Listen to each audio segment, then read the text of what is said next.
And now for a taste of things to come.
What is going on, everybody, and welcome to another Simply Reliable Studios watch-along presentation as we are here to provide our live reactions and play-by-play commentary for the Clash in Paris.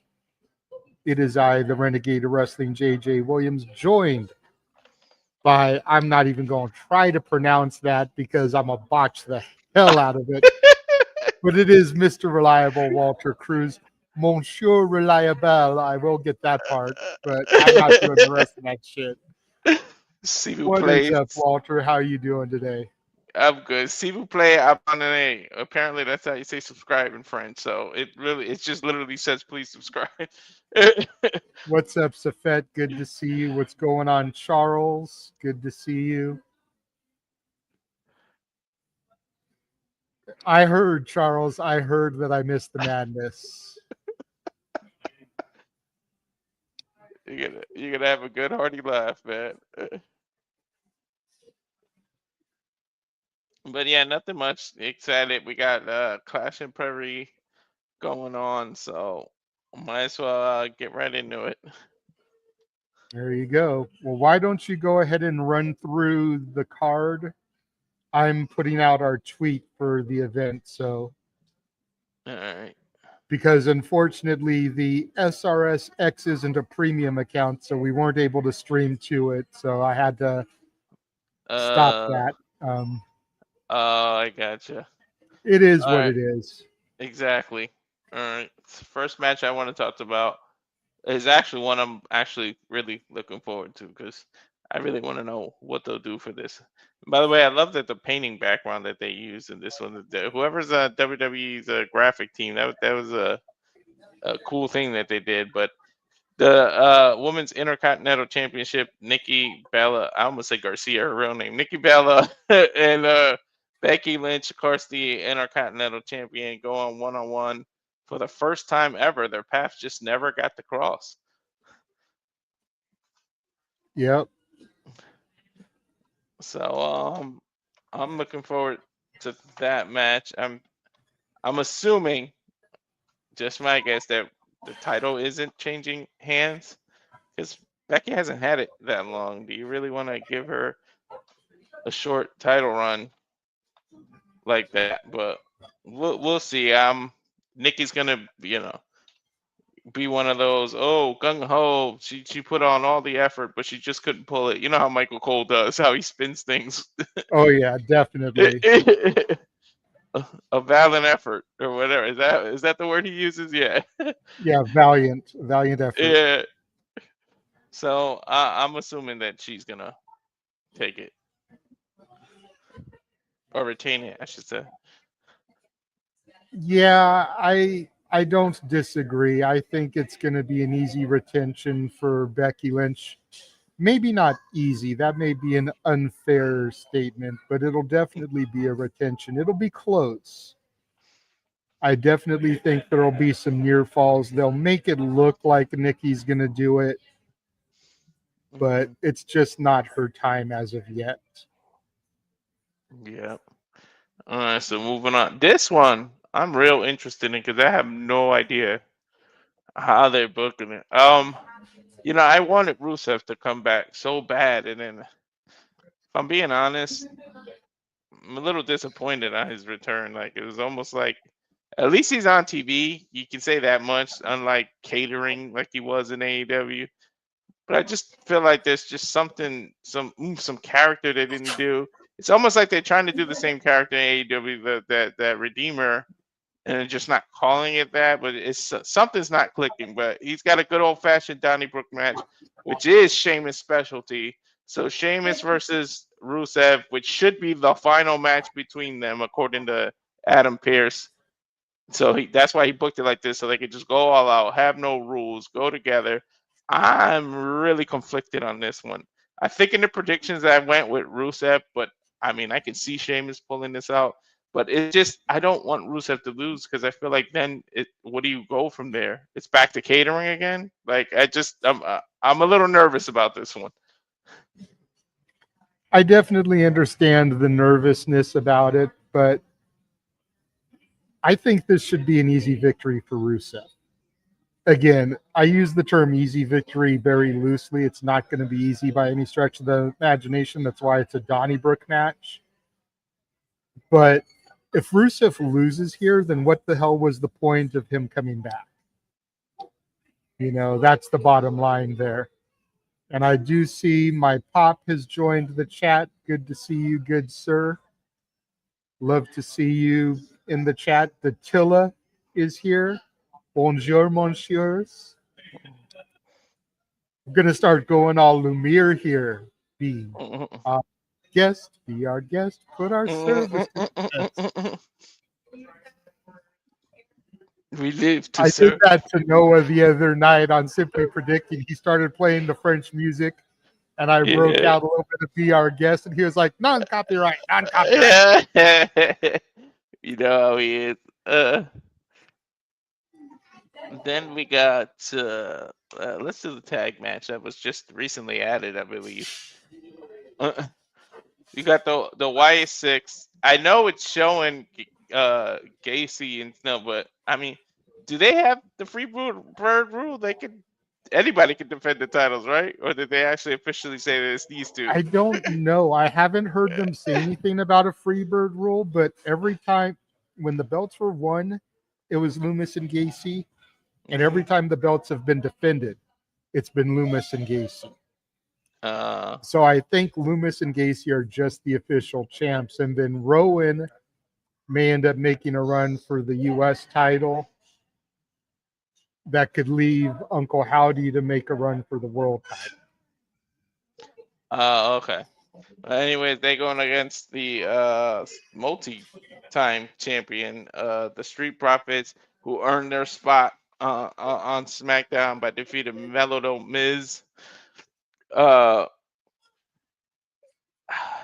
don't know. There's kind of a tease of a break. Like Uncle Howie said some stuff if you watch SmackDown, and I won't ruin what happened, but on Twitter stuff, where it looked like he got Montez Ford's head.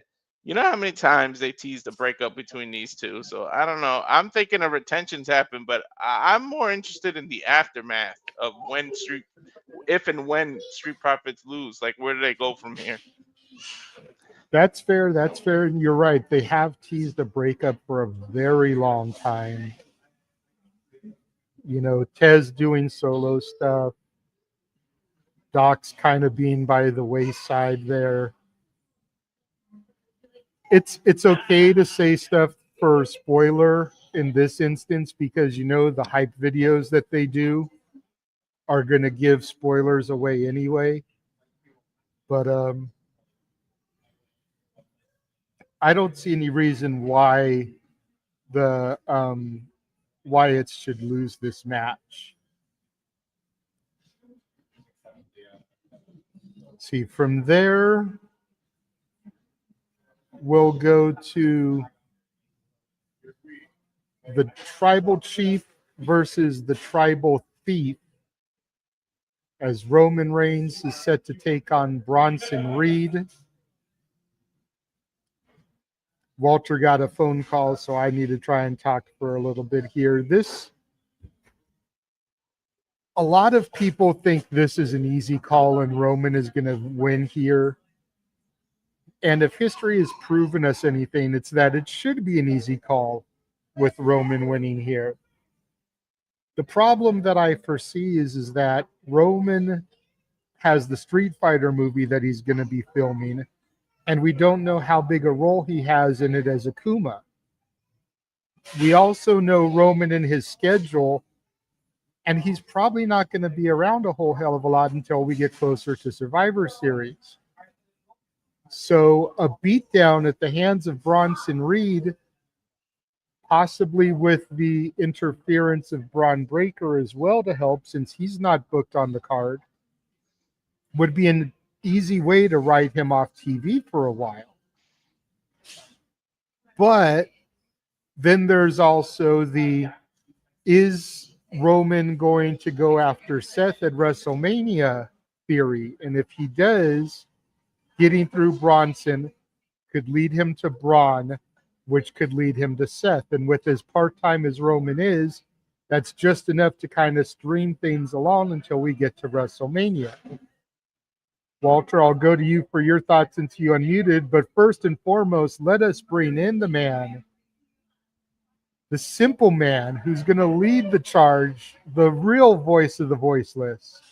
What is up, Noah Foster? How are we doing tonight, good sir? Bonjour, gentlemen, as we prepare for Clash in Paris at 2 p.m. I'm doing very well. Just got home from church, feeling nice and ready to go for what's ahead with this WPLE. Should be an interesting event. I already like the aesthetic of the set, and I understand you were talking about the Fatal 4-Way for the World Heavyweight Championship. So Negative, sir. We were talking about Roman and Bronson. Oh, okay. I'm looking at the graphic on the screen. I thought for a moment y'all were paired in there. But anyway, No, Roman and we Bronson. haven't done the Fatal 4-Way yet. We haven't done Cena Logan yet, but we're doing this one and we've done the other three. All right. Go ahead, Noah. You could go because I got another call. So, again, it's about the shoes, but looking aside the storyline cheap ploy, it's still a huge opportunity for Bronson Reed. It was Bronson Reed that broke out against Seth freaking Rollins to join his vision in the first place after facing him looking for a spot and an opportunity last year, of course, in Saudi Arabia. Now Bronson Reed finds himself one-on-one for the first time ever against the most prolific champion of the modern era in WWE history. So, shoe play aside, it's Bronson Reed's time to put up or shut up against, part-time or not, he's still facing the biggest star right now in WWE, bar none, in the last freaking decade or so. Acknowledge him. So I think Roman Reigns, though, has a point to prove, because I also do think there is that criticism with the fact he no longer is the champion. He no longer is at the forefront of your screen every week, yet we still acknowledge him. But for Bronson Reed to beat Roman Reigns under any circumstance, by any means, there's no doubt that it's going to affect Roman Reigns going forward and further fuel Seth freaking Rollins' vision on what the future goes for in WWE, and it could very well be the colossal one tonight in Paris.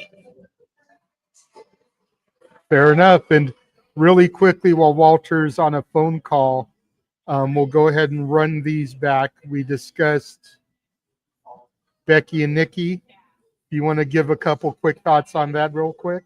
Well, I will give Nikki Bella credit because, again, she might have been the leader of a Divas era, trying to be a woman now, the women's wrestling revolution. But overall, she did what she had to do, what she was given, what she was forced to do. And I do think it's encouraging that she's now involved in the World Championship picture, but she is involved in the mid-card championship, trying to be a workhorse for this generation. Becky Lynch, though, again, it does feel like Becky Lynch is trying to oppress, worse than Napoleon Bonaparte tried to oppress parts of the world. But it is one of those things right now that I do think that Becky and Nikki, there's a lot of similarities you can look at the two, considering how much the two hold themselves in regard as leaders of their generation. So I think it's a big opportunity here for Nikki Bella to show exactly what she can do in this generation versus Becky, who wants to continue to prove why she is the GOAT, possibly, of the women's revolution. But I think Becky Lynch right now is going to do everything possible to hold on to this title, because I think at the end of the day, more pressure on Becky. If she doesn't hold on to this championship and loses it to somebody formerly known as a diva, then all of Becky's cred pretty much goes out the window. Fair enough. Then we went to the Donnybrook match. Sheamus and Rusev. I mean, I got to say, I just noticed the t-shirt Sheamus is wearing. I like that banner after banner shirt. Le banger after le banger. Here's one thing I hope that happens. They find the stalest bigot possible, and one of them brings each other over the head with it. But yes, it's a good old-fashioned Donnybrook. We all know the fella loves to fight, but Rusev, he's back here because he also loves fighting, who he calls his little brother. And honestly, it's the only thing right now that Rusev has collided with since returning to WWE. So this should be interesting. It is one of those things with how much Sheamus has stuck to this company for thick and thin, very end, burger, banger, side factor, you name it, fella, lies. It's just one of those things right now that what is there to gain in Sheamus winning versus Rusev losing and vice versa? I think if Rusev is really going to move forward here in WWE in this return, he has to overcome Sheamus. And let's call it what it is. Sheamus' greatest strength is a fight. Fella. So I do think, even though we're not in Ireland, we are definitely going to be in for a unique international clash. But I think Rusev kind of needs to win this. And in a fight, how do you win? You break a man. You hurt them. You literally beat them. I don't think it's going to be a TKO, but in my opinion, if Rusev doesn't win here, it might as well be game over for the return of his WWE career. Yeah, I'm pretty much right there with you. And then the only other one we discussed is the tag titles. Gacy and Lumis, the Wyatt Six versus the Profits. Was this added last night? Mm-hmm. It was indeed added on SmackDown. Huh. This is unique because if I remember correctly, the Street Profits are the reason the Wyatt Six became the unstoppable, fearful force of the SmackDown roster. So for the Street Profits to go full circle tonight and get the titles back would be almost a comeback story. I think we had something similar to this in the whole Raw way that became the Homecoming Heroes at a different clash, but I'm trying to remember which one. Oh, yeah, that's right. It was the Unholy Union. I don't talk about that. But it is one of those things, though, that I look at the Wyatt Six, and at the end of the day, you got to look at the numbers game. They have the mental warfare. They have the numbers advantage. Unless SmackDown backs up the Street Profits, I just don't see the Wyatt Six losing right now. I don't. And it looks like Charles agrees with you. Yeah. So I think that brings us to the fatal four-way for the World Heavyweight Championship. My arm. As Seth Freakin Rollins defends the title against L.A. Knight, CM Punk, and main event Jey Uso. Oh, wait. Well, it's not a triple threat. It's not a menage a trois. There's got to be a buffer. There's got to be a fall person. There's got to be a continuity. At the end of the day, the continuity of Monday Night Raw's World Championship picture is Seth freaking Rollins and CM Punk. There's no other way around it. Meanwhile, LA Knight was the first challenger to Seth freaking Rollins after he pulled off everyone who wasn't aware. Of course, that ruse that Michael Cole called it at SummerSlam, and we saw it happen. Fallout, disqualification, CM Punk was there. At one point, CM Punk says, LA Knight, get to the back of the line. It goes for me first. Then you have main event Jey Uso, of course, was the previous World Heavyweight Championship before Gunther won it back via submission on Monday Night Raw. And Jey Uso, one of the first people to challenge him, was on behalf of the Oracle Paul Heyman, Seth freaking Rollins. And of course, all hell broke loose that night, and Jey Uso was able to retain the championship. So all these men are tied to the World Heavyweight Championship. And CM Punk destroys amount of time, 5 minutes and some odd chunk of change. But it is just one of those things right now that you have to consider with the short legacy of his vision coming to reality. Seth Rollins will stop at nothing to hold on to it. At the end of the day, yes, I heard Roman Reigns might be with Jey Uso, but you're still dealing with the entire vision. Bronson be damned. You got Braun Breaker and Paul Heyman in Seth Rollins' corner. And I do think there will be a gang up at one point, because what is more important for the field? To beat the vision or to simply win the World Heavyweight Championship. It's Monday Night Raw versus Seth Freakin Rollins and cronies at this point, and I think Seth right now has the utmost as an architect plan in place, better than French architecture, to literally hold on to this championship. So I think that Seth is going to retain. It's just a matter of who do you remove from the title picture and who do you keep in the conversation. As far as keeping in the conversation, you'd be hard-pressed to not keep the names of CM Punk, especially in that same sentence. Okay. I have a question for you, Noah, because I know traditionally what the rules are. Is it too late to make a change in one of my predictions? And I only ask because before you entered, Walter brought something up, and with everything going on, I completely had spaced out on it. So I would like to change my pick on the bonus point if it's not too late. You actually did mention this earlier to me privately before the 1:30 p.m. Eastern Time. So, of course, disclosure aside, you are perfectly fine to do that. So what is your official final pick? Jey Uso to eat the pinfall. Okay, that's what he was trying to tell me. All right, fair enough. Because Walter brought something to my attention, and we'll get more in depth in this in the special Sunday shenanigans. Do tell. But in regards to this whole Raja Jackson's Psycho Stu thing, it occurred at Knox Pro, which is Rikishi's promotion. Knox Pro is no longer a WWE ID territory after all this went down. Solo Sikoa, Rikishi's son, lost the U.S. title on Friday. And now Jey Uso's in this match. I'm wondering if there's punishment going on as a result of everything, because they lost the ID, Solo lost the title. I could see Jey Uso eating the pinfall here as a result of this. Again, we'll go more in details about that special Sunday shenanigans, 6 Eastern, 3 Pacific. That way there's a little bit of break after the clash ends. So yeah, Walter reminded me about that, and I wanted to try and get that in there. So okay, that as you would so eloquently say, that's fair. But looking at not just Jey Uso, I mean, let's think about this. LA Knight, one of your boys going way back for the longest time. This is not the first time we've seen him also challenge for the World Championship. To be told, it was WWE previously, and it was Roman Reigns. This is not the first time we've seen LA Knight in this field challenging for the world title. And I wonder if he's learned since then, back at the Royal Rumble 2 years ago. And I do feel kind of bad for LA Knight at this point, because it almost feels like if LA Knight is the fall here, he might as well be the biggest non-factor to the World Championship picture going forward on Monday Night Raw. And he recently came to Raw, lest we forget, in transfer portal, LOL. But it also is one of those things that Jey Uso and Seth Rollins, they are more tied to the World Heavyweight Championship this year in particularly than the other two individuals, quite literally. So I do see the Jey Uso fall just in circumstance, especially because how much would that eat if Roman Reigns crawl is Seth pins one of his bloodline? As a reminder of Roman, I'm always going to be better than you and your family. Acknowledge that. So it could plead to that, because we keep thinking about WrestleMania. What's the long-term story? What's the main event that could happen with this title? What's the one match people have been waiting to see since Royal Rumble, where it ended in disqualification?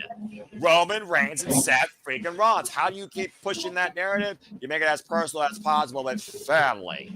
And then, of course, we have CM Punk. CM Punk, of course, who has been Seth Rollins' lifelong rival, it feels like. Tyler Black and Phil Brooks as talking. It almost feels like, to me, as long as Seth keeps pinning Punk, he will ensure his promise that Punk will never be champion. Now, truth be told, Punk fulfilled that, but he immediately took it away from him. Now he might promise to make sure he never becomes champion again. So everything right now feels in favor of Seth regardless, and it's just a matter of, again, who is at the most risk of becoming irrelevant. There you go. Well, that pretty much wraps up everything as far as the rundown go. Walter, did you want to weigh in on that match real quick? Yeah, I think Seth's retaining. It's just too early. His group is starting to become dominant, and like, to lose the title this early doesn't make sense. And then I brought up the whole punishment thing that you discussed. So yep, I think Jey Uso eating the pin here. So all that leaves is John Cena and the Maverick, Logan Paul. And, you know, for those of you that tuned into Shenanigans last night, you saw Noah get riled up about one elegant talent over on the TNA side of things. If there's one person that's on the card today that's bound to spark Noah's ire, it's the Maverick, Logan Paul. Noah? He's not wrong, ladies and gentlemen. He's definitely not wrong. Again, the fact this guy is so damn gifted, flawlessly flew over from mainstream media and boxing and social media influencing to in the ring as a WWE superstar is absolutely ridiculous. But John Cena is the GOAT, is the franchise. He's been the man for 23 plus damn years, and he's only been WWE. Point blank simple. Now Logan Paul is looking to take an opportunity on his deadline, which might add he has 9 days left, folks. We're in the single digits from, of course, John Cena pointing out a who's who of nostalgic great rivals, including AJ Styles, to the future like Braun Breaker or even Jacob Fatu. So Logan Paul is looking for the biggest marquee win in his career at the expense of the 17-time world champion. It's one of those things also, though, that I can't help but think if John Cena is looking past Logan Paul because he doesn't believe Logan Paul is on his level, nor should he be in this moment right now. Because John Cena has his eyes on maybe a bigger prize fighter. As Nick also adequately said at one point before he got knocked out, there's a beast incarnate looming, and his name is Brock Lesnar. Now, whether or not that literally comes at WrestlePalooza or something else, John Cena cannot look past Logan Paul because all Logan Paul needs is one lucky shot, and it's going to be lights out for the 17-time world champion. But I do think it's also one of those things, though, that John Cena accepts his mistakes from earlier this year. He went full circle. He remediated that with that fan from Brussels, as we saw in Paris, France. I guess they're not too far away from nations. Who would have knew? I guess they're in Italy, though, so that's fair. But it's just one of those things right now that looking at John Cena, looking at that this is literally the last time in Paris. He has 9 days left. And, yeah, he basically won each time Wyatt was champion outside SummerSlam. But as a babyface on marquee stages and certain things like this, it's more often he loses, but not necessarily clean. So I think a lot of shenanigans are going to go down. And I'm not talking about KCI and Logan Paul entourage particularly, but I feel like for me, Logan Paul's out to get a moment. John Cena is here to shut up the Maverick. And I want John Cena to succeed in doing that. It's an interesting thing that you just threw out there, Noah. Walter, you may be able to help me with this. Isn't KSI from the UK? I think so. Oh, shit. So London to France probably isn't a long flight. Just throwing that out there since you brought up KSI. Or because we speed. I'm just waiting to see. And I mean, there's a heavy rumor going around. And again, rumors are just that, rumors. Take it at face value. Mm-hmm. There's a heavy rumor going around that TKO is looking to end this show with a bang to try to set up something major for WrestlePalooza. We already kind of know that the heavy rumor is Brock versus Cena at WrestlePalooza. Yes. So do we get another Brock appearance here? Do we possibly get a final boss appearance here? You know, there's a lot of stuff that could be in the chamber. Going to be curious to see how this all plays out. Walter, your thoughts on Cena Logan Paul? God, I'm so back and forth with this because you said something key there, Noah. You said Cena might be looking past Logan Paul, and that may be very well what Logan Paul needs to get the win.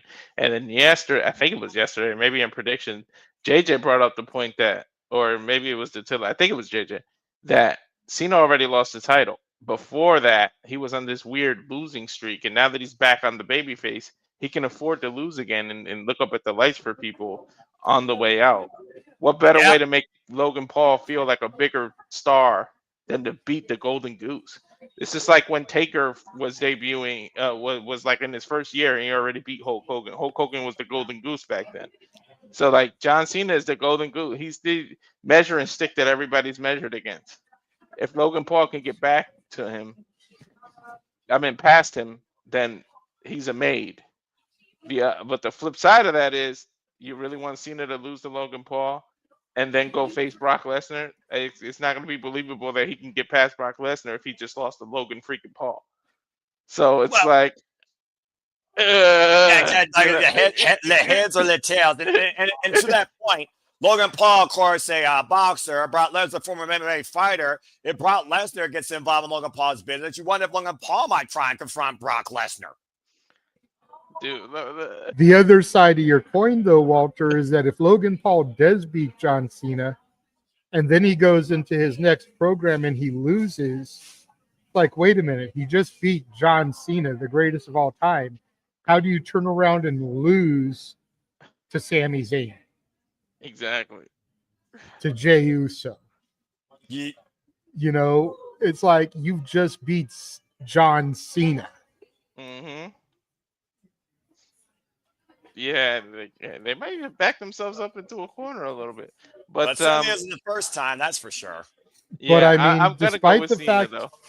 Despite the fact that Logan's only around part-time, he's still going to be around more come January 1st than John Cena is. That's right. As John Cena so eloquently said, this is the last time you see me in the ring in the jorts and the shirt. Going forward, I will be backstage when I can in a suit. Sounds to me he's going to stick around as a producer.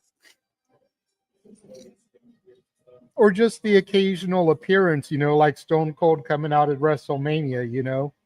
Yeah. We may get him at that type of thing, you know, whenever they come to Boston, Massachusetts, or LA and he's in town and he's available. We may get a Cena appearance, but it won't be a week in, week out type of thing, you know. It'll be an ambassador role. There's a lot of what ifs out of this unique PLE circumstance from Paris, France, as we see the WWE superstars filing in. And there you see the Maverick, Logan Paul, as impulsive as ever, as non-humble as ever, despite what his Death Rebel theme says. As we get ready it'll for be this interesting, event. Noah. What's up? It'll be interesting depending on the order. If Logan and Cena is the main event, then we know some big aftermath is happening. If That's you fair. end with the world title, then we may not get that.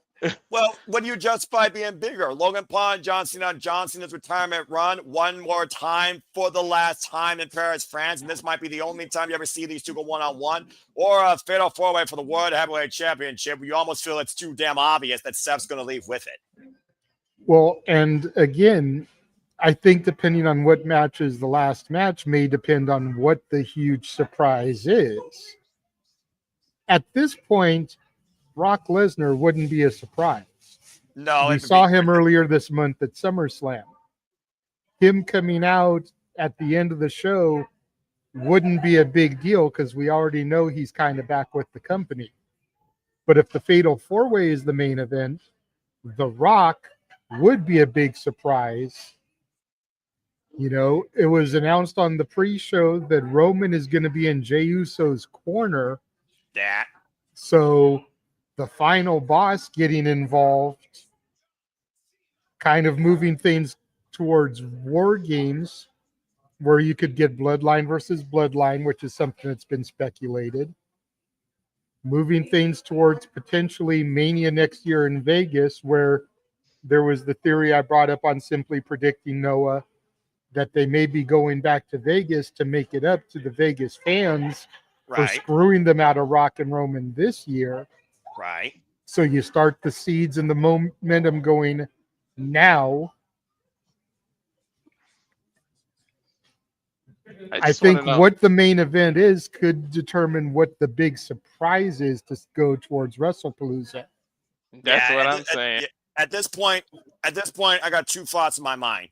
John Cena and Brock Lesnar, or Roman Reigns and Seth freaking Rollins. Because outside that, there are no two other bigger matches across the entire WWE roster based on who's even on the card tonight that you could make official and tease being your biggest impact that will make you say Sacre Bleu ahead of Indianapolis. Am I alone in saying I almost I don't want The Rock to pop up because I feel like he'll just muddy everything up like he did with the Cena heel turn again. I kind of just don't want Rock jumping in unless he can fully commit to actually being involved. I kind of don't want to see him. That's my thing is I don't think Rock is going to show up again unless he can fully commit. Exactly. Despite what happened, despite who was in the right, who was in the wrong, I think Nick Khan, who's a longtime friend of Dwayne Johnson, probably had a conversation with him after Mania and was like, look,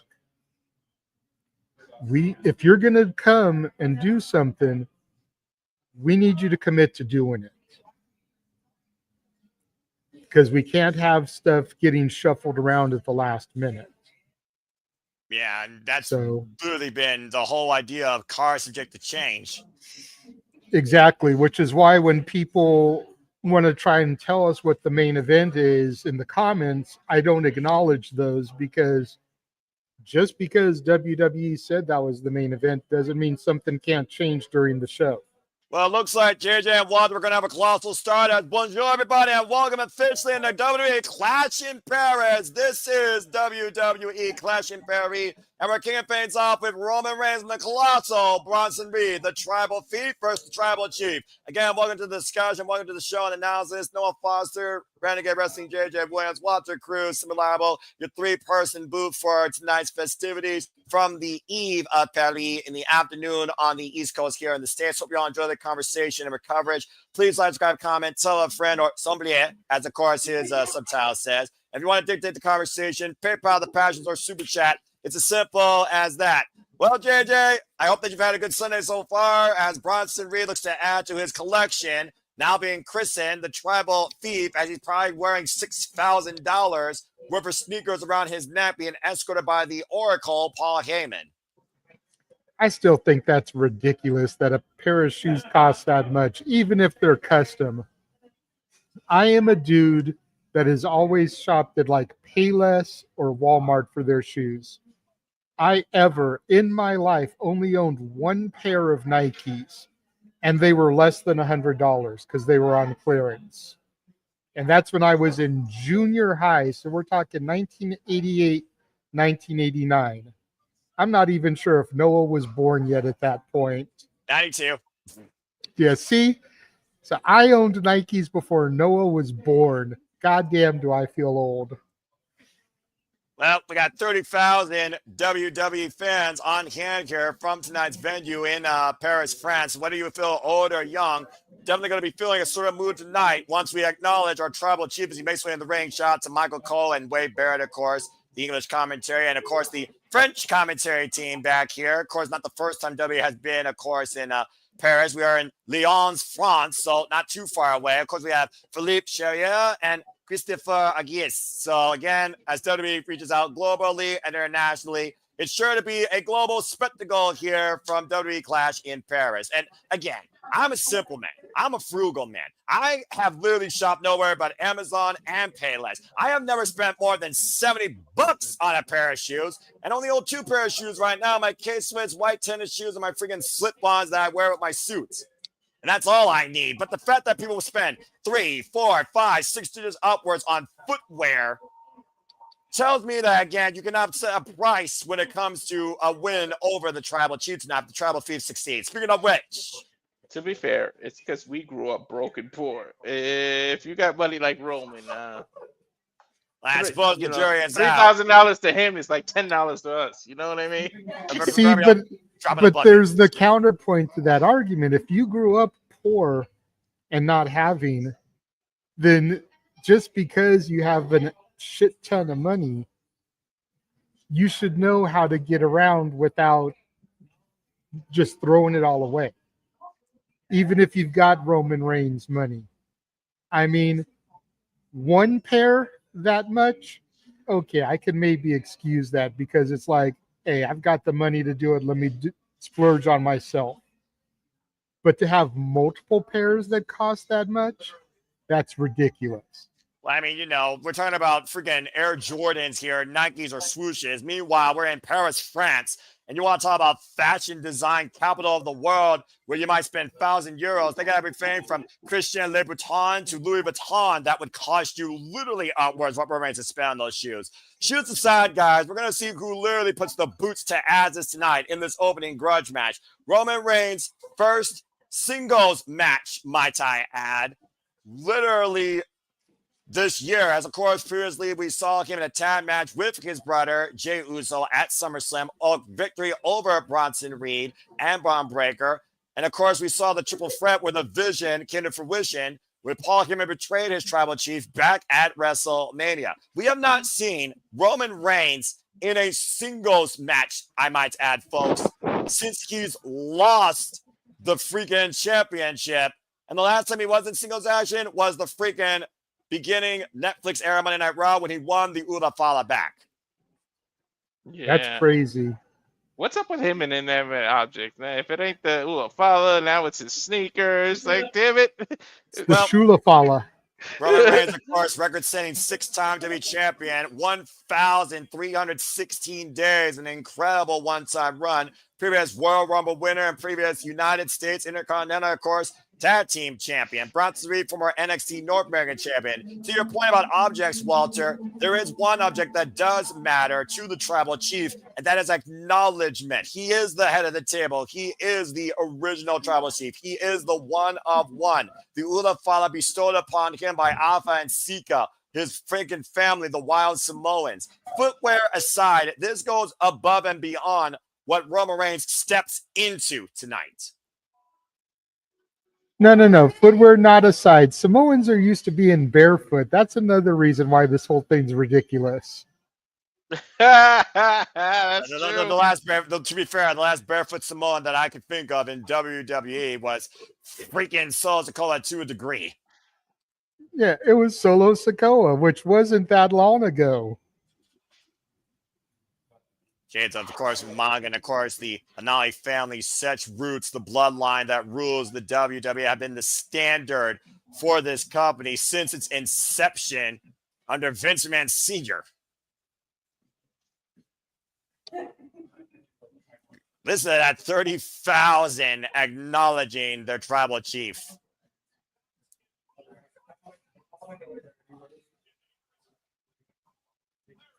And of course, all the sponsors out tonight. This match brought to you by the Rage of Wrestling. If you haven't already, somewhere, Walter Cruz is 23 people away from 200 and punching his ticket towards next year's WrestleMania. Spread the word. Let's get into that milestone, folks. And again, if you haven't already, please like, share, subscribe, comment, and tell a friend. 22, Noah. He's at 178. Good. I'm glad that as of this morning. Glad to see that number increased as we saw. And again, thank you all for tuning in for the first time. We are the Super Bravo Studios. We are the reliable source for your coverage of all things wrestling, WWE, NXT, AEW, ROH, TNA, NJPW, HOD, GCW, independent promotions galore, and so much more. So if you enjoy the ride tonight, stick around for what's ahead here all the time on the Super Reliable Studios. To get ready for our first contest here tonight, Roman Reigns, Bronson Reed, one-on-one, the Oracle in Bronson Reed's corner.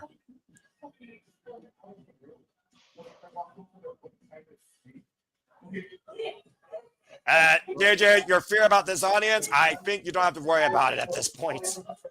Roman Reigns. Good Lord. To be fair, it's the first match and it's Roman Reigns. That's, I guess, fair as well. Let's see if they have this going when it's, Rusev and Sheamus, Becky and Nikki. Fair point.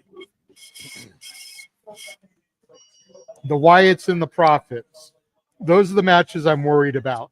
But the matchup, our opening contest is officially underway here, brought to you by Aries. That's AIRES, folks. And I believe that's some sort of internet provider. At least it's not a 7-hour, 25-match pay-per-view like AEW. What? Did I say that? I mean, you're talking about, past discretion aside, but you're not wrong about the time. But overall, Forbidden Door was a hell of a show. Let's see what this show brings. Different presentation aside. Paul Heyman, of course, looking on. That defied the tribal chief for 5 years. Of course, part of the bloodline. Literally welcomed in as family. Betrayed his tribal chief at WrestleMania. when he aligned with his so-called best friend CM Punk and betrayed both his best friend and his tribal chief to become the oracle for the Vision, Seth Freakin Rollins. Do you think 5 years ago when Roman started the bloodline angle with Paul Heyman that he ever imagined he'd get a babyface pop like this? Well, so smile across his face probably tells the tale, but honestly, no. I don't think so, but I said it. I said, man, when he goes face again, it's going to be crazy. I said it. Yeah, I just had a feeling it was going to culminate with that. Well, respect breathes a whole lot into that. And when you literally lead the WWE for 5 years, you garner a lot of respect. This is the first time ever one-on-one matchup, by the way. It's the second time ever these two men have shared the ring together on opposite sides. First time they clashed was Survivor Series War Game 2024. Roman Reigns, of course, representing the OG bloodline, while, of course, Bronson Reed was called in for the Timu bloodline, Solo Sikoa and company.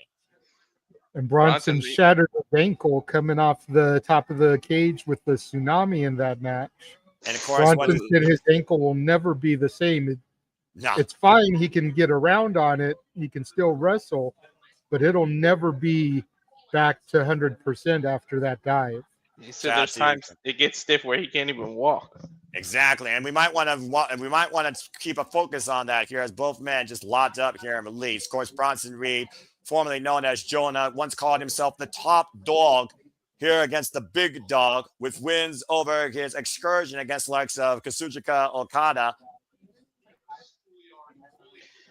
Bronson definitely makes sense. He'd use the name Noah. He is a whale of a man. Mm-hmm. He's one of the few Samoans not related to the Anoa'i family. Right? The Samoan that Roman Reigns' daddy warned him about. Right.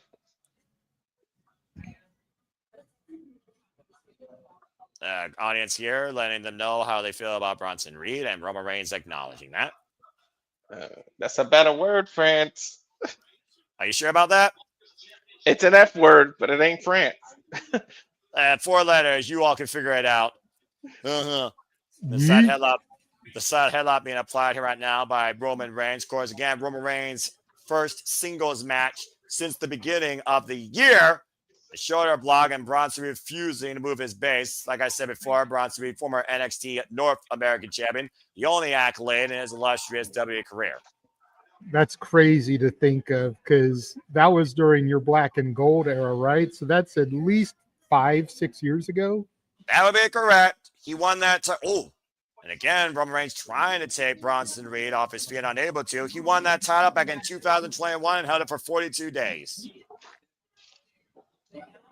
Joining around, though, of course, out of Australia, former PWA heavyweight champion, IWA heavyweight champion, and WR Australian national champion. Of course, we'll be going down under to Perth. When we go to Crown Jewel, there's the first big shot by Roman Reigns. Very Street Fighter-esque punch there. Shuriken. I think Bronson Reed got a little bit full of himself there, thinking that Roman couldn't take him off his feet, but forgot how stiff a striker Roman can be. And you see Paul Heyman right now, surprised with that stiff shot that has wrought the colossal one here. Again, Paul Heyman at ringside, wearing the stolen pair of sneakers, 2 of them sets, I believe. And now Roman just mounts in the colossal one in the corner, overhead strikes. And they are counting 10 in France. I do not know how to count like that. I do. Of course you do. Roman Reigns following up here, and Bronson Reed catching Roman Reigns out of the air. Oh, Roman Reigns able to escape though, and now Roman trying to lift. There's no way. There is no freaking way. Trying to power Bronson Reed up. That's 352 pounds crushing Roman. Oof. Talk about dropping a building on top of the tribal chief. Great sell by Roman in the early going. You know he's going to do that later in the match and actually get him up, and the crowd will go apeshit when he does. Again, the pride of our tribal chief. Running shoulder block off the apron through Roman Reigns as Roman is down on the floor. We talk about, again, this attitude of the Vision saying that the future goes through them. How Bronson Reed says that, Roman, your time has passed. And, of course, Braun Breaker calls himself now, oh, man, the dog that leaves the yard. He was just Uranagi through the table.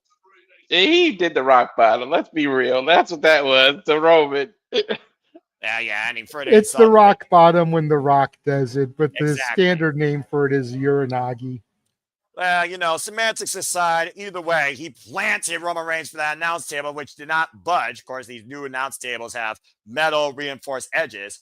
Big right handle by Roman Reigns, rocks Bronson Reed once again. That has been his ace in this match to put the match into his favor. Now, Roman driving Bronson into the ring post. I just want to talk about it again. There's a near 100-pound weight differential here with Bronson Reed and Roman Reigns.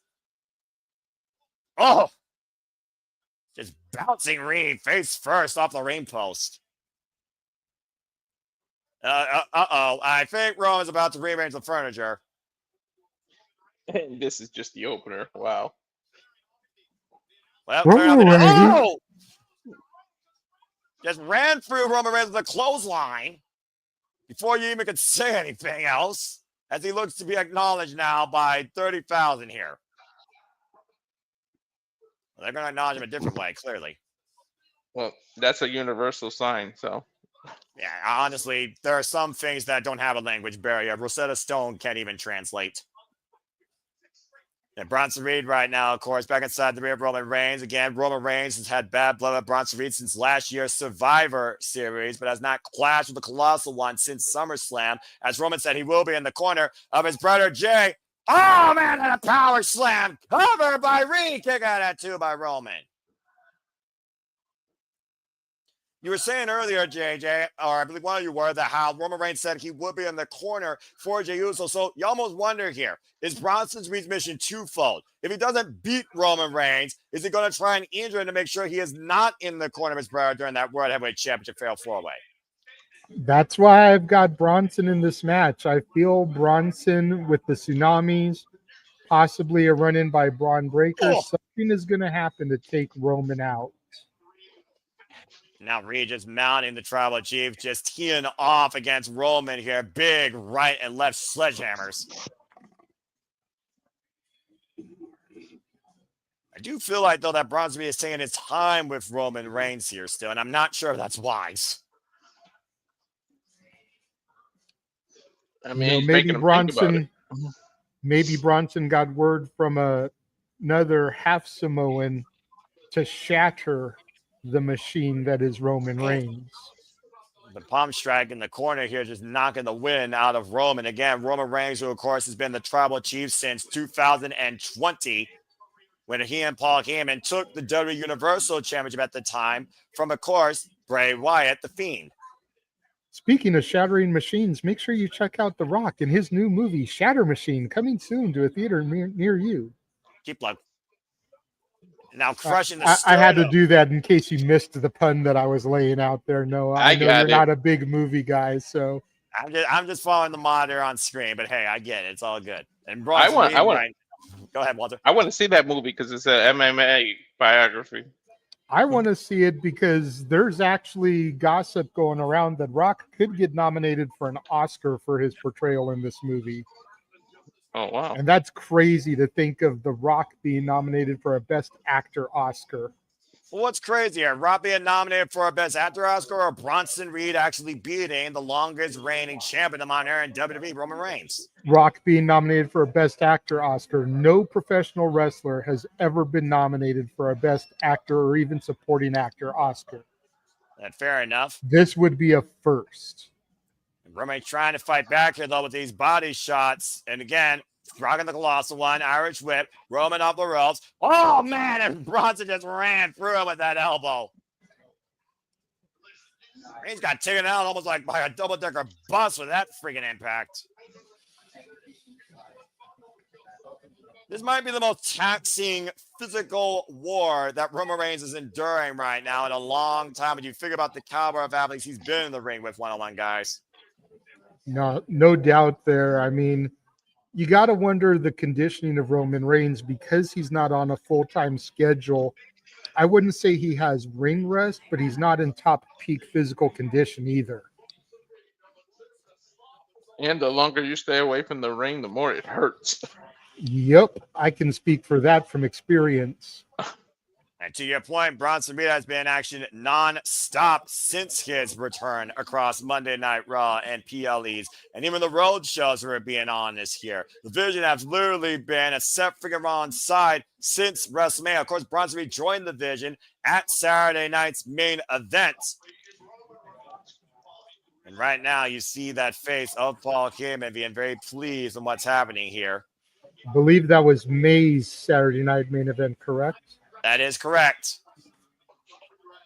Of course, Seth Freakin Rollins came back from an ankle injury that happened in a one-on-one match allegedly during LA Night at Saturday night's main event later on in the summer. And of course, shortly later, returned at SummerSlam to reclaim the World Heavyweight Championship, cashing in his Money in the Bank.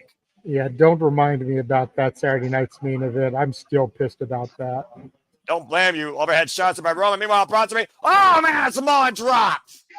Just And look, like for the people in the chat, it's not about being swerved, but it's because I can't believe any injury right now because that was turned into an ankle. Yeah, how about that sudden impact, though? Can you believe that? By Bronson Reed, vicious Samoan drop and hooking the near leg and got a 2 count on the Tribal Chief. Whose Samoan drop do you think is more vicious, Bronson's or Jacobs? I think Jacobs, honestly, because when that boy drops you, he pops up and drops you. That boy's all gas and no brakes. And as far as the weight differential, tell the tape, Bronson Reed might be more colossal, but I think Jacob 2 is more explosive. Fair enough. Bronson showing the Shula Fala to the Paris crowd here, 30,000 deep. Cogginess just made him pay with a big right hand as Roman Reigns again trying to fight back, but it only takes one shot for Bronson Reed to be back in the driver's seat, once again wearing down Roman Reigns here. Complete ground and pound tactics here. And some vicious headbutts from the whale of a man.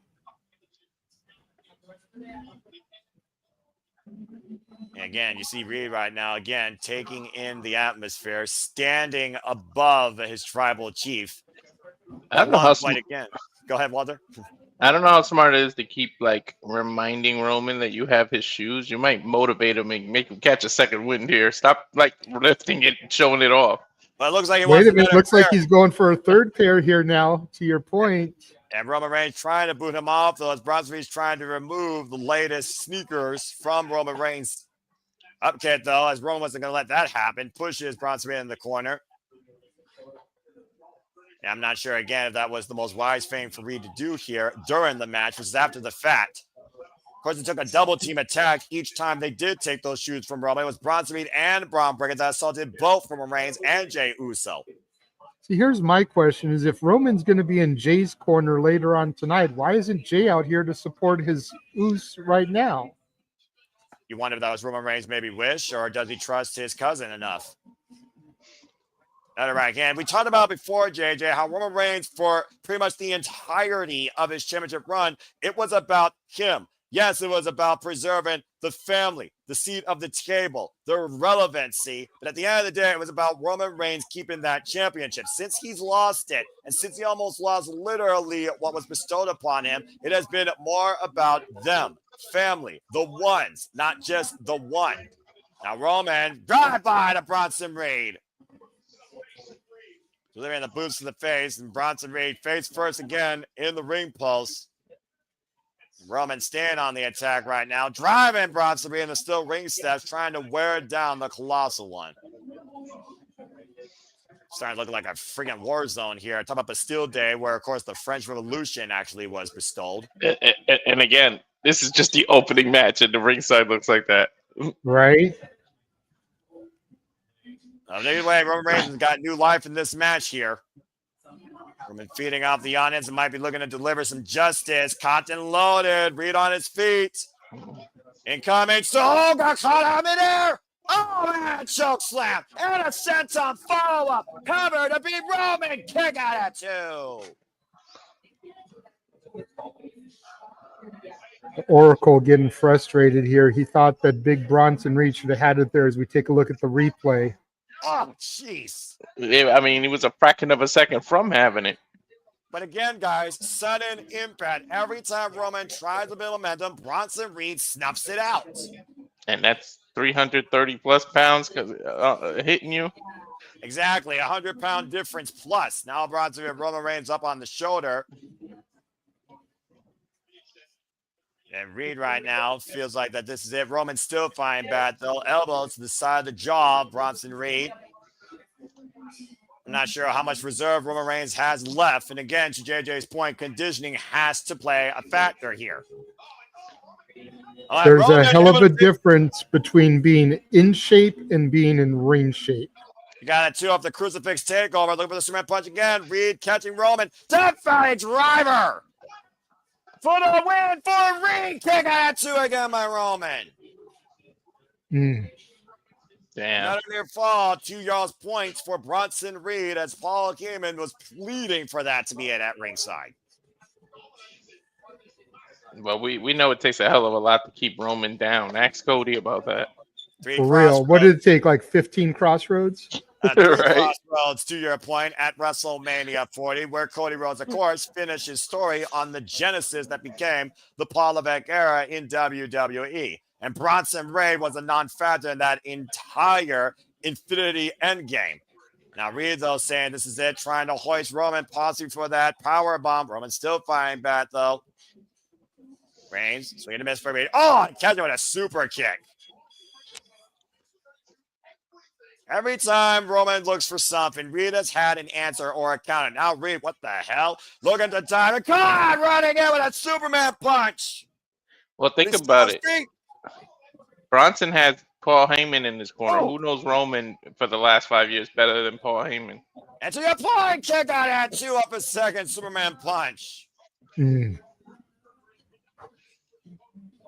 toughness of Bronson Reed being demonstrated here while the resilience of the tribal chief continues to be on display. Take a look at this. Mouth gas wide open. Caught him flush against Superman punch. And Reed still kicked out. Again, our first match, to both my gentlemen's point here at Clash in Paris. 30,000 strong here for this bout that is more than just about footwear at the heart of it. Believe it or not, folks. It is pride that is truly on the line here. We have never seen Roman Reigns look this vulnerable or, dare I say, mortal. Is this accurate, Noah? Did Bronson Reed once pin Okada? That is correct. That's crazy. It was during the G1 climax that he literally crushed him with a tsunami and previously challenged him afterwards at a different tour, now called Destruction. Joe, now formerly part of TMDK, now led by the frontman, IWGP Rabbit Champion, Dexter Jr. Wow. With a shotgun kick to the face. Damn. And now Reed once again looking for a huge dive to the outside, wiping Roman out. I wonder how. Bearing 747. Go ahead, Walter. Underneath Bronson Reed's boot, I wonder how tight he has his ankle taped up there. Because I know he makes it so he cannot move that foot. But either way, Bronson Reed so far is showing no signs wear, tear, fatigue, or lingering injuries right now. He still seems pretty fresh as a daisy, but clearly some stuff has been taken out from Bronson Reed off that high risk. So the follow-up as he sends Roman back inside the ring, grabs him against midsection, and what's the weather forecast in France? And let's go ahead and go to JJ for the weather report. About a 75% chance of tsunamis. Oh, good Lord! Oh, man! And Reigns avoids the wipeout, rolling out disaster's way at the last possible seconds. You think about, again, how much that takes out of Bronson Reed. All of that body mass hitting nothing but canvas. And now Reigns, once again, poised in the corner, 3-point stance. The spear by Bronson Reed stops it dead in its tracks. Are you kidding me? Set up powerbomb cover. 2, no! Dude, did he just use his stomach to block the spear? What the? How the hell did Bronson Reed stop the impact of that spear? Dead on. I think I've ever seen that, guys. that literally neutralized that speed from 100 to 0 and hoisted Roman Reigns for a ridiculous power bomb, and somehow Roman still kicked out. Bronson looks like he's going to set him up for another tsunami. Oh, good Lord. And right now, Bronson Reed, to your point, might be looking for the last. Oh! And Roman again popping up with a big uppercut. Stop it. Sure. Bronson gets set. And now Roman Reigns has Bronson Reed in a vulnerable position. High risk, though, could lead to high reward or absolute disaster. Consequences for your actions might be applied here with Bronson Reed going up to the top rope as Roman meets him now on the inside second. No way. No way. No freaking way. That's a lot of weight in that turnbuckle right now. A near 400-pound superplex. And big headbutt, though, as Bronson Reed creates separation from Roman. Superman punch! To Reed on the top rope. What in the hell is this? And Roman Reigns hoisting up Bronson Reed. You got to get out of that Samoan drop. Avalanche Samoa drop. Puts the little oomph that he needs in there. And Reigns Roman right now looks like he's going to get into the corner looking for his war cry again. And again, Bronson Reed up to his feet. The spear connects. On Roman to cover. Acknowledge Roman Reigns, your winner.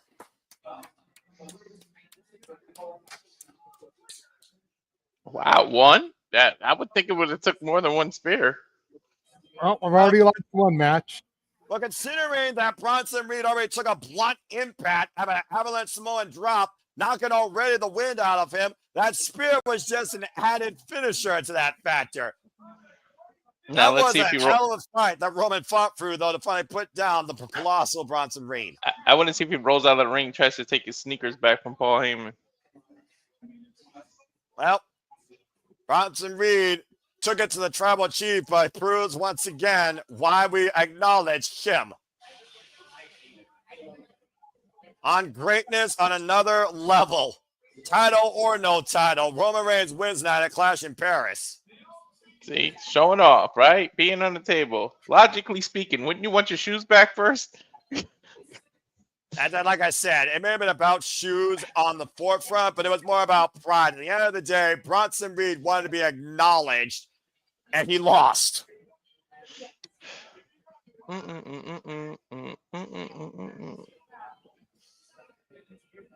not a huge fan of tattoos, but it's something about those traditional Samoan tattoos that just... Walter, Roman, I think, is about to go back in the ring to your point as Reed is laid out, and Paul Heyman probably is not aware what awaits him. Yeah, but don't forget somebody else might have took a flight. Well, either way, right now, Roman Reigns did win tonight against Bronson Reed, who is still laid out, by the way, in the corner as Paul Heyman checks on him wearing that horribly named, as you called it, JJ, those Jordans around his neck. And I think Roman is back for more than just his footwear. Yep, and Paul's about to run into an old ally. Look at that face. Keyword old.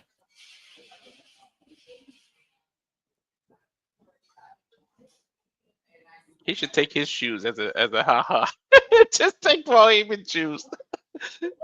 Paul Heyman acknowledging Roman Reigns, saying, I acknowledge you, my tribal chief. Oh, boy. Don't for it, Roman. Paul Heyman is pleading to God right now to forgive him.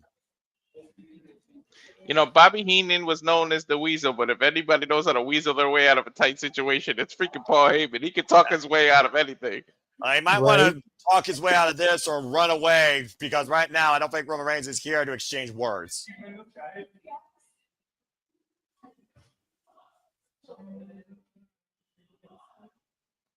Paul Heyman gingerly stepping closer to his tribal chief, handing back his stolen footwear. The Shulafala back in the hands of the tribal chief.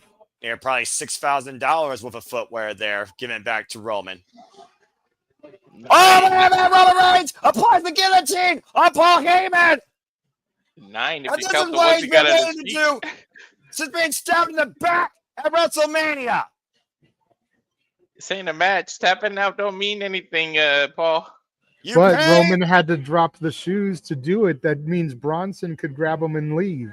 Well, either way, Paul Heyman paid for his sins, and Roman Reigns was acknowledged here tonight in more ways than one as he gets his footwear back and paid back.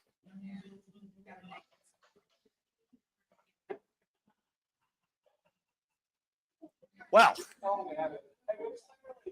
talk about getting a receipt. Going back to the announce table in front of Wade Barrett and Michael Cole.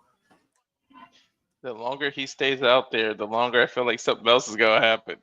I don't think at this point though that's something to be concerned about. As right now they're asking him help to untie those from each other.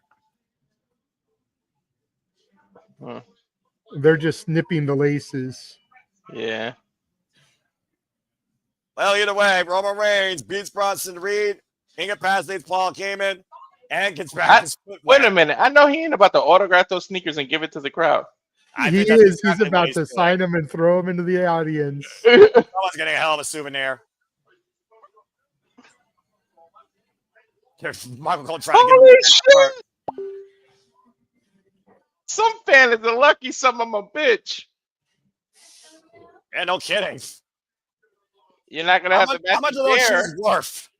You're not gonna have the match in Paris, so it won't be worth much, but it'll be sentimental. Oh God! Breaker! Spear Roman Reigns through the announce table! I knew it. I knew Braun was getting involved here at some point. I just thought it would be during the match. Good God! He came flying out of nowhere of our screens from the French to the English and put Roman through the announce table with a damn spear. That's the match we really need, gentlemen. Those two right there. Mm-hmm. Well, so much for a Roman Reigns victory celebration. Shoes be damned. That's Good grief. Is that Jelly Roll? That is Jelly Roll. Dude came to France just to watch the show. What the heck? He loves wrestling, man. He might have had a tour, to be fair, there, too. Jelly Roll is Fair a global enough. superstar. I don't even think he probably paid for those tickets either. I mean, he paid for what he did at SummerSlam as a lifelong WWE endorsement, in my opinion. Good God. If that gets added to WrestlePalooza, holy shit, that card's going to get stacked. Well, right now, Roman Reigns is in need of some attention here. That was a vicious spirit for the announcer as Bronson Reed comes to consciousness and Paul Heyman laid out. Got officials, Jason Jordan, and referees checking on Roman Reigns. Braun Breaker in the ring now. Braun Breaker, of course, has made sure Roman Reigns has been on the bitter end of that spear since the beginning of the year at the Royal Rumble. Good grief. Roman trying to make it back to his feet. We know how proud and how prideful Roman Reigns is, to my point. Again, I think Roman, to your point earlier, JJ, wanted to do this on his own. And Jay, of course, gave him his blessing, try eating. And Roman did that. But at the end of the day, Roman is still the worse off man. As Bronson Reed and Braun Breaker hoist Paul Heyman back to somewhat consciousness, and Roman Reigns is just trying to get his breath back. I didn't even know Paul Heyman had a neck to choke out. That's damn it. I'm just gonna, like I said, Roman Reigns still grabbing his ribs, by the way. That impact. I think Braun Breaker, JJ, hit him from the side actually versus the front as well, which made it even worse. The blindside spear. Roman Reigns had no way to prepare for it.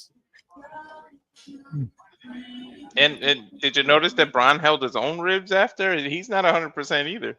Well, we were questioning whether Braun Breaker was 100% after SummerSlam, if we're being honest here, Walter. At one point, we thought he got an injury extended during SummerSlam, but yeesh.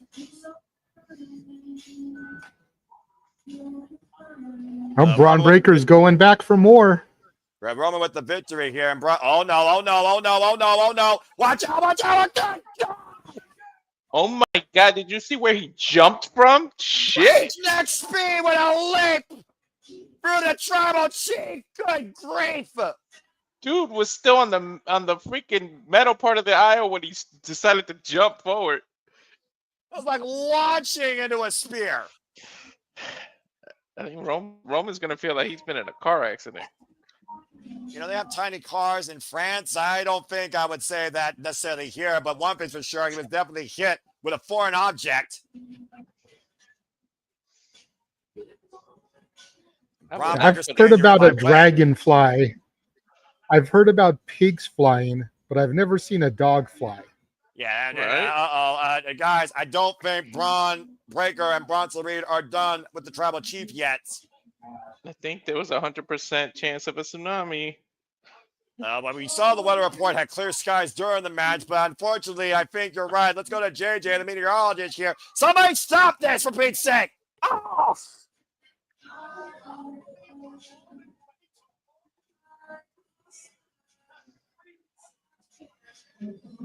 Here come more security. Yeah, a little bit too late. Damage done. There might be a future WWE champion in there. Again, the damage done to Roman Reigns' ribs as well. Again, over 340 pounds crashing on Roman Reigns' chest after he already took 2 spears. And again, Roman is supposed to be in Jay's corner here for the main event. What kind of shape will Roman be in? And again, as we talked about earlier, I think the vision has been carried out. Roman Reigns is in no condition to show up again here. Yeah, he might not make it to tonight. Good grief. Might have to visit Le Hospital. Critical situation here as a stretcher's being brought out. Roman Reigns right now, I'm not even sure he's able to breathe. Oh, Braun my God. Breaker whispering something into Bronson's ear. He's probably telling him to do it again. Right now, we got officials and medical staff and Adam Pearce here, Raw General Manager, trying to get Roman Reigns out of the ring safely.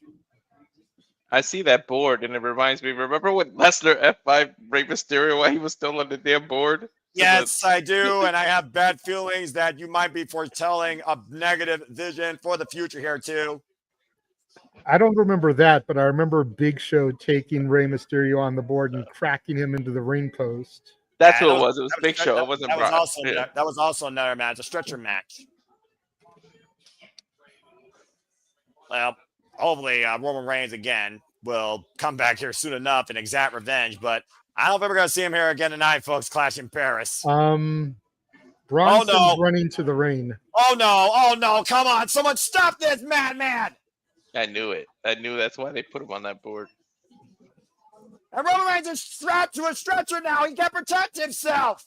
It's a strapped tsunami. Helpless. God damn. Dude, I think he broke the strap just now when he did that. Roman Reigns is in a freaking heap of humanity. There's main event Jey Uso. And now Jey Uso arrives out here way too damn late. Yeah, a little too late there, buddy. Damage done.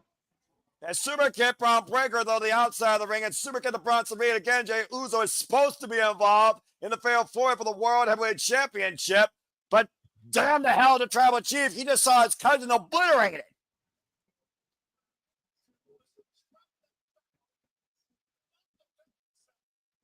Again, folks, Roman Reigns is literally strapped to a backboard. He is helpless. He cannot defend himself at all. Meanwhile, Bronson Reed and Braun Breaker are still trying to fight off Man of the Spear. How the hell do you stop this badass? Did you see the way Breaker kipped up there like it was nothing? Dude's almost 300 pounds himself. Let's not forget he's a Steiner, by the way. They're not built genetically the same. Fair enough. Freaks with peaks. Well, peak speed for freaking Braun Breaker. And now Bronson Reed. Oh, no. No. That's enough. That is enough, damn it. Get the fucking French police department out here. Good God. Bronson Reed is hell bent on tsunami and Roman Reigns again. He's back on the ring again. Dear God. He's gonna fucking kill the man. It's like a damn castle falling on a human being. Bronson with his one in the air again, wanting this France crowd to acknowledge him. Yeah, I hope you're proud of yourself. I think he is. That's the scary part, Noah.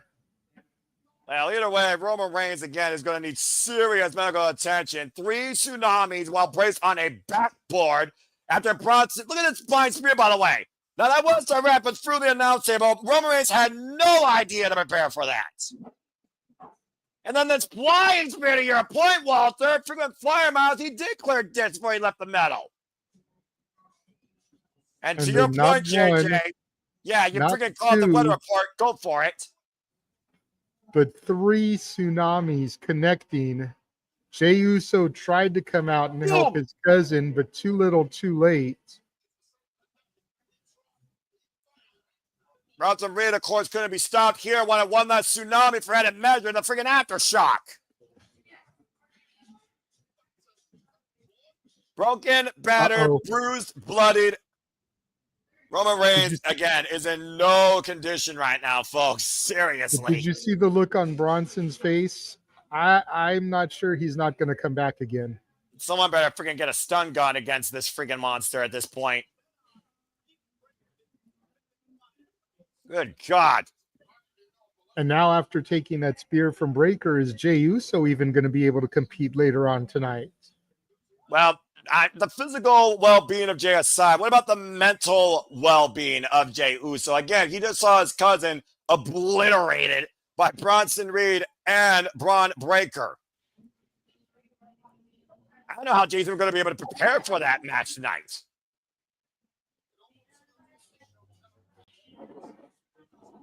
I mean, again, this is our opening. You said it yourself, guys. This is our opening match, and we've already gotten a casualty.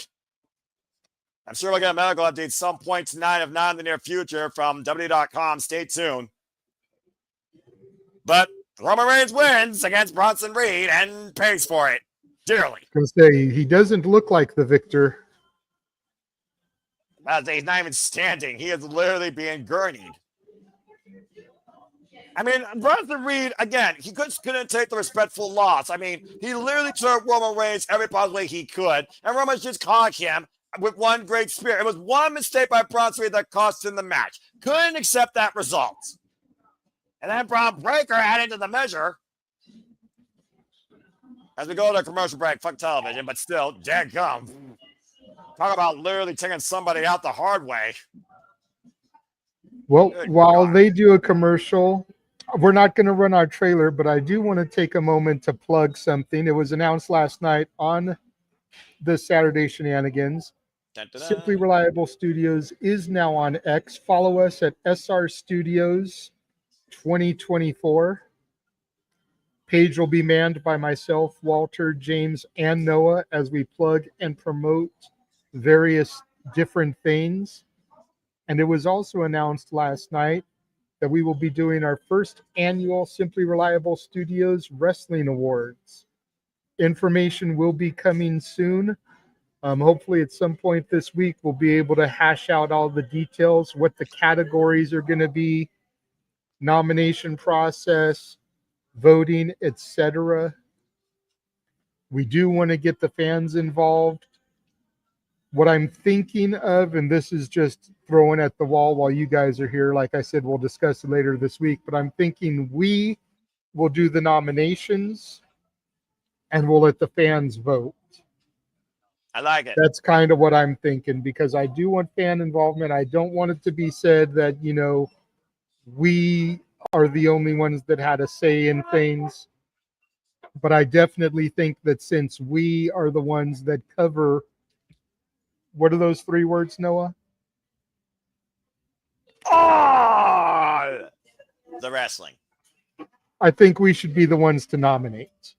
I think that's fair. And I'm thinking that each of us in the team, and the team I'm saying is Noah, James, Walter, me, Jeff. So there's 5. Ash. And probably Datilla. Yes. So I'm thinking the 7 of us will pick 2 nominees per category. And then we'll whittle it down to, you know, like a 5 nominee thing, because I'm sure some of us will nominate the same things, so that'll help knock some stuff out. But then we can discuss, debate, to come up with the nominees, and then we'll let the fans vote. Sounds like a plan to me, and we'll make sure that all the companies are represented, not just the WWE and AEW, but like we talked about before. And there you see, of course, Grammy-nominated multi-platinum singer-songwriter Jelly Roll. But as I God damn talked it, about Matthew. earlier, well, Matthew, good person. Post Malone also there, of course, 18-time a Grammy Award nominating freaking winner. Him and Jelly Roll having a good time and a drink. Go figure. That sounds like a good night up there in Paris, France. Unlike Roman Reigns, what happened to him.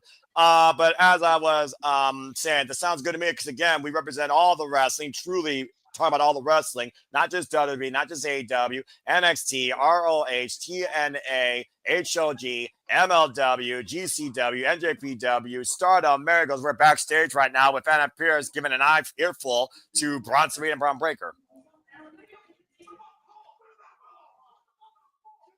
And it's good to see Mansfield in the chat room just popping in.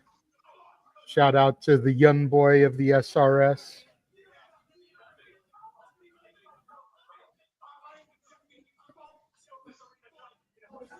Bronson and Braun have been ejected from the arena tonight,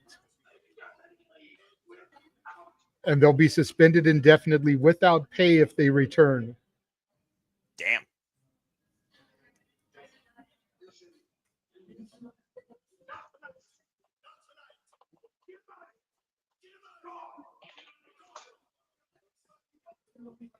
What is that going to do for the Vision in the main event tonight?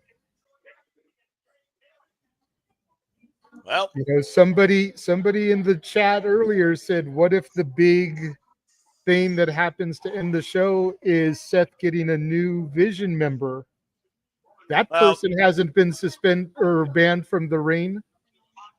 You know, only Braun and Bronson have been ejected. So the new member of the Vision could be what helps Seth later on. Yeah, that's very possible. To your point, JJ. Go ahead, Walter. All right. What the hell are they wearing? Iron Man mask. Okay. That's not Iron Man. That's not Iron Man. That's Borderlands. Yeah, that's that video game.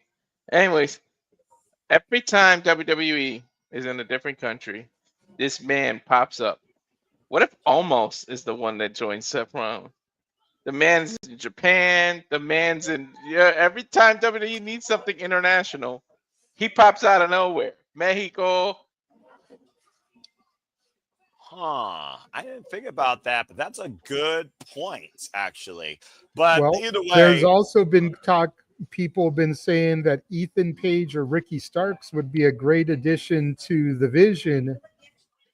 And Ethan Page now has been running with Canada's favorite female, Chelsea Green. Salute the face of America! Secret Hervis.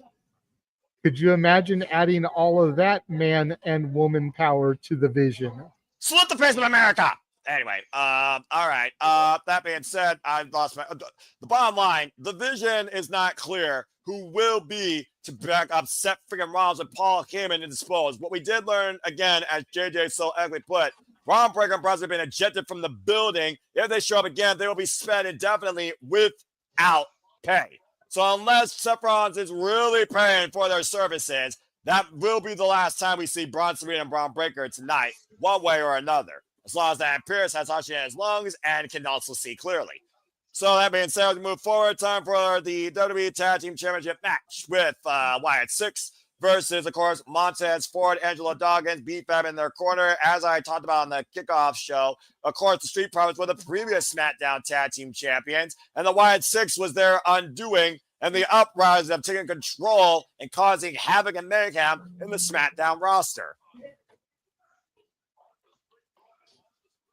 I have no idea what this sort of stance is. They want something different, clearly. Again, trying to move forward from what happened a few moments ago here. As again, Walter, Breaker and Rhea have been kicked out of the building, and now we're trying to regroup for the SmackDown Tag Team Championships. Yeah, they've been kicked out. Sorry, I was working on the banner. I forgot that they added this last minute, so there's no banner. That's fair. As the bell tolls, it tolls for the Wyatt 6 entrance as the fireflies light up the night inside the building. I love this song. Yeah, it is a great song. And Code Orange is also a great band.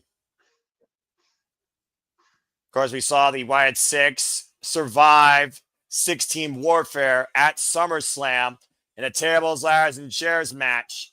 And of course, the Wyatt 6 representing the SmackDown Tag Team Championships will be Joe Gacy and Dexter Lumis. But there you see them in full, all 5 of them. And of course, the spirit of Bray Wyatt represented by that lantern. My God, listen to the crowd. That's pretty damn awesome, I'm not going to lie. It's a spectacle to see that. I'm not going to lie. Seeing an Eiffel Tower set like that is a very nice touch, too. Probably the coolest thing I've seen so far from WWE in a long time. And, of course, the Wyatt 6 live in the shadows, a family brought by circumstance, forgotten souls. And, of course, Nikki Cross, Sister Abigail, Uncle Howdy, Bull Dallas, Eric Rowan, of course, and Joe Gacy and Dexter Lumis.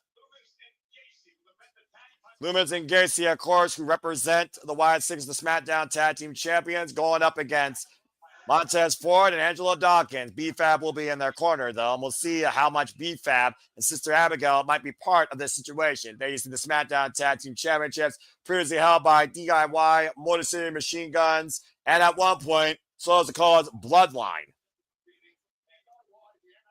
And, of course, Walter, we know that the Street Profits got back to this opportunity, beating Mello Don't Miss. Carmelo Hayes and The Miz on SmackDown. And then Bray Wyatt put something in Montez Ford's ear, and you already see, look at the miscommunication. Look. We all know the influence. That could be the effect of what Bray Wyatt told them.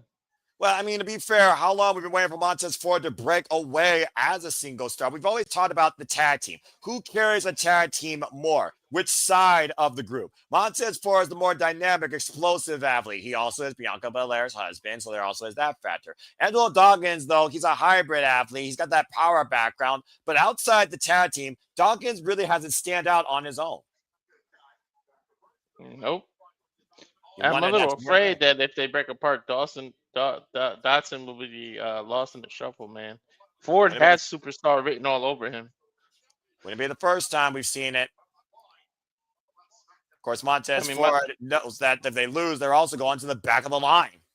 Montez Ford will end up being the Shawn Michaels, and Angelo Dawson would end up being Marty Jannetty, you know? Story of tag team wrestling as long as we've called that metaphor, honestly.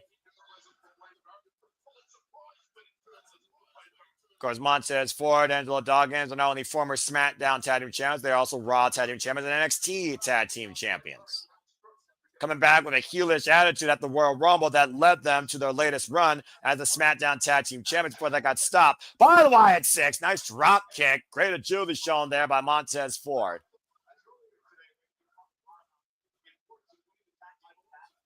We talk about the importance, of course, of the Tag Team Championships here in WWE and the division or lack thereof. Of course, SmackDown's division has stood together against the Wyatt 6 to try and take the titles back. Whoa. Okay. Hey, man. A couple of years ago, we've seen it, right? AJ Styles won the WWE title from Jinder Mahal in Europe. We've also seen tag titles for the women change hands at previous clashes. May I remind you of the Unholy Union and Jade Cargill and Bianca Belair. And now Joe Gacy's trying to come in here. Hoist it up. That was in Scotland, right? Yeah, you're right. Shit. See, right now the Street Profits seem to be on the same page and so far in control of the champions and B-Fab right now trying to keep the team together.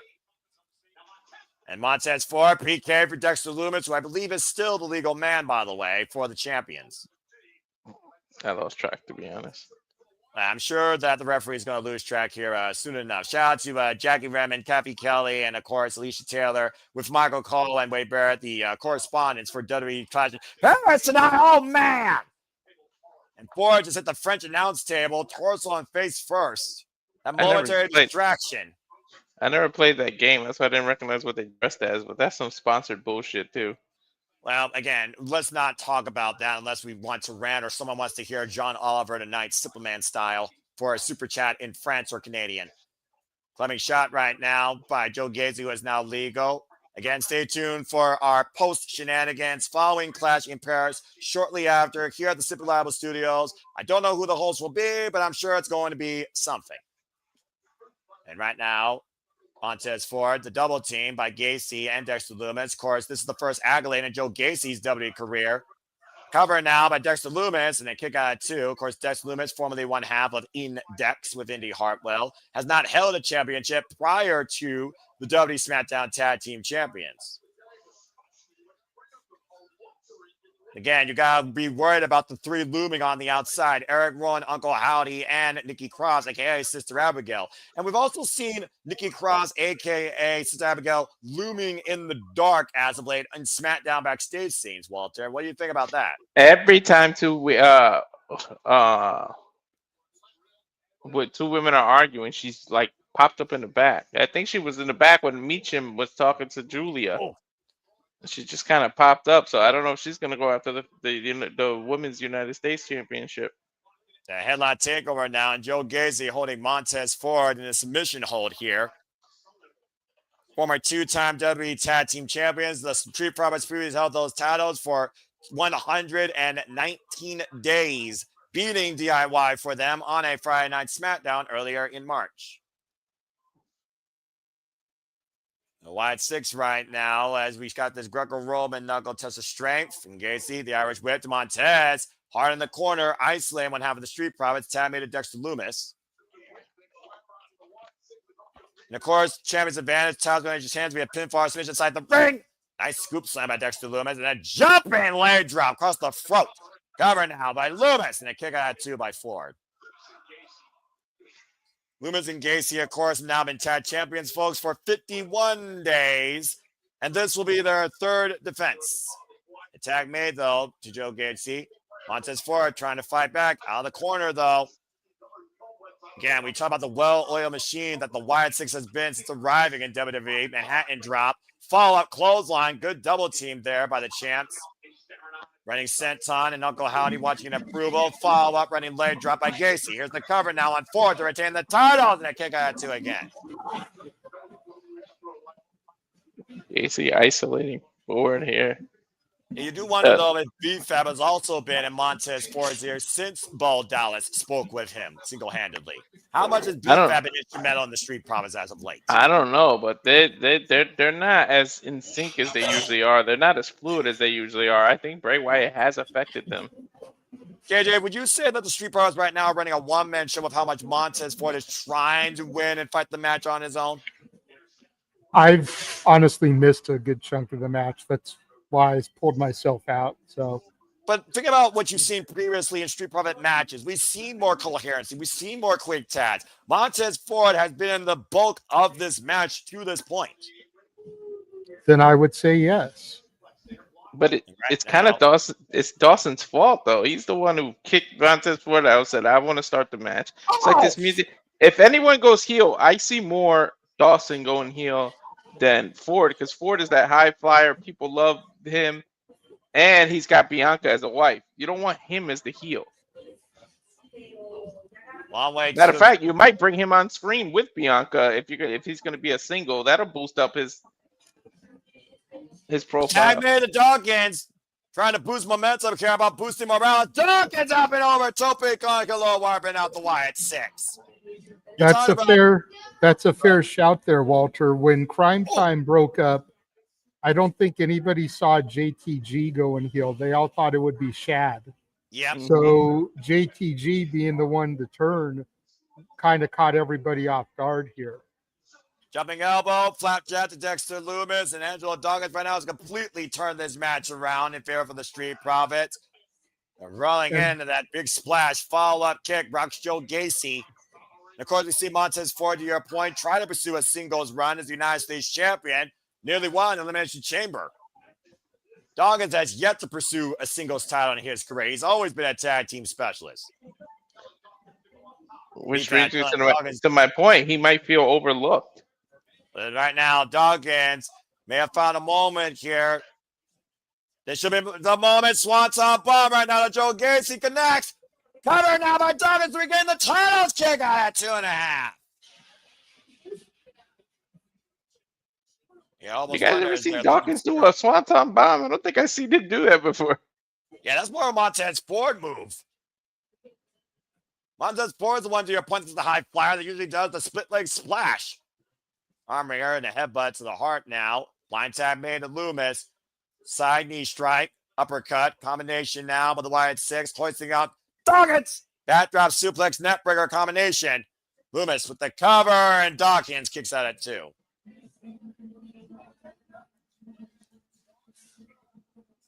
And frustration, I feel like starting to show here. Particularly, I was looking at like a little bit of anxiety almost on Sister Abigail, Nikki Cross, into that near fall by Dawkins. You see Ford, though, coming back up to the corner. Tag made. Dawkins with a shot to Gacy. And right now, double two. God! Hop-up suplex. Combination by the Street Profits gets a 2 count on Lumis. Almost a pounce of that suplex. Again, I do wonder, though, if Montez Ford is the more worse for wear here. That's not a bad shout-out by Matthew. And right now, Dawkins heading up to the top rope. Gacy, tearing down Dawkins. And Ford's base removed by Lumis. Cause Montez Ford loses balance, much to the happiness now of Sister Abigail and Uncle Howdy. Again, just look at that. Imagine just looking on, just looming in the aisleway, that imposing threesome. That's got to also be playing a factor here for the Street Profits. Quick tag now, and Gacy looking to hook up Montez Ford, possibly for a superplex. And Ford, though, preventing the possible superplex. And the blind tag was made by Angelo Dawkins. I'm not sure if Ford's aware of it.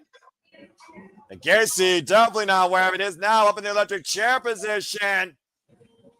Uh-oh, Legion of Doom style. And Ford to the top rope. Oh, man, overhead blockbuster. Cover 2 and Lumis with the save. Guys, if Lumis wasn't there, we might have had new champs. Yeah, no kidding. That over-the-top blockbuster from the electric chair position out of the corner. Great double team move. But Lumis, great awareness to come in for the save. Super kick, pop-up right. And Gacy now, the schoolboy, the roll-up on Dawkins. Cover, 2 count only. A rolling elbow connects. Rocks Dawson, though, still on his feet. Gacy caught, planted with a spine buster. Tapped into Ford. And this might be the moment that Montez Ford's been looking for. Splash, man, splash. No wire in the pool. And all that impact now with the tag made of Lumis, and Lumis being used as a weapon up and around. Death Valley driver. Covered by Lumis, and no! Freakin feigns up his Dawkins with Gacy's body. Freakin looks like the wasteland here. How fitting considering this is brought to you by Borderlands. We talk about, again, the lack of tag team depth on Monday Night Raw. Meanwhile, the definition of the SmackDown tag team division really raids upside down by Joe Gacy. What the hell, dude? And now a second rope moonsault miss, though, as Dawkins able to roll the way. I haven't seen Joe Gacy use that since freaking JJ's NXT. There's a nod for you, JJ. Don't expect many of those. Now Dawkins running the corner. Oh, man! That football tackle into the barricade. Uh-oh. Watch Redbeard. Again, everyone knows he can't get involved here. Oh, and Lumis taking advantage of the distraction. Sending Dawkins up and over the barricade.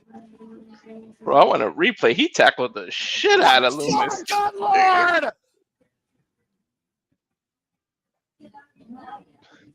And now gets Lumis back inside the ring after clearing the ring post.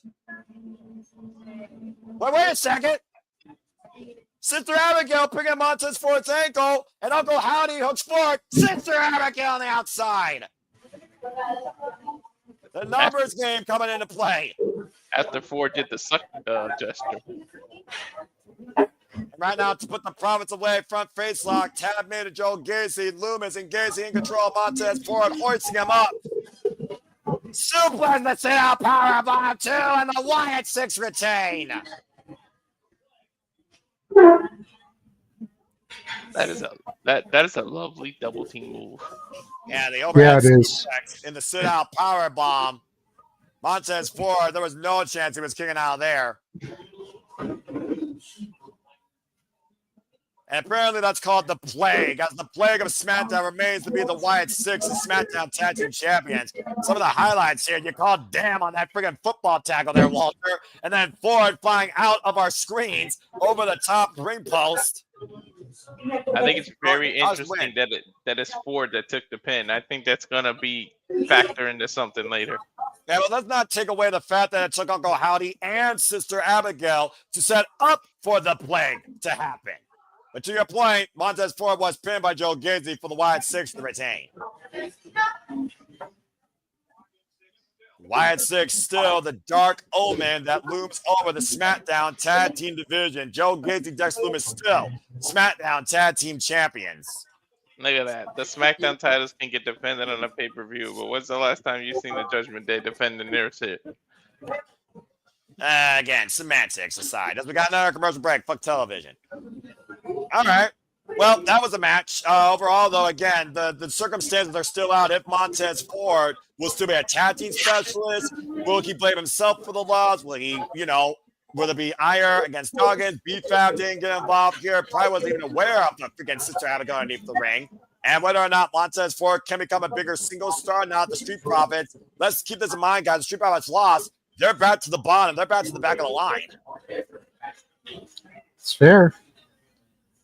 Well, while we've got this commercial break, this time we'll go ahead and we'll run our trailer. We will be right back. And now for a taste of things to come.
And as I said earlier, truly charismatic students we encompass, celebrate, embrace, engage, react, criticize, analyze, and popularize towards all of the wrestling. And welcome back here to our coverage of Clash in Paris. Noel Foster, Walter Cruz, JJ Williams, your team here tonight for the Steve Studios for this WWE PLE from Paris, France, as we have a Clash in Paris, as we look towards the Fearless One versus the man herself. Nikki Bella, Becky Lynch, one-on-one, first time ever, and it's for the Women's Intercontinental Championship.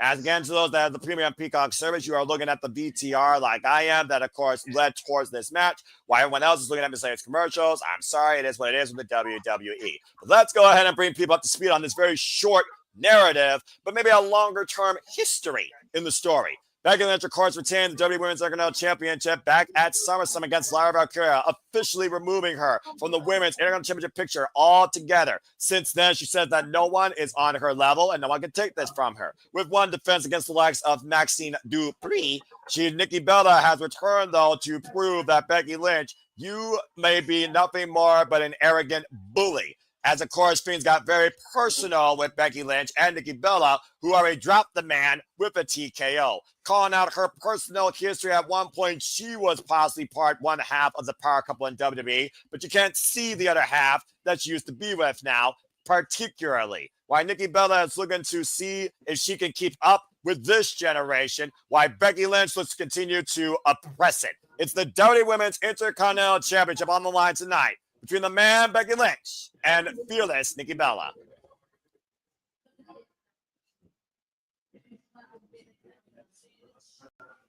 Apparently, Nikki Bella's called Becky Lynch everything from little bitch to a four-letter C word that I'm not going to say on the air because I'm not trying to demonetize us here. I can't believe that's the next match. I had the graphics set up like totally as a coincidence. Well, I mean, again, it is literally the mid-card championship, but it's supposed to be the workhorse championship.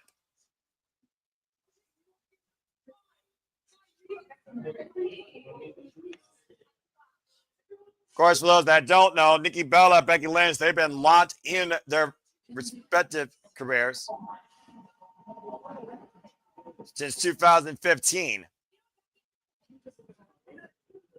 Of course, I haven't seen Nikki Bella in a singles match, honestly, since I believe 2017. And to my friend, fearless Caitlin Bella, I wish you all the best to your fave. But again, Becky Lynch right now is on a whole different level. But we might be one AA away from crowning a new Women's Intercontinental Champion.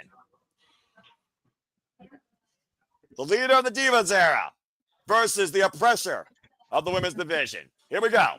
That torture rock bomb, man, it's taking some women out. It really has. You can look, but you can't touch.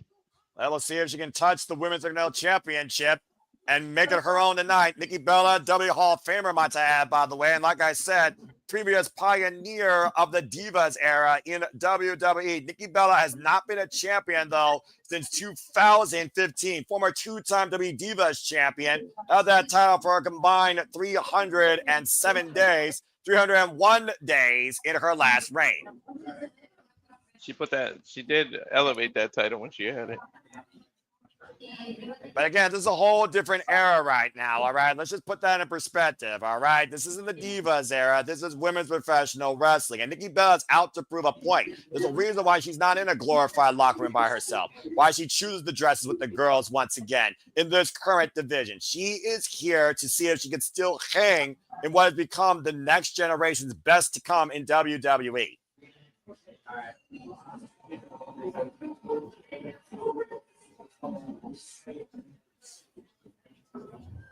Of course, the Bella Twins, of course, ran that Divas era together. Never were WWE Women's Tag Team Champions, though by Becky Lynch has accomplished probably everything this era.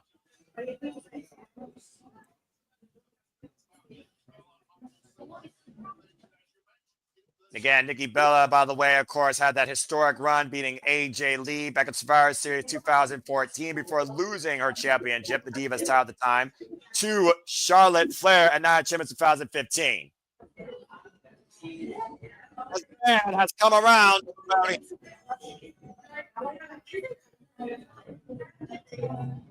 Interesting.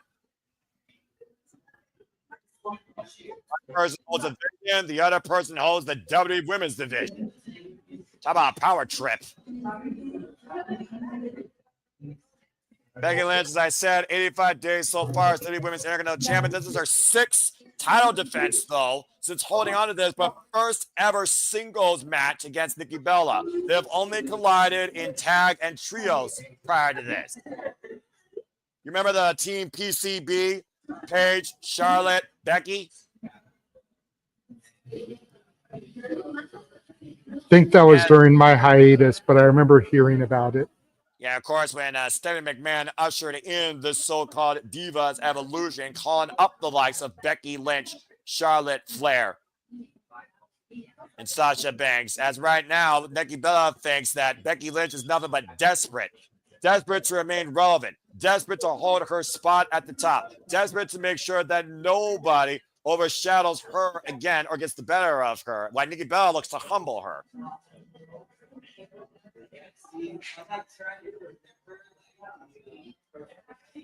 It's kind of ironic when you figure about the fact Nikki Bella is a WWE Hall of Famer, and Becky Lynch, for everything she's done, she has yet to even get to that point. That's probably still raising her ire a little bit, because I do think people still hold Nikki Bella in a higher regard than Becky Lynch, and that's probably what Becky's trying to shut up tonight, those critics. Well, Becky's still an active wrestler, so she's not going to be a Hall of Famer just yet. I've never understood the whole putting someone in the Hall of Fame while they're still an active competitor. It was one thing. It was one thing for Ric Flair to do it because he retired the following night. You know, Rey Mysterio is a prime example. Like, I don't think Rey Mysterio should have gone in the Hall of Fame if he didn't retire and lose to Dom the following night. And here it's been freaking almost 3 years since then, and dude's still wrestling. It's kind of crazy when you think about that, honestly. Yeah. Granted, I think about a year and a half of that he's been out with another injury or two, but, you know, such is life for Rey Mysterio. Yeah, right. Cements aside with his 52 knee surgeries, and Becky dropped down from the apron to the floor. And you can draw a lot of similarities with Nikki Bella and Becky Lynch when you think about the regards they hold themselves to being leaders of the division. And, of course, also leading women's wrestling, women's evolutions outside the ring, of course. Becky Lynch, who literally became the man her own way. Nikki Bella, who took things into her own hands during the Divas era. Of course, Becky has been so absolutely dominant, of course, this generation of WWE. At one point, Nikki Bella, we wasn't sure if she would ever wrestle again at the risk of being permanently handicapped after neck surgery.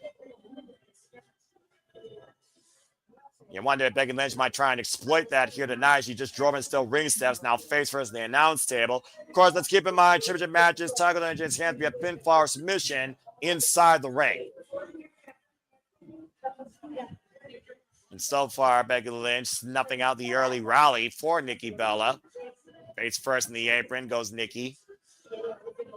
And of course, Nikki Bella, pioneer, also entrepreneur, also book author in her own right. Becky Lynch, also a book author in her own right.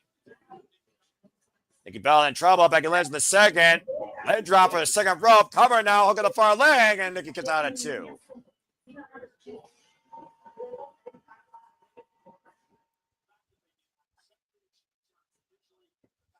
Of course, Becky Lynch, we all saw her return back at WrestleMania when she assaulted Bayley. And of course, we saw Becky and Lyra as the tag team champions for one night. Lyra 2 belts, previously endorsing Becky 2 belts and vice versa. And then Becky, of course, lost those titles. The rest is history as far as Becky Lynch feeling unwelcomed back here in WWE. It's also one of those things that I do think you always fight for that spot, but you fear losing it. And I do think that's more pressure on Becky Lynch tonight than Nikki Bella. Nikki Bella's here to prove a point. Becky Lynch is just trying to continue to prove her own point. Yeah, but Nikki's got the pressure of this is her first pay-per-view in a while. That ring rust that she got shaking it off. She's got confidence, you know, after her neck, that she had the confidence to say, can I still do this? She's got her own pressures. Well, what does it mean for Becky Lynch if he loses to Nikki Bella tonight to counter that point, Walter?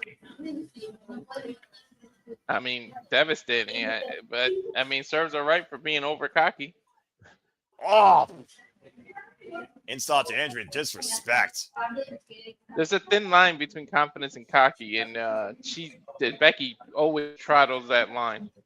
Well, Nikki Bella picked a different C word to define Becky Lynch. It's 4 letters long, and then the other one that is 6 letters long that's more sensible, and that's coward. And the Irish whip, and Nikki Bella off the ropes, runs into a clothesline by Becky Lynch, covered now by Becky to retain the title, and a kick out at 2 again. And in Europe, they definitely love that other C word. Mm-hmm. Sacre bleu. And right now, Becky Lynch holding Nikki Bella in a rest hold position here. Working, of course, that surgery repaired neck. while trash talking, while maintaining the hold and the grip. The good thing that works on Nikki's side is that, remember, Nikki left kind of in the height of her career. She wasn't up there in age like that. I mean, yeah, the women tend to retire a little earlier than men, but, you know, she still has that factor that she didn't retire at like 36 or 37. She retired kind of young. Slows down, corner with a clothesline. Another cover by Becky. Kick out two. To your point, Becky Lynch has actually been going at this for 22 years, and she's 38 years of age. Nikki Bella, though, of course, trying to come back into WWE to prove a point to herself and everybody else. Nikki Bella is 41 years of age, has been involved 18 years in the business. Becky this time, though, stopping Nikki. Nikki able to counter the boot out of the corner. Oh, big elbow. Clubbing right to the jaw right now. Becky Lynch running into these shots right now, unable to counter Nikki Bella. Stiff right again. Becky answering kind. I wonder who this pace benefits more, because Becky can go too, so, and they're kind of like picking up the pace. So is this benefiting more Nikki or Becky? Well, we talked about before the factors that could play in here, and JJ pointed out one key one, and that is ring rust. Again, Nikki Bella has not been in action since she returned at the Royal Rumble. Oh, and big clothesline takes Becky Lynch down. Another one by Nikki Bella trying to mount a rally here. Follow-up dropkick sends Becky to the outside.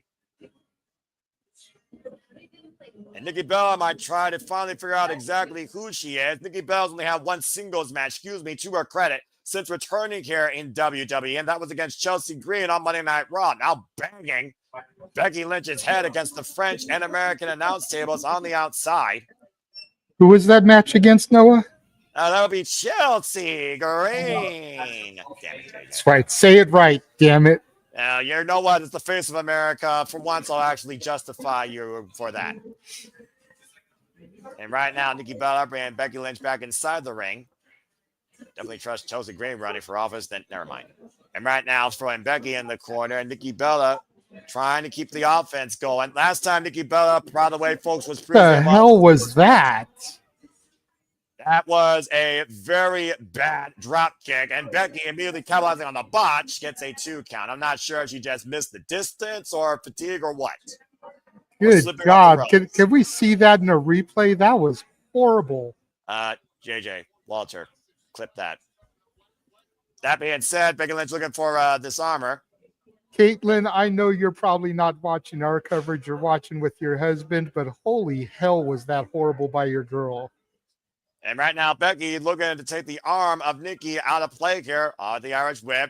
Big elbow strike again by Nikki Bella. Last time Nikki Bella was involved in a singles match, guys, let alone for a championship, Evolution 2018 against Ronda Rousey. Evolution is a mystery. Oh, man. Clubbing shot, driving Nikki down. Cover out the far leg and a 2 counts.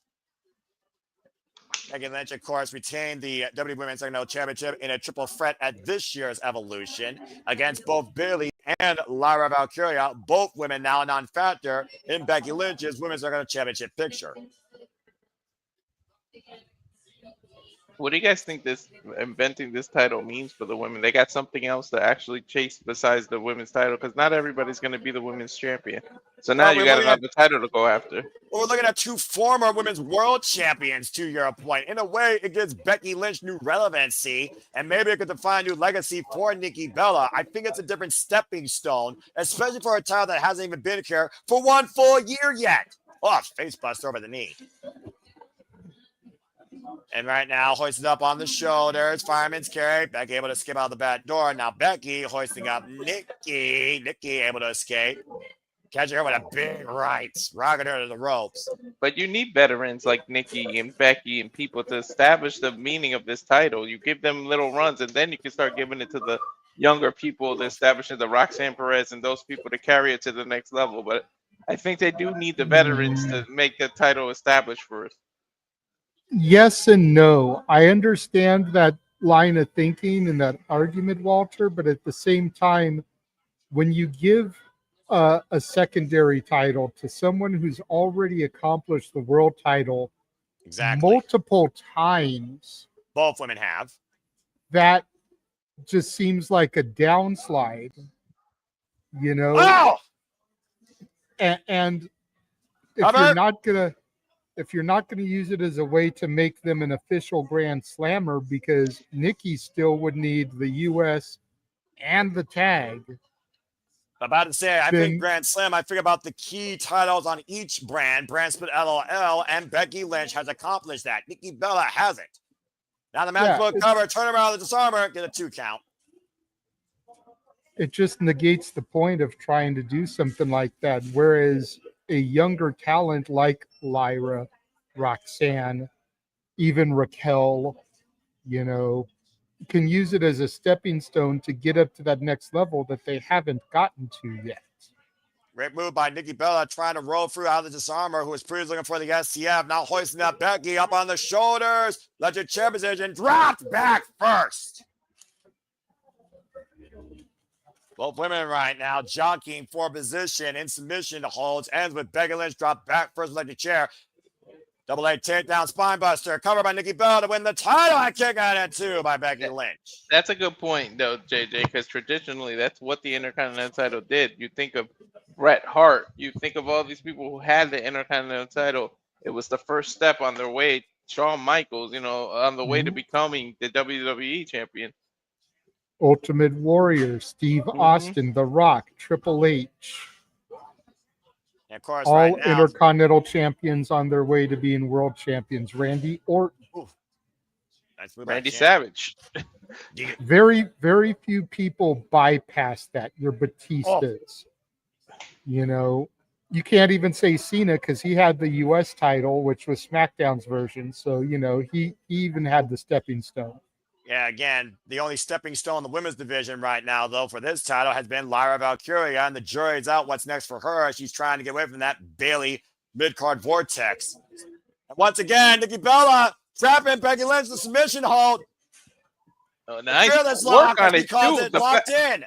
The fact that she's on her side adds more torque to that. Yeah, but again, STFU. great positioning, though, by Becky Lynch to reach the ropes and force the break. Gee, whose move is that? Well, you know, I'm sure we've seen it somewhere a time or two. You sure? fearless Because lock. we can't see the guy that usually does it, and you know that used to be her man's in him. So A kick to the midsection. A fearless lock applied as Becky sends Nikki into the steel ring steps again. And I sense at this point a little bit of frustration on Becky Lynch. I think Nikki saw a lot of them. And just saying, Nikki to steel ring steps and bringing the count. Becky Lynch looking for further damage and destruction in here on the outside.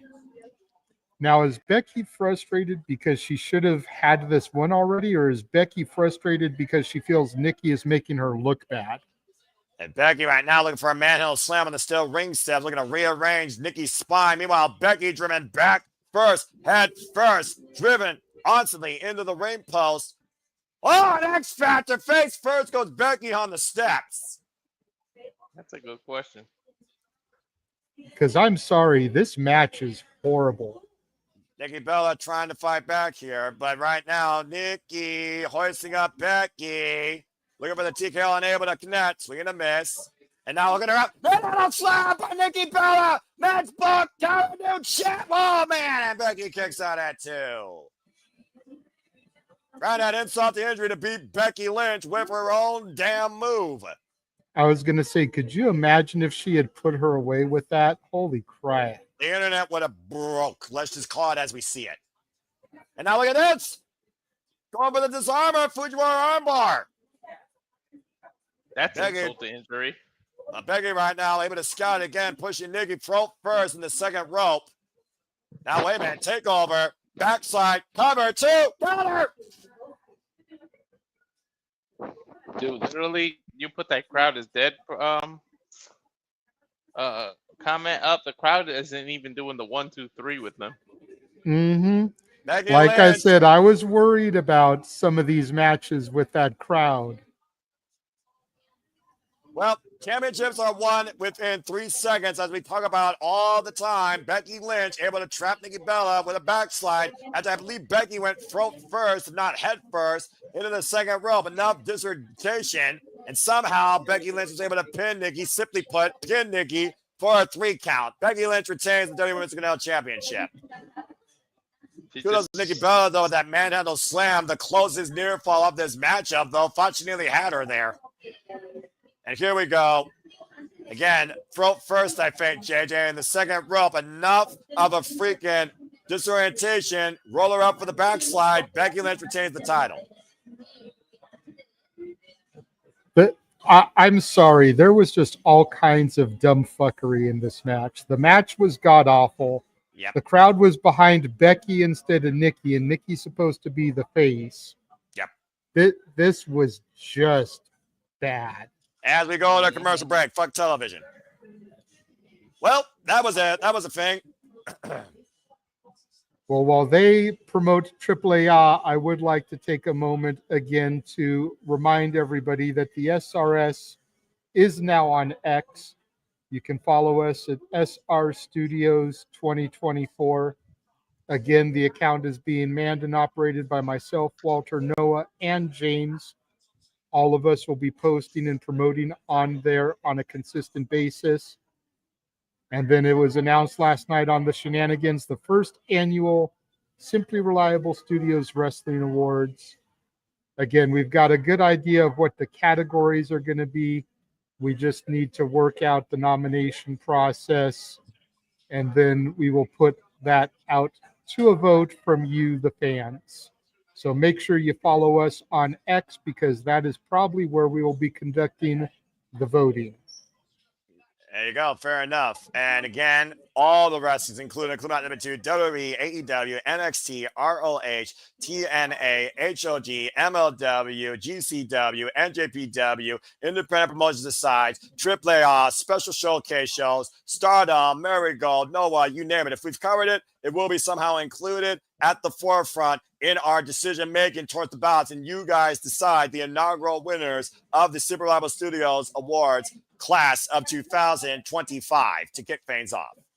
And that's why we're doing this. You know, I touched on it a little bit last night on Shenanigans.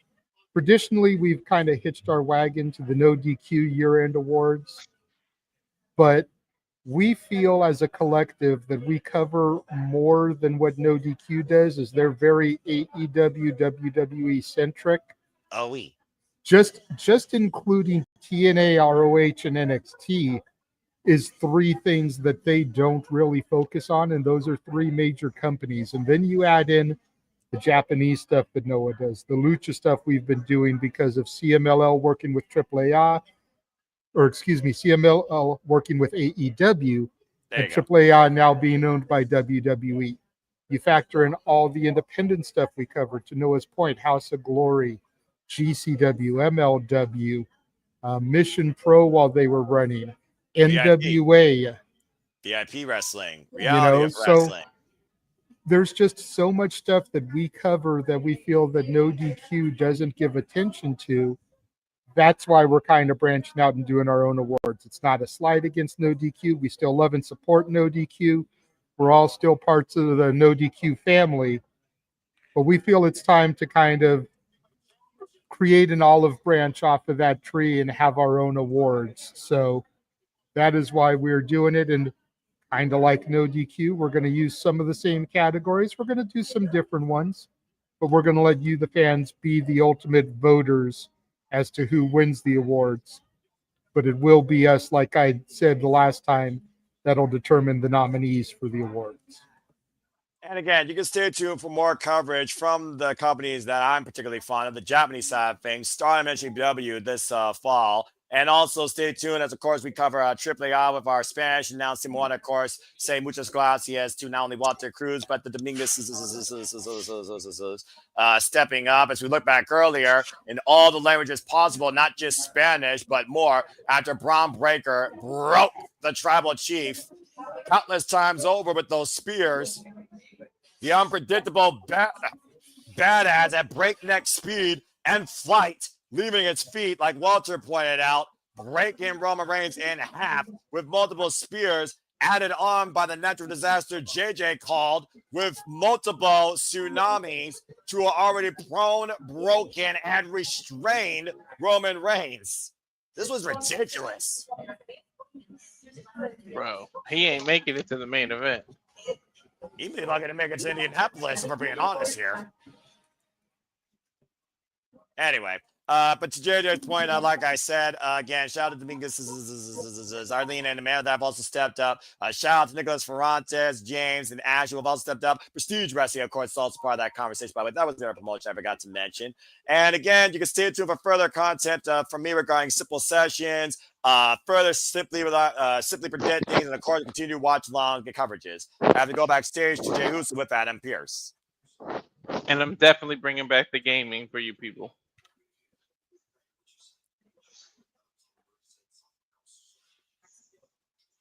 Uh-oh.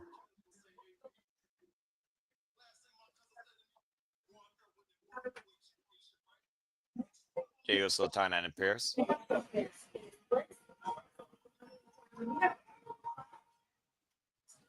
Medical be damned, he's going to bring on the World Championship. But to your point, JJ, he is definitely not 100%. Yep. Sometimes you get in your own way. Well, who's going to get their own way in a good old-fashioned Donnybrook match as Rusev and Sheamus are about to fight once again, and there are no rules. Break out the baguettes. They're still as ever because these two are about to be in a good old-fashioned fight. Sheamus, Rusev, Donnybrook match. Next to Clash in Paris. Break out the baguettes.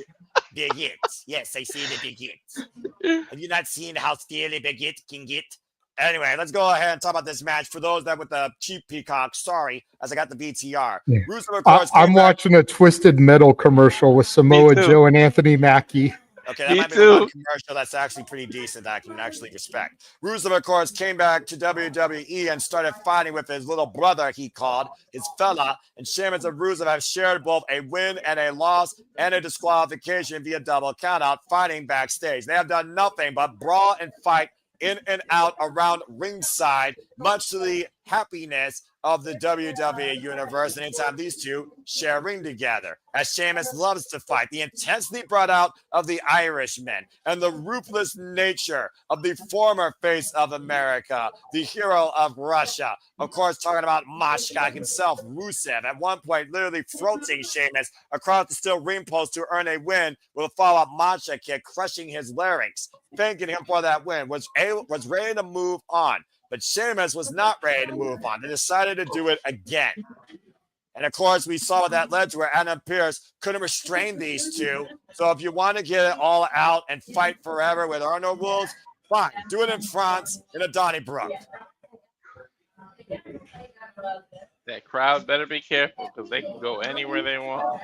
I'm about to say, what weapons can we expect here besides a big hit? And the traditional French toast. Did you just say French toast? Yeah. I mean, the baguette makes more sense. You harden that for a while, hit somebody over the head with that. Woo. Okay. Bread. I want somebody to go under the ring and grab one of those black bags that usually is full of thumbtacks. Yes. Dump it out, and it's French fries. French fries are not. First off, okay, time out. I'm calling it audible here. French fries are not France, okay? They are not originally from France, all right? That is such a disposition. Seriously annoys me. You got me ranting about food. What the fuck? Where's Nick when you need him? I was going to say, I'm sure that would be hashtag Ferrantes approved.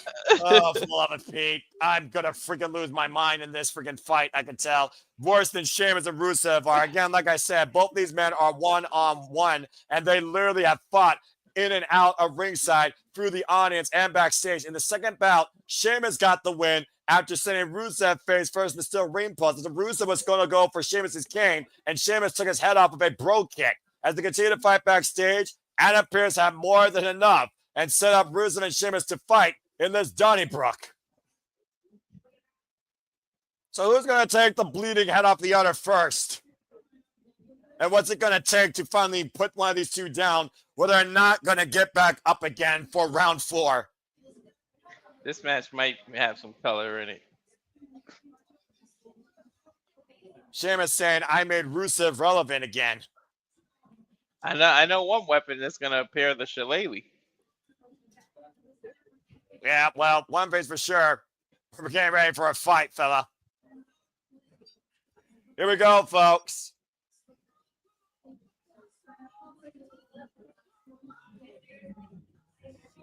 Why do they They have don't Sheamus in that picture like that? Last time I checked, they don't serve Prime in a bar, but okay. What do I know? Barrels of whiskey. Or whatever they drink. They're probably wine. All right. Anyway, guys, here we go. Let's get ready for a fight. Oh, boy.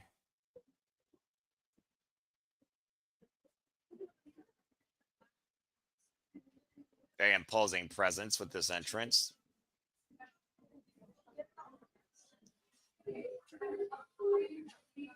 Is it Rusev Day today? I mean, every day used to be Rusev Day, but the jury is out whether or not that holiday exists. But if Rusev has his way, he'll make sure today is Rusev Day. I mean, I know tomorrow is Labor Day, but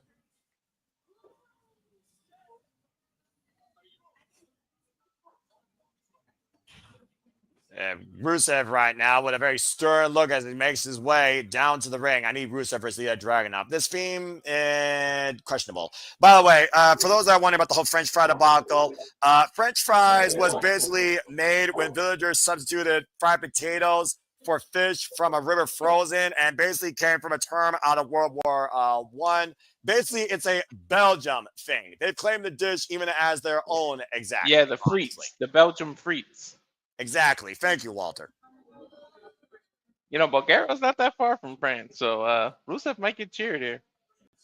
Well, as you see, UFC featherweight fighter Morgan Charrier. Up and comer. I was going to say, I'm sure Walter can tell us more about him. Referee just 145-pound division on his way up. He's not in the rankings just yet. Couple more fights, he'll be in the top 10. There you go. Fair enough. The referee for this contest, Jessica Carr, one of only 4 officials that's actually relevant by name in WWE. All right. So, I know one thing. This ain't going to be a wrestling match. This is a fight. Well, considering it's not Rusev Day, one thing's for certain. It's fight night, fella! The Redeemer. Man, I miss Sheamus' old theme, though. Seriously. We all And do, bro. They brought it back for like 3 weeks. What happened? Def Rebel got pissy. Apparently, according to the CVV interview, Sheamus has been trying to get his old theme back, and it's just not a fight worth fighting. It is, in my opinion. No, you know what? I'm not going to rant on that right now. I mean, I'm going to actually enjoy this because I'm not going to lie. I like watching these two fight. It's one of the only things in WWE that actually makes me go to WWE's YouTube channel and watch a clip, particularly weekly. So this should be very fun and very interesting for me. We need the lobster back. Too many lies. Too many lies. Freaking Sheamus and I on the same page. How often does that happen, folks? Well, anyway, Rusev and Sheamus are about to literally throw caution to the wind and everything you can out of a bar against each other. Bell rings, this Donnybrook's officially underway. I had to throw some empty boxes of limes into the recycle bin yesterday at work, and I immediately thought of Sheamus' song. That don't surprise me. And Rusev and Sheamus right now just going to blows, body shot for body shot, big overhead right by Rusev. Former United States champion, of course. Sheamus has held every title in WWE except the WWE Intercontinental Championship. Him and John Cena both in a race to see who can get it first. John Cena only has 4 months. Yeah, of course, Sheamus, one of the long rivals of that list of John Cena's career, as both men are on the outside here. Rusev, of course, also a victim of John Cena during the United States Championship run he had. John Cena beat Rusev for that title back at WrestleMania 31. Rusev was never the same after that. And now the table is coming into play. No count. There are no rules. The referee's pretty much just there to count the 3. I mean, how many times have we seen Sheamus thrive in this environment? I'm just saying. Well, this is his specialty. And Sheamus and Rusev. Oh, and Sheamus sent face first into the ring post. Sheamus, of course, former king of the ring. As I also said, he is a former WWE champion, WWE SmackDown champion. Of course, he and Cesaro and Claudio Castagnoli, they set the bar for tag team wrestling 4 times over. One of the toughest men on the planet, Irish-born WWE superstar, Celtic Warrior fella. Big knee by Rusev. Now Rusev looking to send Sheamus possibly into those 2 tables. Suplex position, and Sheamus with the counter.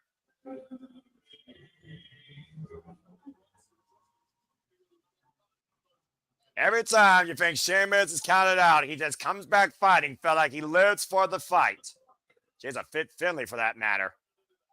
And Ray Rusev sent into the barricade at ringside, shoulder first.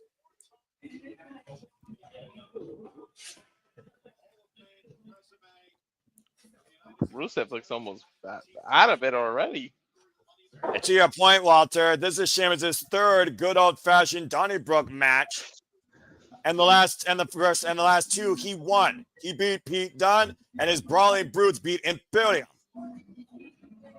The only Donnybrook Sheamus ever lost. Oh, kendo stick. I was going to try and use that shillelagh. The only Donnybrook that Sheamus ever lost was a WWE title, WWE Universal Champion Contendership match against one of his other longtime fight friends, want to call it that, Drew McIntyre. Now Sheamus Rusev teeing up against Sheamus with a kendo stick. Damn, and with his skin color, you're gonna see all the bumps and bruises. I wasn't trying to bring up the skin color here, but you're not wrong. Oh, the Great White gonna be shading a whole new color of red. Now Rusev might be looking for Sheamus' 10 beats of the bow and raking the eyes. Again, all perfect legal here in Donnybrook. No disqualification. Referee can't do anything about it. She's just there to count. Yeah, count or see the submission as Rusev's trying to concave Sheamus' chest. Yeah, he might cave it in.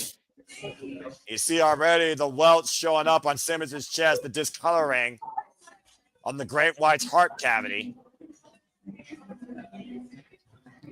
You think about the amount of punishment we've seen Sheamus endure against the biggest greats that WWE has to offer. We think about the wars he had with Drew McIntyre, the battles he had with Gunther.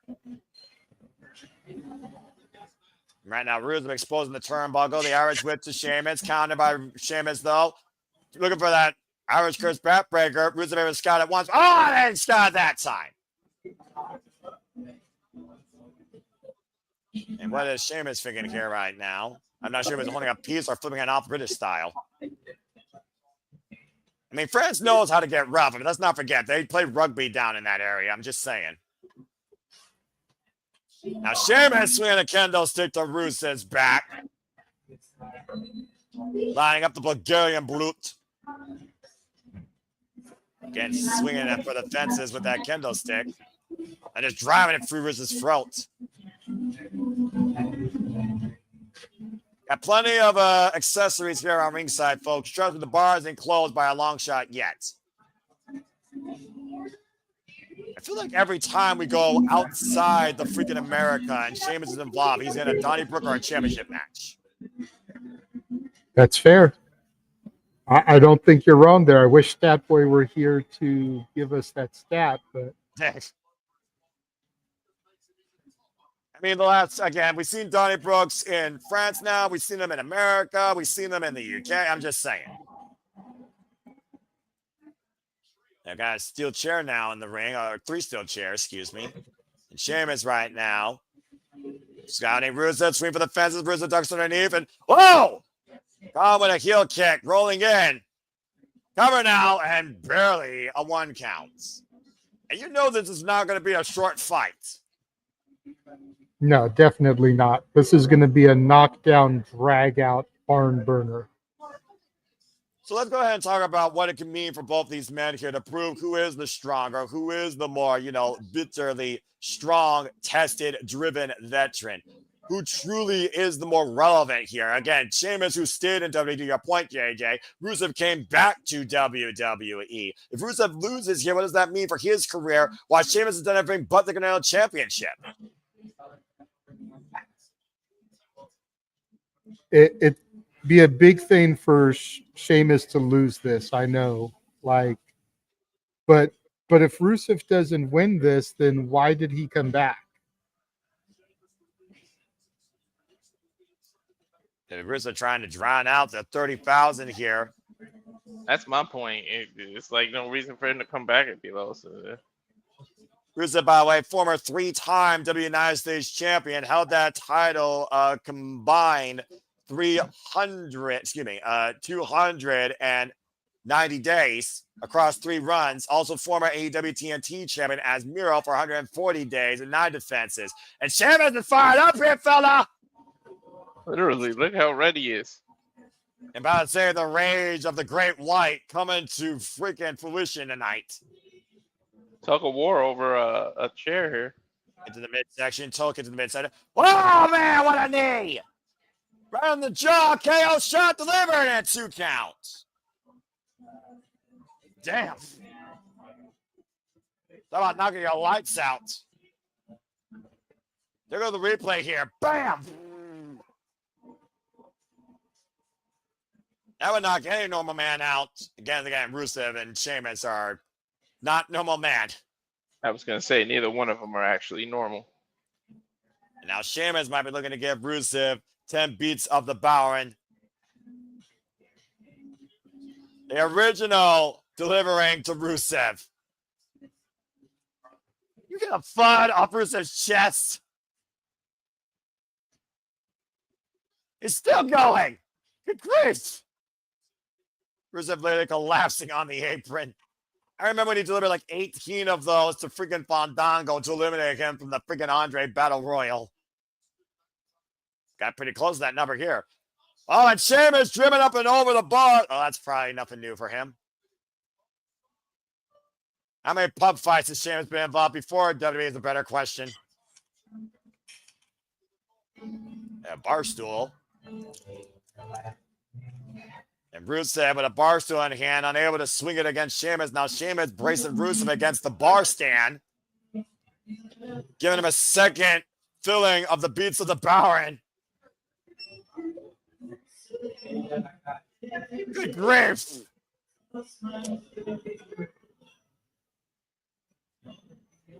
Rusev just got literally planted, hammered into that bar stand. I'm sure Sheamus has been kicked out of his fair share of pubs. With a smile on his face. And Rusev trying to escape for the WWE Universe.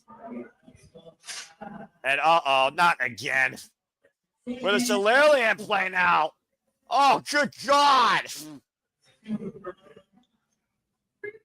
The shillelagh playing the drumstick for the Bowen here against Rusev's chest. Braced up the barricade. Rusev will be lucky to breathe the same way again after the night. Mm-hmm. I never seen a shillelagh used like that. I don't think even family punishments are used like that with that instrument. And Rusev right now, of course, pinfall submission by the way in a Donnybrook, folks, has to be inside the ring. It is not a false count anywhere. And Sheamus right now is scouting Rusev. And Sheamus hoisting Rusev up on the shoulders. And Rusev able to escape. Sidestep. Oh, man. That face first in that chair in the corner. Looking for the Celtic Cross. Sending Rusev for a ride across the times, even though we're not in the UK. Celtic Cross connects. And then not going to put some down at 2 counts. Oof. Not even sure what the audience is saying at this point. Me neither. And Sheamus right now might be thinking of calling a certain number to you, fella. Being up to 30,000 strong here tonight in attendance. Calling for the Brug. Rusev staggering up to 1 knee. May not want to turn around. You may not like what you see. Fella and rolls the outside of the ring. Getting out of harm's way for the time being. Smart move by Rusev, despite getting the beatdown, cognizant enough to be able to get out of the way. Rusev, though, looking from a high on down to Rusev on the outside. Oh, man. Big old mistake by Sheamus there as Rusev swung with a home run with a kendo stick to a falling Celtic Warrior. Irish whip to Sheamus now. The still ring step, shoulder first. Yeah, right now, again, like I said, there's still a whole lot more plunder on the outside.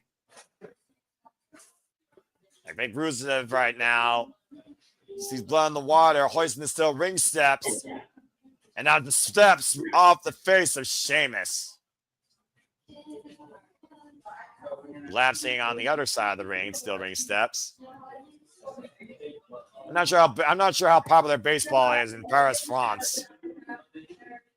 Now the bar trying to come into play. How much does that thing weigh? How much does an average bar weigh? What the hell is Rusev doing here? Rusev rearranging the furniture, quite literally.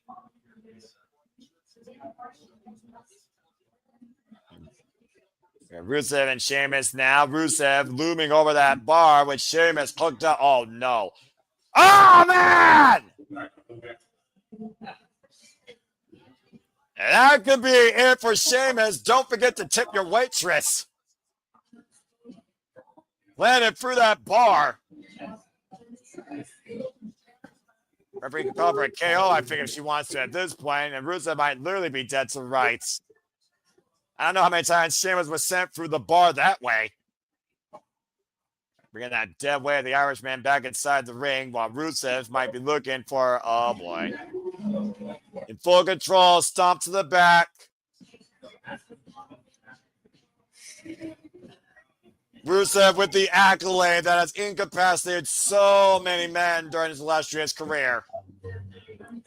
Also known as the camel clutch. And thank you for that, by the way. The spirit of Sheamus, though, refusing to be broken versus his body that might be wavering as Sheamus somehow is getting back up to his feet with Rusev on his back. Drop first through two steel chairs.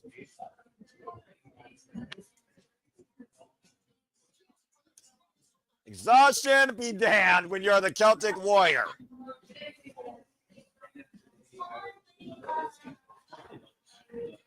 And both men right now creating separation with each other.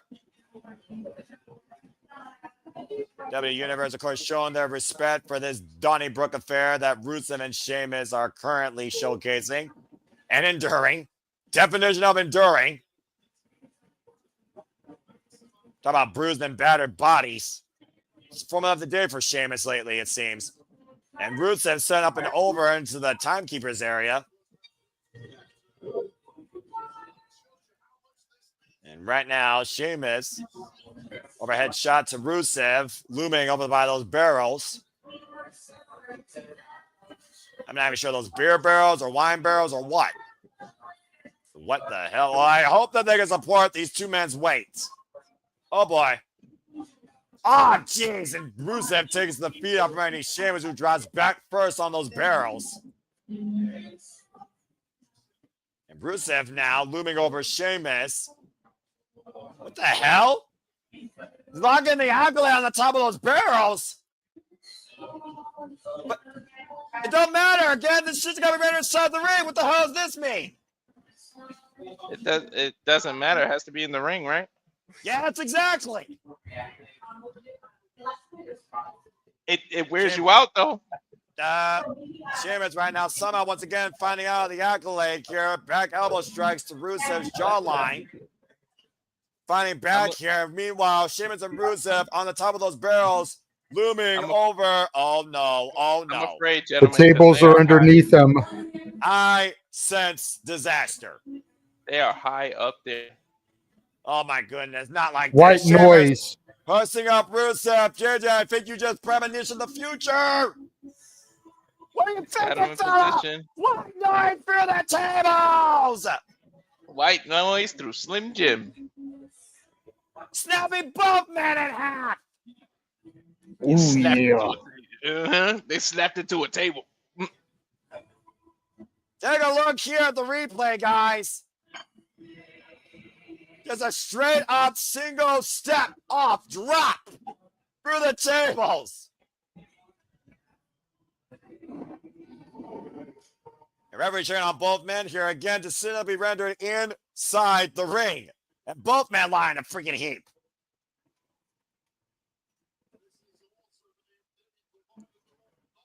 I'm not sure if Sheamus hurt his shoulder there, but you see the scars of battle much more vulnerably visible on Sheamus versus Rusev. And Rusev is the first to stagger to his feet. How the hell is Rusev up first?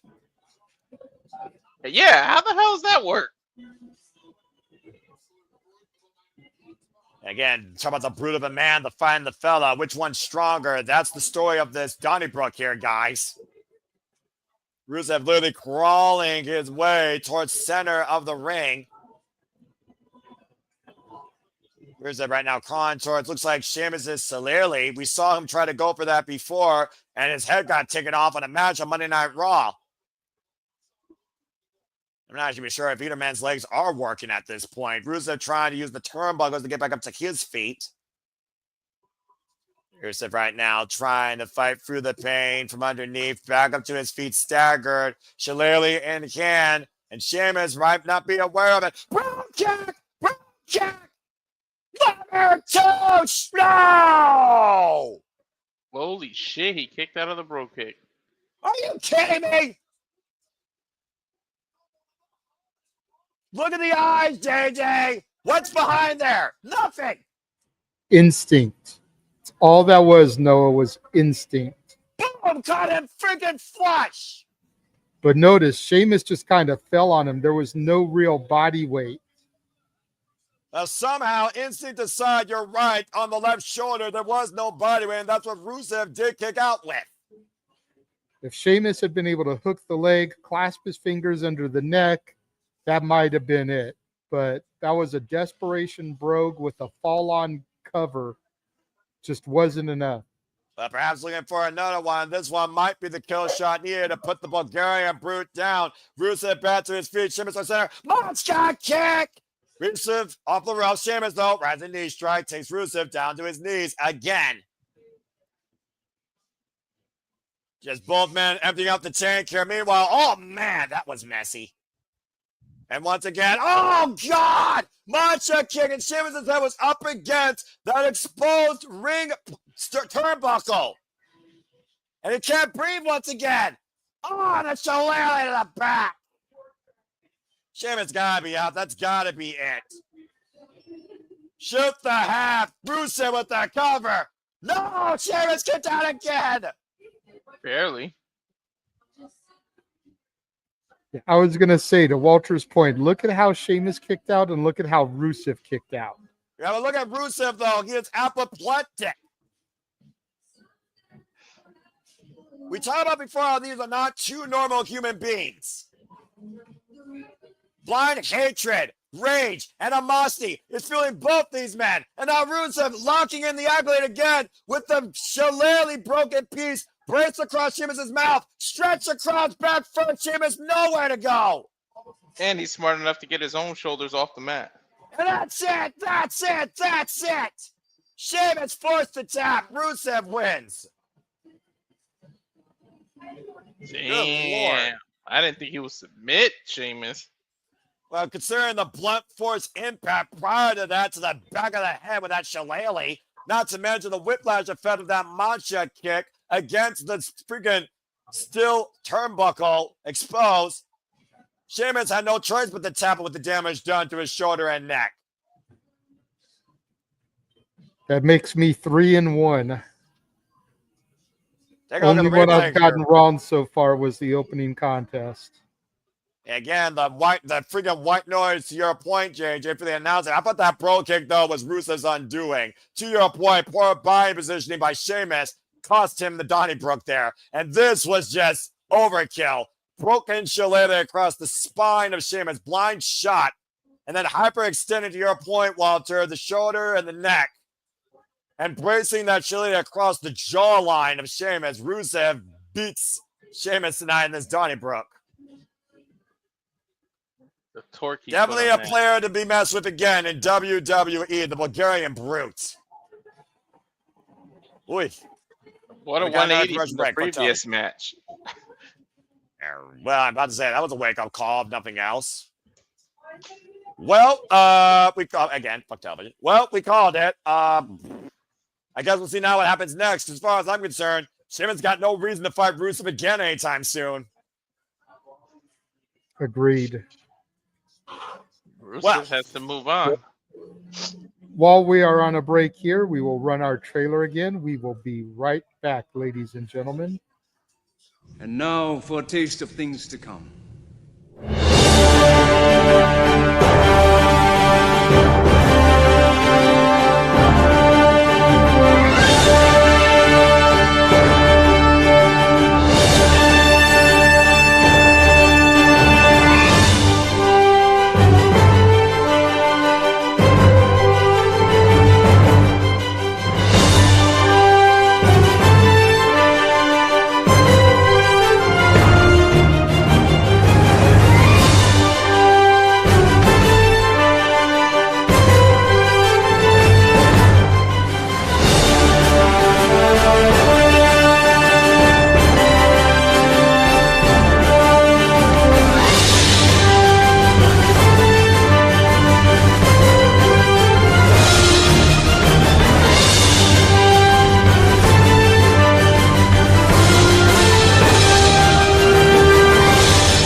Again, welcome back here to the Semi Studios. Let me truly remind you what we celebrate, engage, compass, represent here as we analyze, criticize, watch along, react to all the wrestling. And welcome back here to our coverage of Clash in Paris. Again, Noah Foster, Walter Cruz, Vega Wrestling, JJ Williams, of course. So much more still to come following this weekend. Stay tuned, of course. We bring you a prelude into the shows to follow on Celebrity. Of course, we're doing Celebrity for WWE Indianapolis WrestlePalooza. We have NXT No Mercy. We have AEW All Out. We have TNA Victory Road, and so much more to come outside that on our watch along coverage. And shout out to the most powerful sports TV voices of the 21st century, now including Michael Cole on that list, according to the New York Times. Congratulations to him.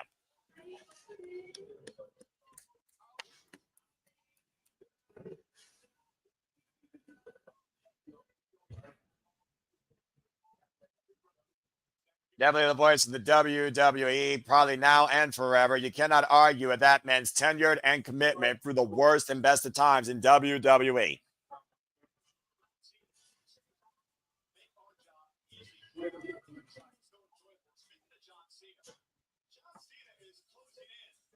Apparently, we got a bit of a stat here. Most PLD wins in WWE history. Undertaker holding at 107. John Cena is second at 98. Triple H at 92.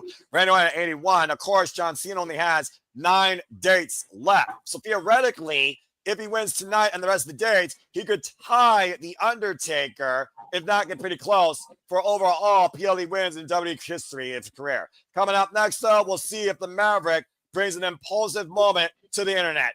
Taking on the GOAT, John Cena, Logan Paul, one-on-one.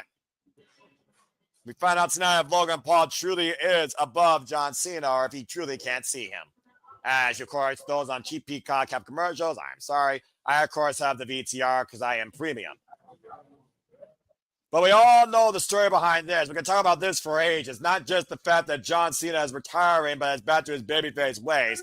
But the history, of course, that John Cena brings forward on PLEs against those that want to make some sort of expense at his name.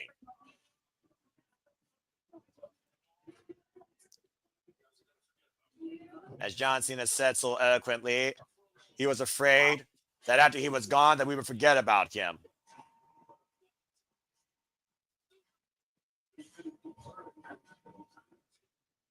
But apparently he said that now that I am here for all of you once again, every W superstar then and now is a big old John Cena problem.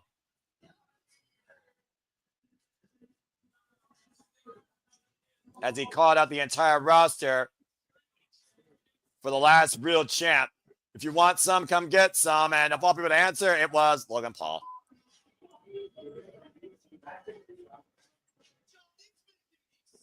And of course, Logan Paul was booed out of the world and the building.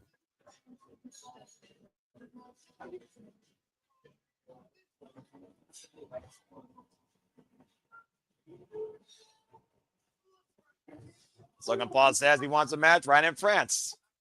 And of course, John Cena never backs down from a fight.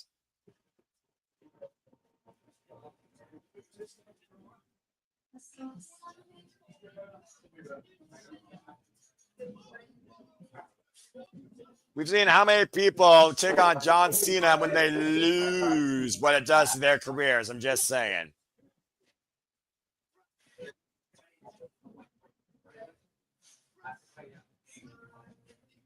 Logan Paul saying wrestling is changing and I am wrestling.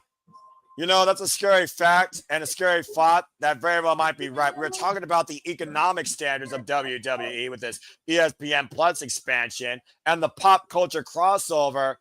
A win over John Cena tonight might further influence what Logan Paul is saying, what wrestling is becoming.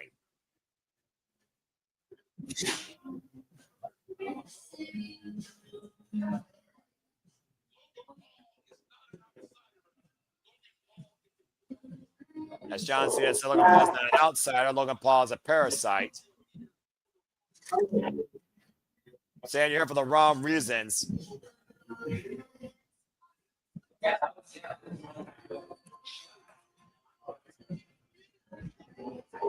As Logan Paul says, he brought them to Netflix. He brought them to ESPN.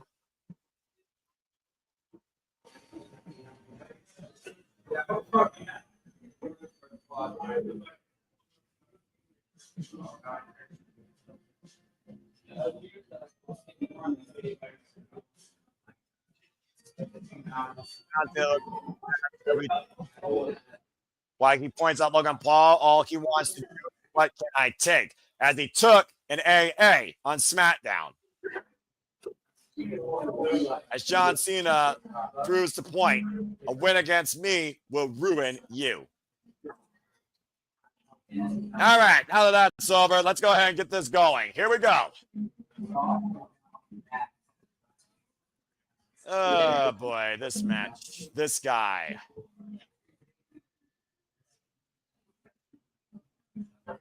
Maverick Logan Paul. Give respect to the Maverick, Logan Paul. Respect is earned, not given. He's done enough in the WWE to earn some respect, Noah. Compared to John Cena, I look at 23 years of John Cena. I look at Logan Paul's impulsive nature in less than 2 years as a celebrity crossover, despite the fact he's signed full-time. Logan Paul has taken every opportunity he can in a short tenure in WWE. And while he's been in the ring with some of the best and all the greats, there's only one big-time win this man has had in his very short tenure here in WWE, and that's against the Viper, Randy Orton. Even that was under dubious means with his freaking prime crew. But Logan Paul is an influencer, and as John Cena said poetically, he is a parasite. Possibly worse than the bubonic plague and what wrestling could become if Logan Paul wins against John Cena tonight, according to what John Cena believes Logan Paul wants to do with his business. Take and not give.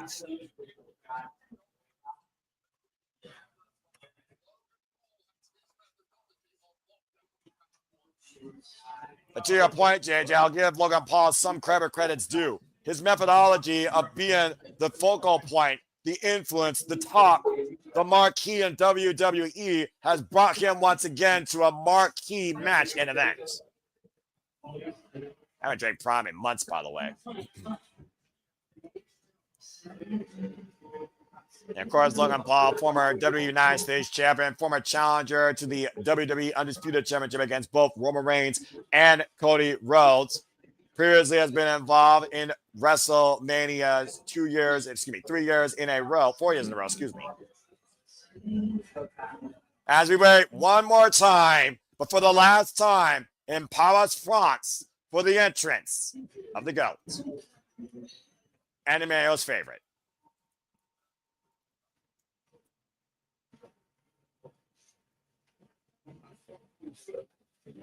Phone's out. Phone's waiting. Waiting for the drop. 9 days left, folks. 9 days left. Keep that in mind. The last time is soon, but the last time in Paris is now.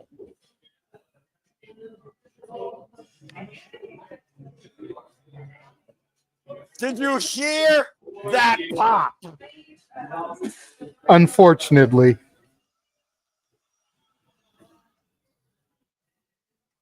There he is.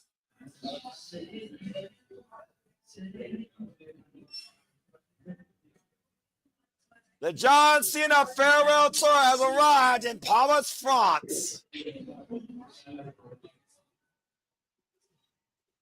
And they're not saying John Cena sucks, they're singing his theme. Well,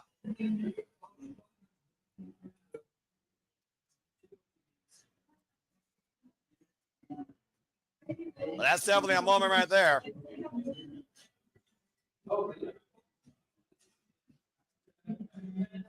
The last time is now, Paris.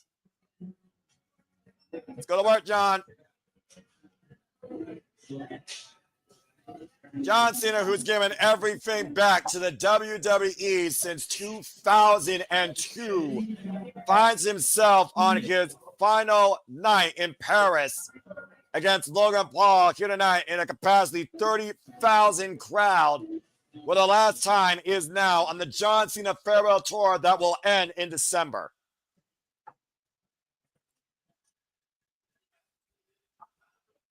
That's impressive. That's the first time I think I've ever heard an audience sing John Cena's theme.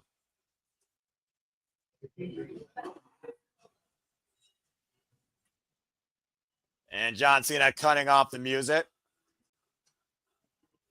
Letting the WWE Universe speak for themselves as he's done his entire WWE career.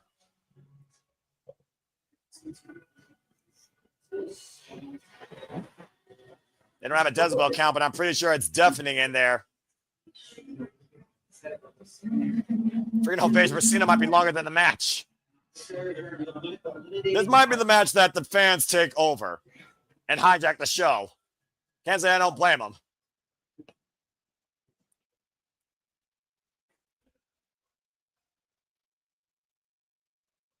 I'm just listening right now. That is crazy. Guarantee that's not going to be the same way like that when they come back to America, though. Oh, no.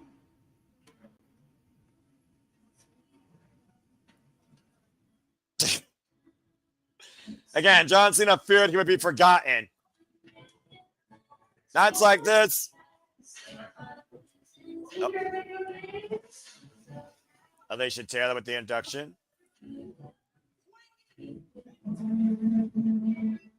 251 pounds. He is the greatest of all time.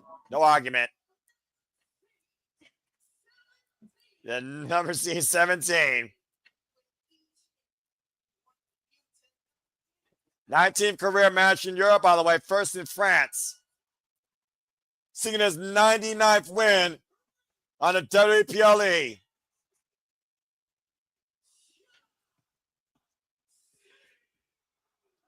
Now that's an introduction. Definitely something. Something! Big fight feel for this big marquee match tonight. 30,000 plus helping to introduce John Cena for the last time as the bellies are underway. John Cena, Logan Paul, one-on-one.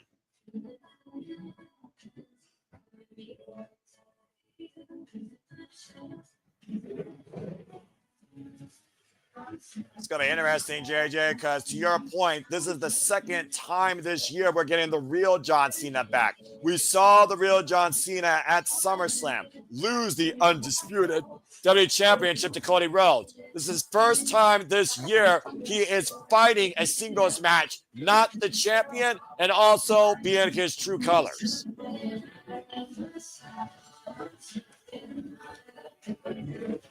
Of course, also a throwback here to the Royal Rumble. It was Jey Uso, Logan Paul, and John Cena that were the final three. And the person that eliminated Logan Paul was John Cena, thankfully. The side headlock applied right now by John Cena, bracing Logan Paul up against the rope. Trying to teach Logan Paul to think about actually being humble, why his theme lies about what he actually is. Got a reset point here. Of course, John Cena has to be aware of that one lucky punch, knowing that titanium plate is in Logan Paul's right hand. Again, shout out to Michael Cole, Wade Barrett, Kathy Kelly, Jackie Redmond, and Alicia Taylor, the WWE correspondents tonight for Clash in Paris.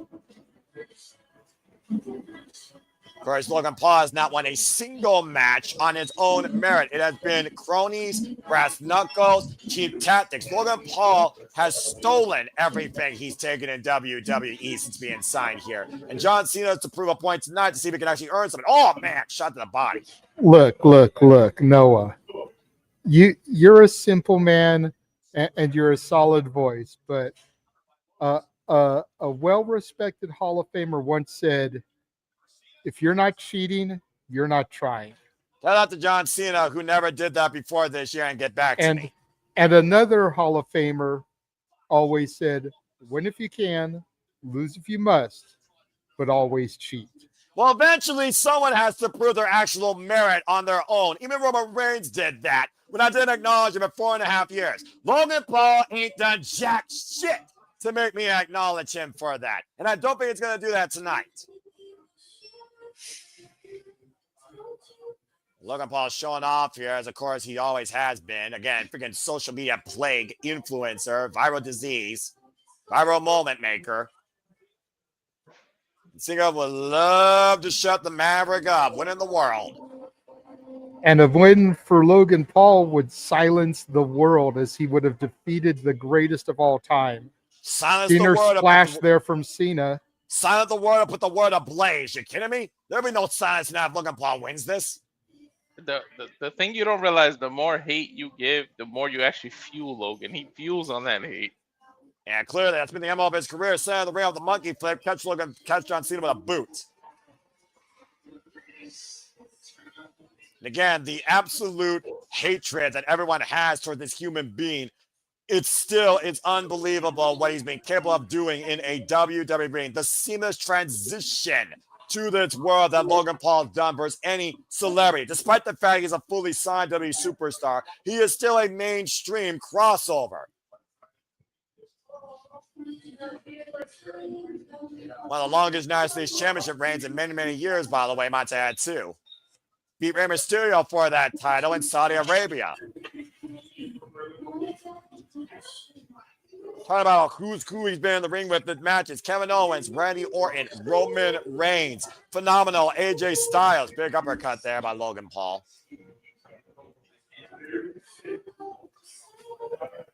It's that absolute arrogance mannerism, bigger ego than Ethan Page, that pisses people off about Logan Paul more than anything.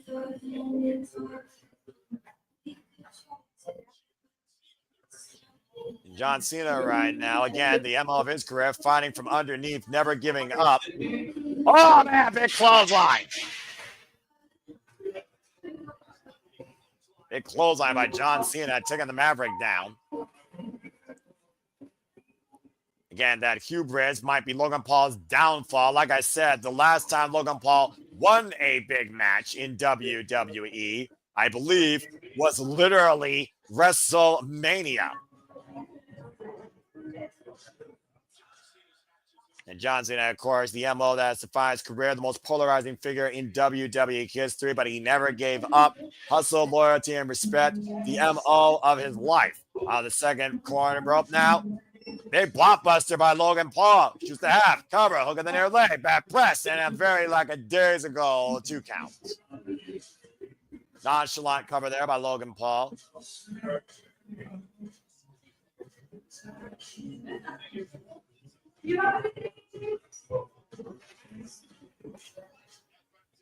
The match of freaking experience, attributes, respect versus potential and athletic capability. Of course, Logan Paul, again, literally in the genesis still of his WWE career, while John Cena, again, is at the end of his career. Further adding insult here, insulting the 30,000 here in France. And hoisting up John Cena, vertical suplex position. Just turning in the ring with John Cena and delivering it. And a cover, back press, look at the near leg again, and a 2 counts. Haven't seen Logan Paul do something like that actually in a while. I don't think we've ever seen it, Noah. You might be right, actually, JJ. Again, talking about the athleticism of Logan Paul, the speed and the strength. Hit that Logan Paul almost stopped Roman Reigns at one point during his run as freaking champion is a freaking crazy thought that almost happened. And same thing to Cody Rhodes. Of course, Cody Rhodes currently the undisputed WWE champion. Kyle getting to the feet right now, trying to wheel back in John Cena in this match.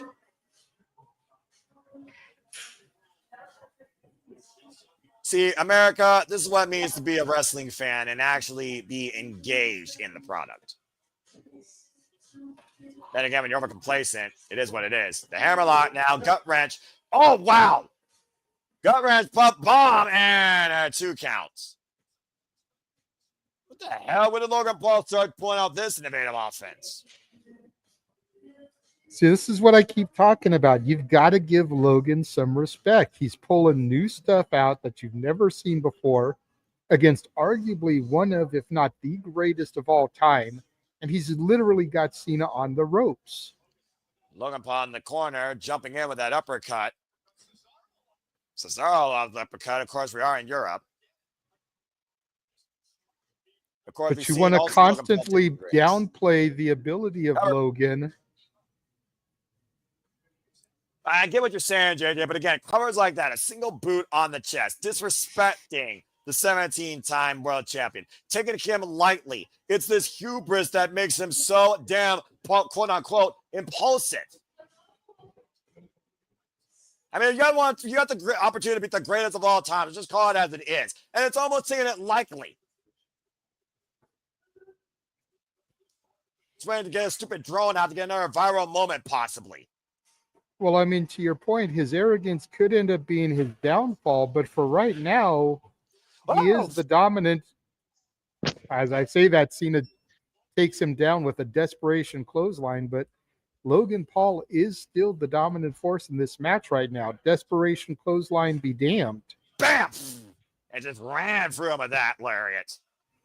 There's something, experience and all for Cena. There's something to be said about youth. Logan's just got that youth and that energy. That's why he can be dominant right now.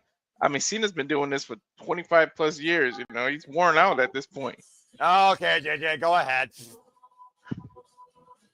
Start building some momentum. Protobomb, there's move number 3. Calling for the 5-knuckle shuffle. And the 30,000 with him.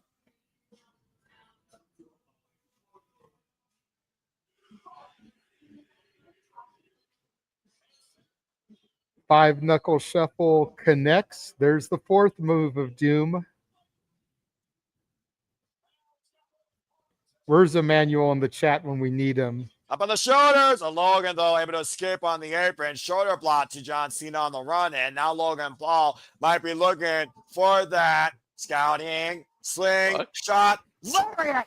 Logan lariat connects better than the AEW champion. Oh, and a 2 count only. Said what I said, and I mean what I said. It's gonna take a lot more than that to take out Cena, though. You talk about it. Unlike Logan Paul, champion. And unlike Logan Paul, him and that Page beat MJF with a buckshot lariat at Forbidden Door. Logan now back to his feet, though, and John Cena again down in the center of the ring. And right now, the Maverick might be looking to soar here out of the corner. Perched on the top, split leg splash. Cena get the knees up, though. And now Logan up on the shoulders. Adjustment. Uh-oh. By John, kick out of 2 by Logan Paul. Damn. I didn't expect Logan to kick out of a freaking attitude adjustment. Yeah, I did. Knees, got those knees fully in his chest. AA connects middle of the ring, but to JD's point about positioning, hook of the leg, no body weight on the shoulder. Talk about the conditioning as well of Logan Paul, by the way. John Cena has been putting more of the work his entire career and this year. Logan Paul going into what I believe is his 4th match this year. Now John Cena hoists up Logan Paul again. AA. Logan Paul though lands on his feet. Now hooking John Cena. And locks Cena. Trying to log in the octopus here. He got it. Now he doesn't have that other arm fully locked in yet. Yeah, trying to block John Cena again. John Cena again able to escape. Hoisting Logan Paul up on the shoulder. Logan able to swing the back door. There's a roll up the cover. 2, and Cena escaped. Now Cena step over. STF! Right into the STF. Nice transition. We saw Step his over. former love interest do this earlier. Step over, toe hold, face lock, middle of the ring.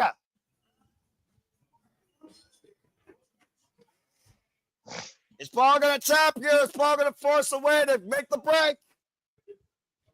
Many a man have tapped out to this move. Logan able to grab the ropes, though. John Cena bringing him back towards center, tries the position. Logan kicks off John Cena, though. Oh. Up in the sneakers goes Logan Paul to John Cena overhead. Take out a tornado DDT. When the hell's the last time you see Cena do that? Oh, man. I thought he was going to go for the blockbuster he used to use. Yeah, the throwback. Both these men put out all the stops here, throwback and current. Great DDT out of the corner by John Cena, dropping the Maverick on his head, hooking the near leg with the back press, but again, Logan Paul kicks out. Seriously, JJ, when's the last time you seen him do a tornado DDT? I've never seen him do it. That was my point. I thought he was going to go for that blockbuster he used to use, the throwback. Well, again, if the last time is now, you might as well put out all the stops. That crowd is ridiculous. And John Cena right now hoisting up Logan Paul again up on the shoulders. Logan, though, able to escape again, though. Now hooks John Cena. Oh, man, overhead, face first. Cover now by Logan. Kick out at 2 by Cena. Dude hit an inverted powerbomb. Holy shit.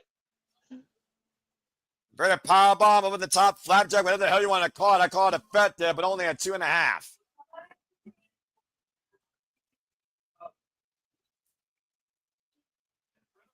Critical point here in this match, guys, as we're at a stalemate here. Logan Paul and John Cena, both men using a rope for a single grip grab just to try and get back up to their feet.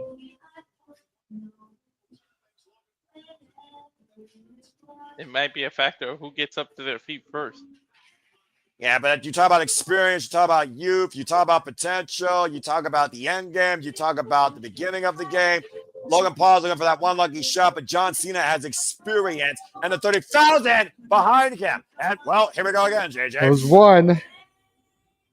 2 shoulder tackles. The swing and a miss. Ducks the clothesline. Another proto. Oh, up and over. No proto bomb. Oh! Logan Paul, that was almost a zigzag kick out at 2. That was a zigzag. What the hell? Take a look at this. Able to skip out of the proto bomb and immediately grab John Cena, take him down basically with a zigzag. Shout out to Dolph Ziggler. If Cena was a little bit taller, Logan would have landed on his feet. It was the height difference. Again, we're seeing both these men do things we've never seen before, apparently. In this first time ever one-on-one matchup. All the arrogance aside and all the theatrics here that WWE is known for on a daily basis, Logan Paul and John Cena are showing out. This is our semi-main, by the way, folks. I want to put that in respect. This is our semi-main. Now, Logan Paul again, scouting John Cena. Looking for the Logan there. John Cena, though. Oh, wow! FMJ's cover! 2! No! What the hell? They are pulling out all the stops.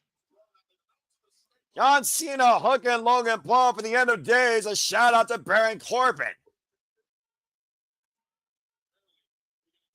Pendulum Facebuster.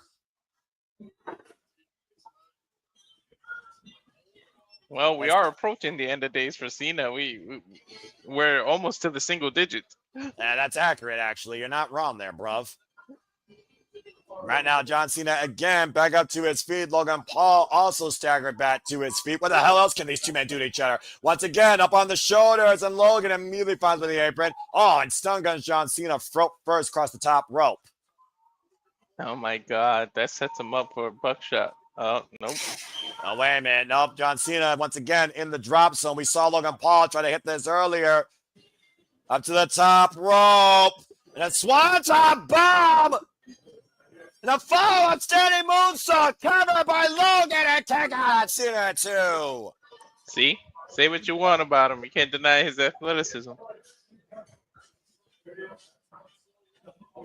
Paris used to be the side of the Olympics. Logan Paul might have been a gold medal runner, possibly in gymnastics. As much shit as you talk, Noah, you can't say that you don't get impressed the more and more you see Logan Paul, because I'm impressed every match. When he actually shows his in-ring capability, you're not wrong. There is no denying that. Again, what else can Logan Paul, though, dish to John Cena here? And again, a corner jumping uppercut. Rocks the 17-time world champion. Oh, damn. You know what just struck me? What? Don't forget Jelly Rolls in the audience. Mm-hmm. Right now, Logan Paul still looks very fresh. And John Cena, again, using the ropes to try and get back up to his feet. The crowd, though, might begin to Logan Paul here for a moment. He's got Cena on the ropes, though. So the follow-up and Cena able to get out of the way. Uppercut. Now, once again, Cena. Double underhook. What the hell? John. Oh, Angel's wings!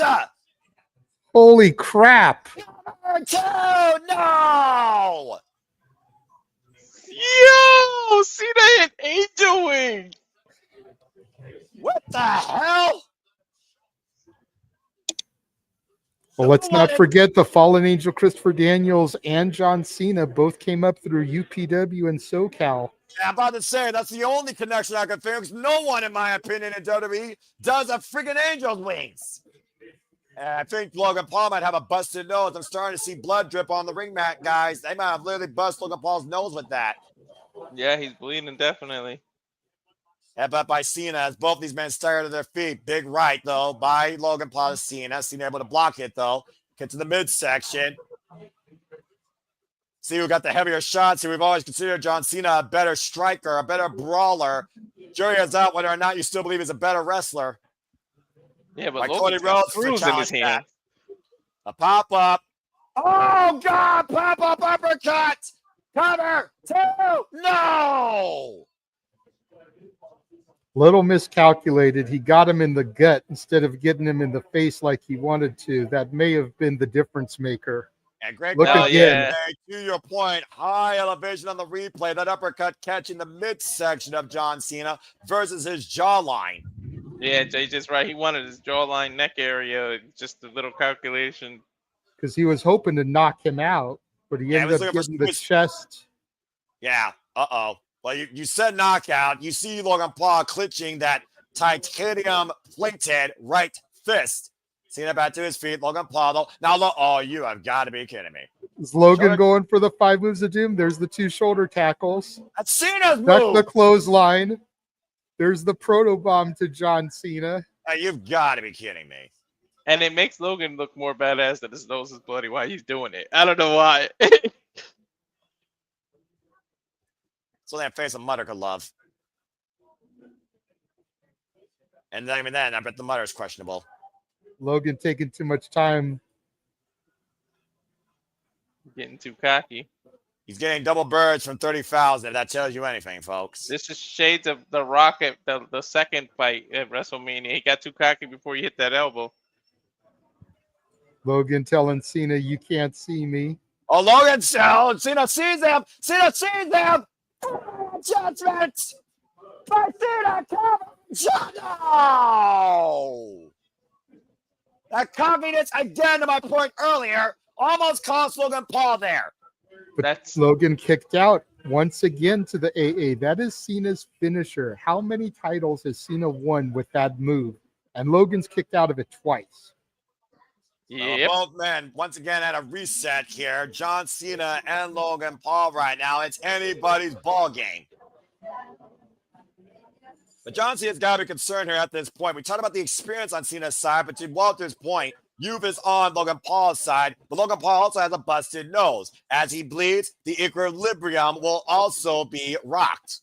Get to the midsection again. Both these men right now are just trying to throw everything they can at each other. Big headbutt by Cena. And Cena again, rocking the Mavericks gourd. I never really seen Cena do headbutts either. And now the pop-up. Oh, and Cena with a freaking Rana takeover. And now, go. No! Dude, Cena is doing everything. I haven't seen Cena do a code red since he first faced Kevin Owens. Take a look. Perfect code red, shoulders down by the legs, and Logan still kicked out. I wonder what Roxanne Perez thinks about that. Right. Shout out to Pop Rocks, to your point. Talking about rolling back the clock to the U.S. title run, to my point. Let's not forget Kevin Owens shocked the world, beating John Cena at the time. And John Cena pulled that move out that night. And he was NXT champion. I guarantee everybody in Gorilla is like fucking laughing that Cena's pulling all these moves out. I'm just waiting for a destroyer next. And right now, John Cena, one lucky shot connects. King of Logan with the cover. And no, John Cena kicked out.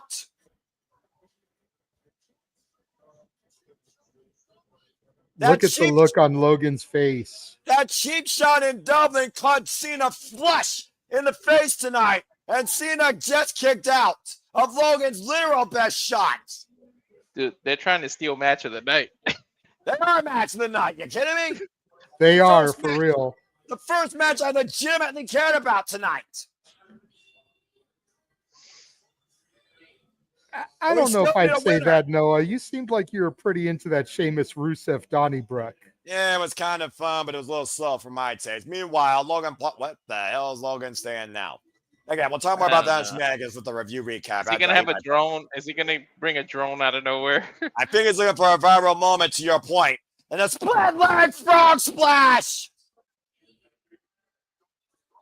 Looks like he's going to double it up, though. John Cena rolling closer towards the opposite corner. The Maverick ascends, heights, and soars. Split leg splash again. Cover. Hook the near leg, and John kicks out again.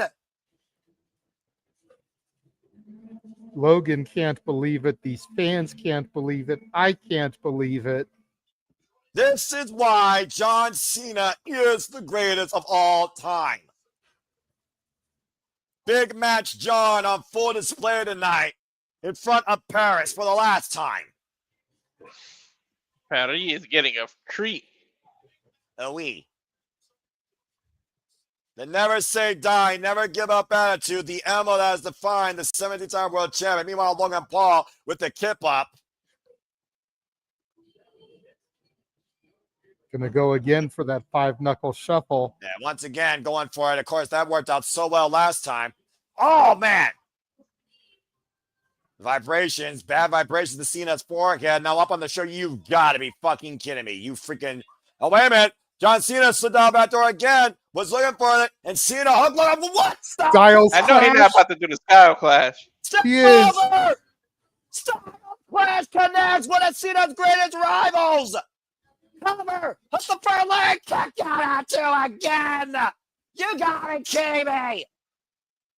I wonder if he's subtly teasing the rest of his opponents with the moves he's hitting. 30,000 are coming alive here tonight for this insane contest. John Cena and AJ Styles defined 2016-2017 on SmackDown Live. Dude, this shit just woke everybody up. Yeah, including me, and that's saying something for WWE. Jelly Roll literally said, "This is why I love this shit." That's what he just lit. I think for once, I actually agree with the man about this product particularly. And Cena now with Logan Paul hoisted up on the top turnbuckle pad. I can't wait to see. I can't wait to see how the WWE haters try to shit on this. I do not acknowledge that, and I will not acknowledge that. And for those that do, that's your own MO on your phone. John Cena right now with Logan Paul up on the shoulders. Elbow strikes, though, to the jawline. Throws Cena off. They'll find a way. And now the Mavericks soaring off the top again. Cena roll through. Catches Logan Paul. Holds him in the body position. And now up on the shoulders. One last time. Adjustment. There's no way he's kicking out of 4 of these motherfuckers. Well, he's not done yet. Oh, one lucky shot. Rebound off the ropes. Swing and a miss off that one lucky shot. Logan Paul up on the shoulders again. And a turn on Jasmine for the third time. Connect Cena. For the cover. John Cena wins.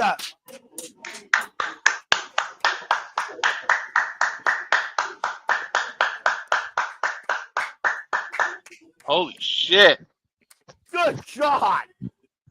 Have a fun time trying to follow that, Seth and fellas. Wow. What do you say after that from John Cena and Logan Paul? This is why you gotta respect Logan Paul, man. I'll give you credit where credit's due. For the first time in his WWE career, he went out all on his own against the GOAT. I don't know if he earns everyone respect, but I know for damn sure he earned the respect of John Cena tonight in this clinic of a match. No, what? So far, am I working on a clean sweep so far? You and me both.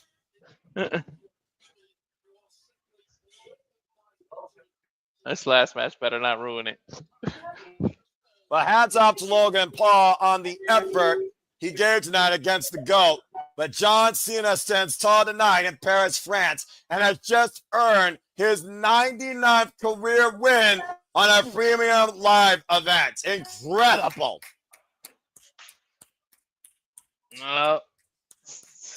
Take it in. Last time you'll see him, Patty. We've only got literally 4 months left, guys. Keep that in mind. 4 months left before it's truly the last time we see him.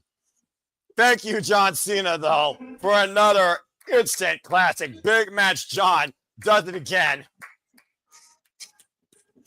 It takes 2 to tango, man. Don't discredit Logan. Like I said, Logan Paul earned a lot of respect from haters tonight. And the Did he earn yours? Also.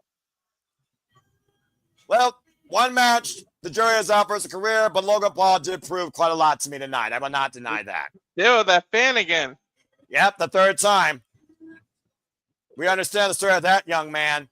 From Brussels to Italy to Paris, France. He locks in a lovely kiss to his wife at ringside. His wife, Shay. Just an absolute incredible match by John Cena again. This is what defined John Cena to Walter and JJ's points, folks, for 22 years in WWE. Given everything he can and wondering what else he can give next. Never what he can take. The most selfless man you will ever see in a WWE ring. And we only got 9 days left. I'm a little afraid because he's taking too damn long to leave. This match for sure will be remembered. John Cena, be damned, you will never be forgotten. Add that to the greats of all time for John Cena, for sure. Wow. You know what I also love about that contest? It purely existed inside the ring. They never went out on the floor.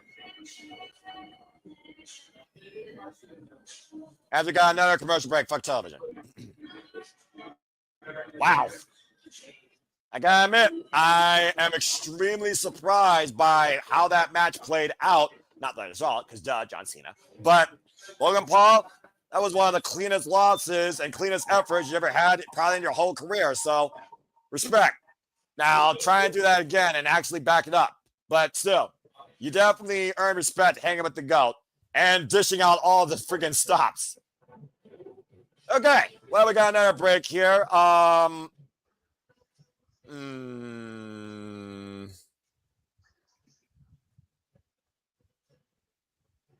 right, fine. It earned it.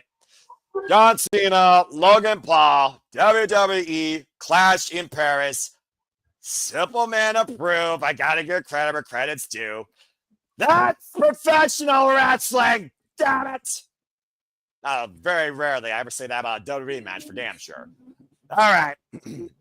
Well, the wheels keep turning towards other surprises ahead. Stay tuned. We head to Indianapolis for WrestlePalooza. Tickets on sale now. And of course, that will be the first WWE Premium Live event to broadcast on ESPN Plus. 2 weeks from Saturday, by the way, JJ. Keep that in mind. It's going to be a busy Saturday. All out WrestlePalooza, GCW Homecoming LA. Albeit one of them, our Canadian King of Food will be at another one of them. The teams are going to be strung very thin for that weekend, but we are going to make it happen as we always do when it comes to our content. Well, they're still in Paris, and guess what? Paris is in Raw, so guess what? Tomorrow, folks, Raw's on 2-minute stints. I'm watching on Netflix. JJ already got one match made. It's your boy, Dirty Dom. He will defend the Intercontinental Championship in a SummerSlam rematch against phenomenal AJ Styles after what happened at AAA. Don't forget, he won the WWE Championship overseas. That's very true. Man. Of course, the Riyadh season is going on right now on the other side of the world. And there you see the Eiffel Tower, the living body beacon of love. Huh? Oh, time for an announcement, JJ, from a French commentator. Time to hear the attendance.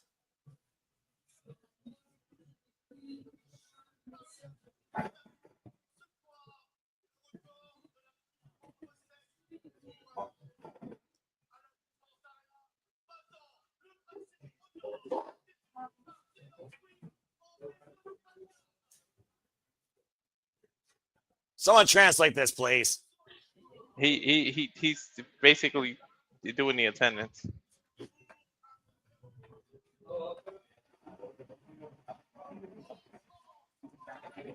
Double en France. 3%. Paris La Défense Arena, 30,343 in attendance. Told you.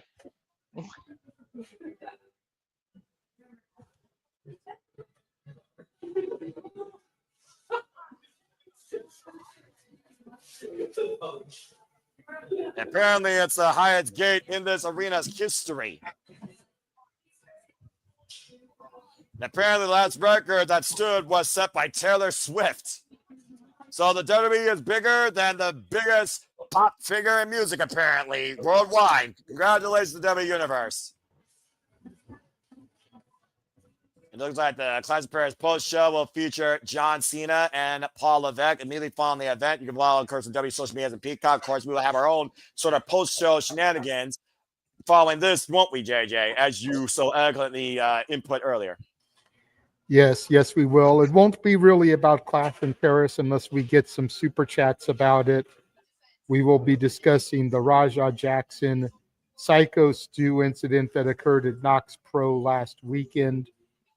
James has a cohesive timeline of everything that has transpired, latest updates, and we will be discussing that. That will begin at 6 Eastern, 3 Pacific, or when the show goes off the air. So.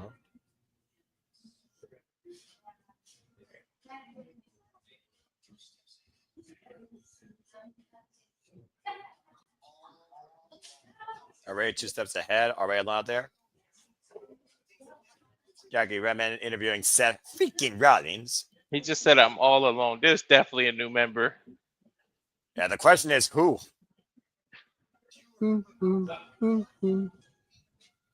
Well, I'm sure the Who is also no strangers performing in this arena or that city. So, good one. I'm the only one that got what JJ just did. No, I got to. And also, it was the theme for CIA or one of those stupid drama shows. Fuck television. NCAA or one of them, yeah. Still, fuck television. Don't give a shit.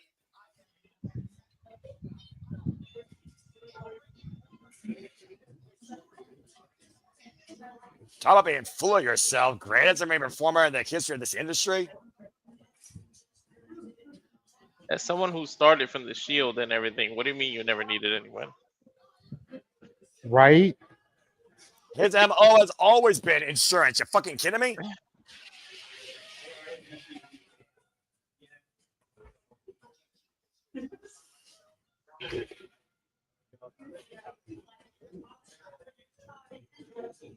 Says he can't keep this title by himself. Maybe I don't deserve to be champion. Well, let's see if Suffering Rollins backs up his word as he knows he's going in alone. Paul Heyman not medically cleared. And again, Bronson and Braun Breaker have been banned from the building. If they show up, they will be suspended indefinitely with pay. Adam Pearce is playing no games tonight. And we already know one of his opponents, Jey Uso, is damn sure not 100%. And he also holds a pinfall win, as we know, JJ, over CM Punk. And CM Punk and LA Knight have been having their issues as of late also, trying to work as a team, trying to stay on the same page. It'll be interesting to see what the dynamics are for this match and who ends up winning, who ends up eating the pinfall. And with Braun and Bronson being barred, is there a new member of the Vision to come? What Vision awaits for the World Championship? It's our main event here at Clash in Paris. Fatal four-way match. As you all go to commercial break, and I get, of course, the VTR that brought us to this point. Let's not forget it was at the original Clash at the Castle that Solo Sikoa debuted. That is very true. I didn't think about that. You're absolutely right. And Drew McIntyre became a karaoke singer and became irrelevant since then. Don't remind me of that. So while you give the behind the scenes, since you have the footage, I am going to run to the restroom. I will be right back, gentlemen. I recommend everybody take a Liakie, as there will be no breaks once the match begins. Nature calls and he can't send it to voicemail. Yeah, well, there you go. Speaking of nature calling, obviously, Destiny was calling for the Vision after CM Punk beat Goomer for the World Championship at SummerSlam, and Seth Rollins pulled what Michael called the ruse of the century and brought the Vision to fruition, cashing in Money in the Bank and becoming, once again, now the two-time WWE World Heavyweight Champion. As he says, this is the way forward. This is the Vision. It was Saturday night's main event last month. LA Knight pinned Seth freaking Rollins. It was the night after WrestleMania. The Vision was born with Bronson Reed and Braun Breaker taking out Jey Uso and Roman Reigns countless times. As Adam Pearce literally was fumigating over the fact that he lied to him and his medical staff and the entire roster. Now Seth freaking Rollins finds himself against these challengers. Main event, Jey Uso, CM Punk, and LA Knight. Jey Uso, formerly the World Heavyweight Champion until he lost to Gunther. CM Punk, who of course has been the lifetime rival of Tyler Black, aka Seth freaking Rollins. LA Knight, who is looking to prove whose game is it? It's LA Knight's game, and has been in the crosshairs of the World Heavyweight Championship and CM Punk's insults. Saying Seth is the problem right now. Problems are not with us. And of course, Jey Uso said once we get to Paris, all bets are off, Us. It's all about the title at the end of the day. There are no friends. And of course, CM Punk, somebody came back. He's not here for friends. He's here for money and championships and prove that he is the best in the world. Three men share a common foe and a bigger common goal, while Le Champion shares one thing in total. His vision of the future running through him and him only in WWE. And to make that possible, he has to continue to hold absolute power. And that is what the World Heavyweight Championship garners. We saw Monday Night Raw how these three had a fallout. Jey Uso breaking apart LA Knight, CM Punk. LA Knight back elbowed Jey Uso. Seth trying to take advantage, and CM Punk and LA Knight, who crashed through him on the outside. As things broke down extremely quickly, all the finishes aside, BFT super kick to LA Knight and CM Punk and Jey Uso. As Jey Uso stood on the own. See how personal this is, as Jey Uso was the last man standing while Seth watched on from the entranceway. A super kick, a pedigree, a GTS, a BFT, a curb stomp. What will it take to leave Le Champion at Clash in Paris with these four men? Time for our main event. You said the champion thing. It just got me speaking. Every group usually has that veteran presence. What if Jericho's the next member? Well, Bandits Reds be damned. We're Yeeted tonight in Paris. Here comes main event Jey Uso. And of course, we saw the attendance record earlier. Oh my God. And every single one of them are eating right now. It's a freaking wave of yeets. What was it? 30,000, what was it? 30,343, I believe. Ah, God, my arm hurts from doing this, actually. This is an exercise in itself. Eminem, who knew Eminem started an exercise that just required one extra arm to become a dirty craze? Oh, good Lord. Main event, Jey Uso, who's broken out this year on his own, particularly into the main event scene. Let's not forget, guys, was the winner of this year's Royal Rumble at WrestleMania, did the unthinkable, submitted Gunther to win the World Heavyweight title with a previous successful defense while he was champion against Seth freaking Rollins and Kid's Vision. To lose it to Gunther, though, very briefly after via submission as well. And of course, Jey Uso and Roman Reigns have been feuding with the Vision since WrestleMania, and we saw them beat the Vision at SummerSlam. But we also saw at the beginning of the night, Roman Reigns obliterated. There will not be a corner man for Jey Uso here, as far as we know. And Jey Uso is also coming in here at less than 100%. And right now, I'm not sure how much this chugging and jiving for his ribcage is actually helping him or hurting him. Pain be damned, as Jey Uso says, he's going to stop at nothing to bring that title back home for the family.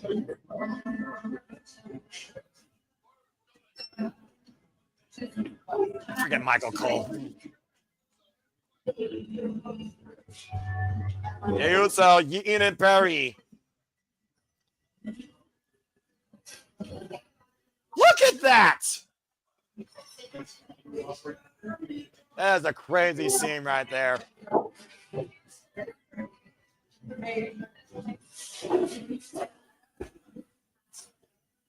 30,000 Jelly Roll included with Post Malone yeeting in unity. But seriously, Jey Uso, you best get serious, bruv. So in response to this, I actually did the math, and Cape Rayer, you are incorrect. 19 world championships combined between these four men. Seth has 7 on his own. 2 WWE, 2 World Heavyweight, 2 Universal, and a Ring of Honor World Championship. That's right. Let's not discount Ring of Honor. Jey Uso, 1-time World Heavyweight Champion. LA Knight, 1-time Impact World Heavyweight Champion. Eli Drake. And then CM Punk has 10. 1-time World Heavyweight Champion, 2-time WWE Champion, 3-time World Heavyweight Champion, 1-time ECW World Heavyweight Champion, 1 time with this new incarnation of the World Heavyweight Championship, and 3-time AEW Champion, 2 recognized, 1 unrecognized. Yeah! And here comes the man that's making sure that all the people are saying his name every night. Looking for his first world championship in WWE with the nameplate saying L.A. Knight. Yeah. And the high stakes, of course, for the former United States champion, second winningest superstar this year in 2025. 6 singles, bit of 4-way matches, And he's the last superstar to pin Seth freaking Rollins, as we know, back in July at Saturday Night's Main Event. Can you imagine they pulled a swerve and gave him the title right here? Well, would it be justified considering he pinned the World Heavyweight Champion? We saw what happened on Monday Night Raw when CM Punk came into play and prevented the division being altered for LA Knight to rise as the World Heavyweight Champion. The only non-world champion in WWE, JJ, in this match. This is accurate. Of course, LA Knight, again, like I said, no stranger to this dance fatal four-way. Pearson was involved in the fatal four-way for the WWE Universal Championship against Roman Reigns, Randy Orton, and AJ Styles at Royal Rumble. Look however you want. The champion comes in there with a 25% chance of leaving with the title. And now, as far as we know, he has to do it all on his own. And here comes the call of personality. Go ahead, JJ.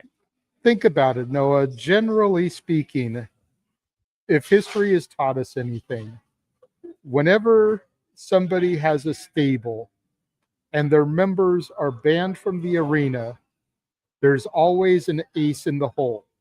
Oh, yeah. George Strait always taught us that you have to have an ace in the hole.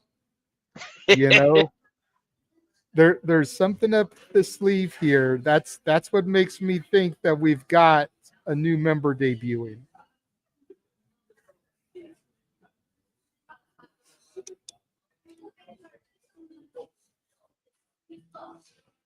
CM Punk, the former WWE World Heavyweight Champion, was able to hold on to that title in that moment for 5 minutes and 26 seconds.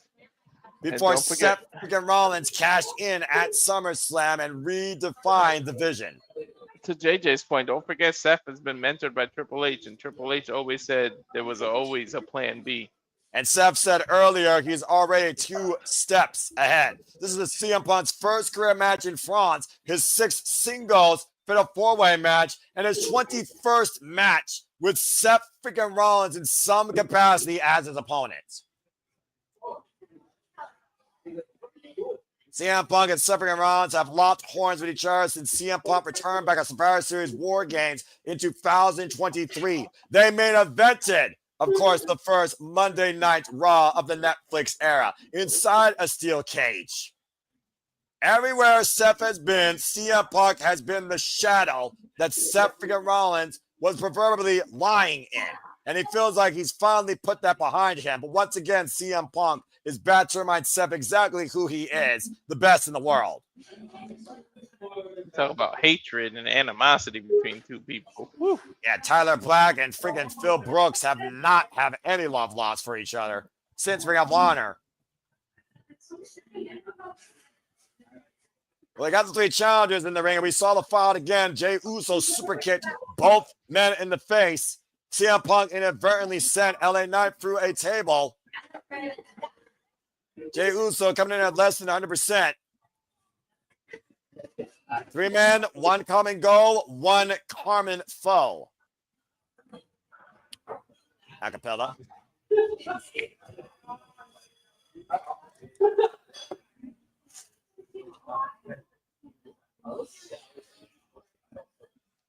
Nicely done.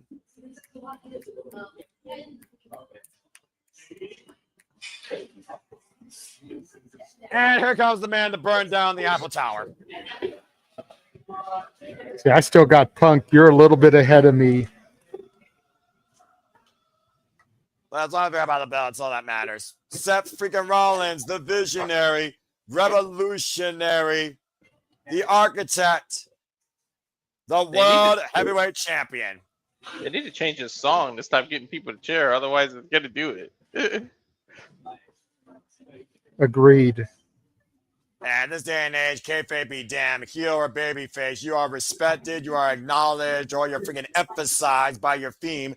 Death Rebel, sometimes included, but very rarely. Seth freaking Rollins, 29 days as champion in the second run, 13th overall title defense of the World Heavyweight Championship. Let's not forget, guys, He was the inaugural champion for 316 days, winning that at Night of Champions in the finals of the tournament against the phenomenal AJ Styles, only to lose it to Drew McIntyre last year at WrestleMania. For a little under the amount of time Punk has it for. How fitting is karma when CM Punk cost Drew McIntyre the World Heavyweight Championship and Drew was cashed in by Damian Priest. Meanwhile, CM Punk 2 years later cashed in by Seth freaking Rollins and loses the championship in about the same exact time.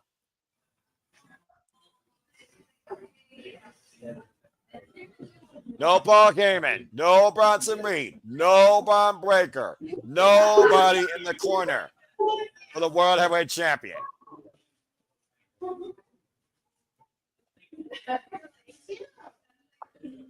Nobody that we know of. Well, now all be set to rest once the bell rings. Of course, fatal four-way matches, folks. There are no countouts, there are no disqualifications. The only way the match ends and leaves with the champion is via pinfall or submission inside the ring.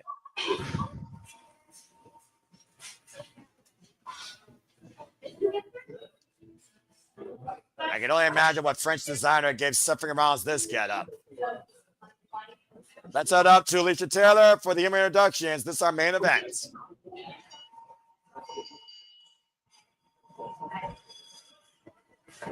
Bring the lights down.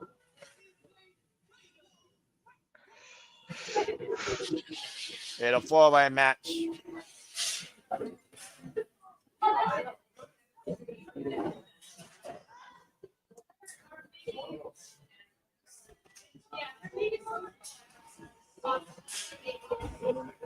Let's see what we got here, of course.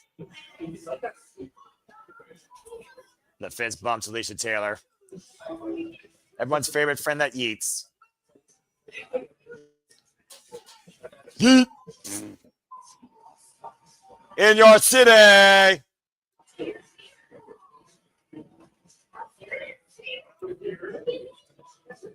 California.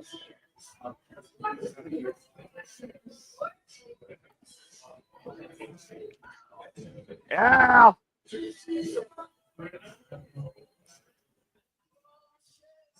And the Second City Saint himself.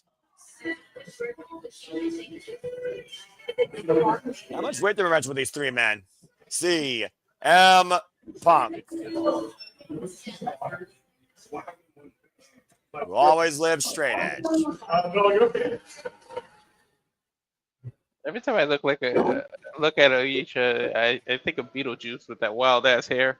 That's accurate. Right? That's absolutely accurate, honestly. We're being perfectly honest here. Seth Rollins, 39 years of age, 220 pounds, 22 years in the game.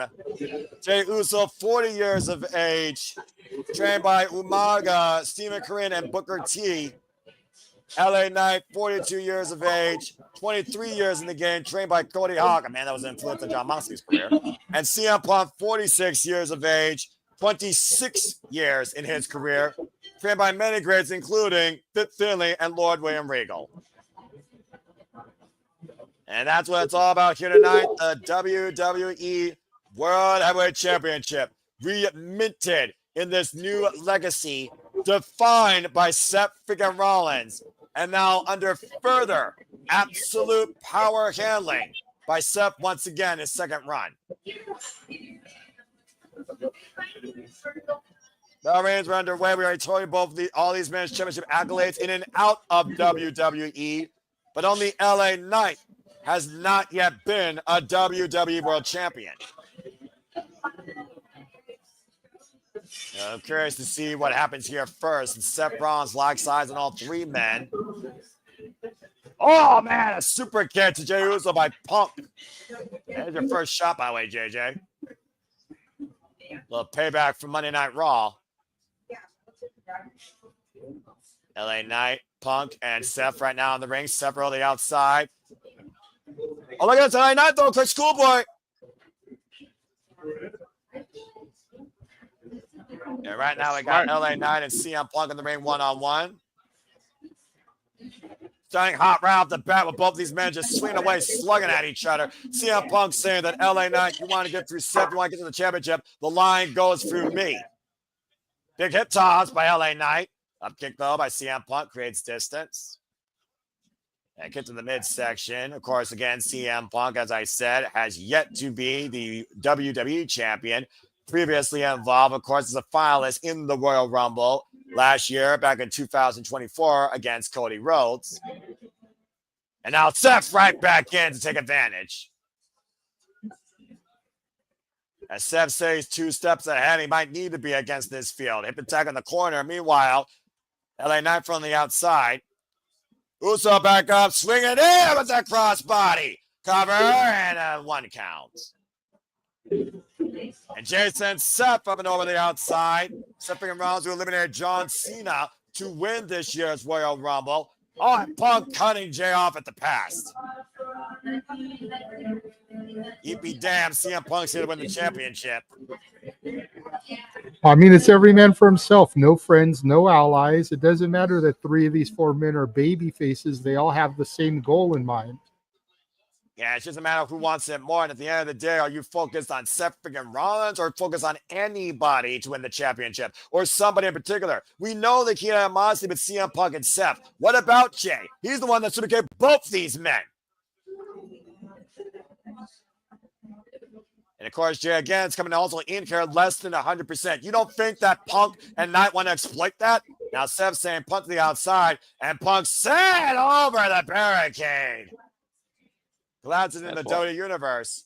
That's one way to get it down to a one-on-one. For the moment, as Seth runs in with the rising knee, rocking Jey Uso and insulting CM Punk in the process. Looking for that running bulldog. Oh, a Knight cutting him off of the pass with a big right. Big right hand by Seth Freakin Rollins. Excuse me, Jey Uso and Seth. Now Knight and Jay teeing off against Seth here. We're down to 3 men inside the ring to your point, though. Crowd chanting yeah and yeet when each man gets their shot off. I'm about to say, which one's more popular at this point? Oh! Yes. Nice double team move. And we've seen the unique alliances happen under these matches at times as well. Uso with a scoop rollout, cover on Knight, gets a 2 count. Of course, inevitably, there's some kind of alliance in multi-man matches. Oh! Just how long they last, that's the question. Well, that alliance didn't last long with that Samoan drop. And again, I do wonder how much that took out of Jay. Again, damaged rib cage from Braun Breaker's spear. Looking for the hip attack in the corner, and Seth again coming in from behind, stun gunning Jay on the top rope. And Seth now running in with a hip attack of his own, LA Knight. Of course, the move that Jey Uso uses. The mocking yeet here right now by Punk and Seth to Jay. Punk trying to come back into the fray. As we pointed out earlier, folks, Seth Freakin Rollins is here alone. No Paul came after being guillotined by Roman Reigns to incapacity. No Braun Breaker and no Bronson Reed after destroying the Tribal Chief with multiple spears and tsunamis, as Adam Pearce has suspended them from the building. Banner, excuse me. And if they show up, they are suspended indefinitely without pay. How about being 1 step away from being fired? The title, of course, gives absolute power towards the vision that Seth Freakin Rollins wants to lead in WWE. As Knight, Punk, and Jay lock eyes on the Architect. And now a triple team here. You knew this was going to happen eventually. All 3 men just teeing off right now against the chairman, trying to make sure he's a non-factor. Just the disdain, the hatred, the animosity towards Seth Freakin Rollins might outweigh any personal disputes that these 2 men might have amongst each other. And LA Knight is getting stomped. Excuse me, Seth Rollins getting stomped into now by LA Knight and CM Punk. Both of these men literally just trading. This is when your past comes to haunt you. And right now, of course, we know also that Punk and Knight were kicked by Jey Uso on Monday Night Raw.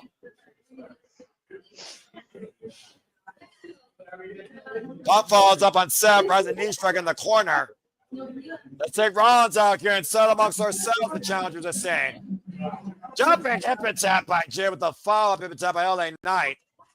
Be careful who you cross, because when you end up in the match against everyone, now they're going to argue over who's getting the biggest crowd reaction. Well, no yeet. What?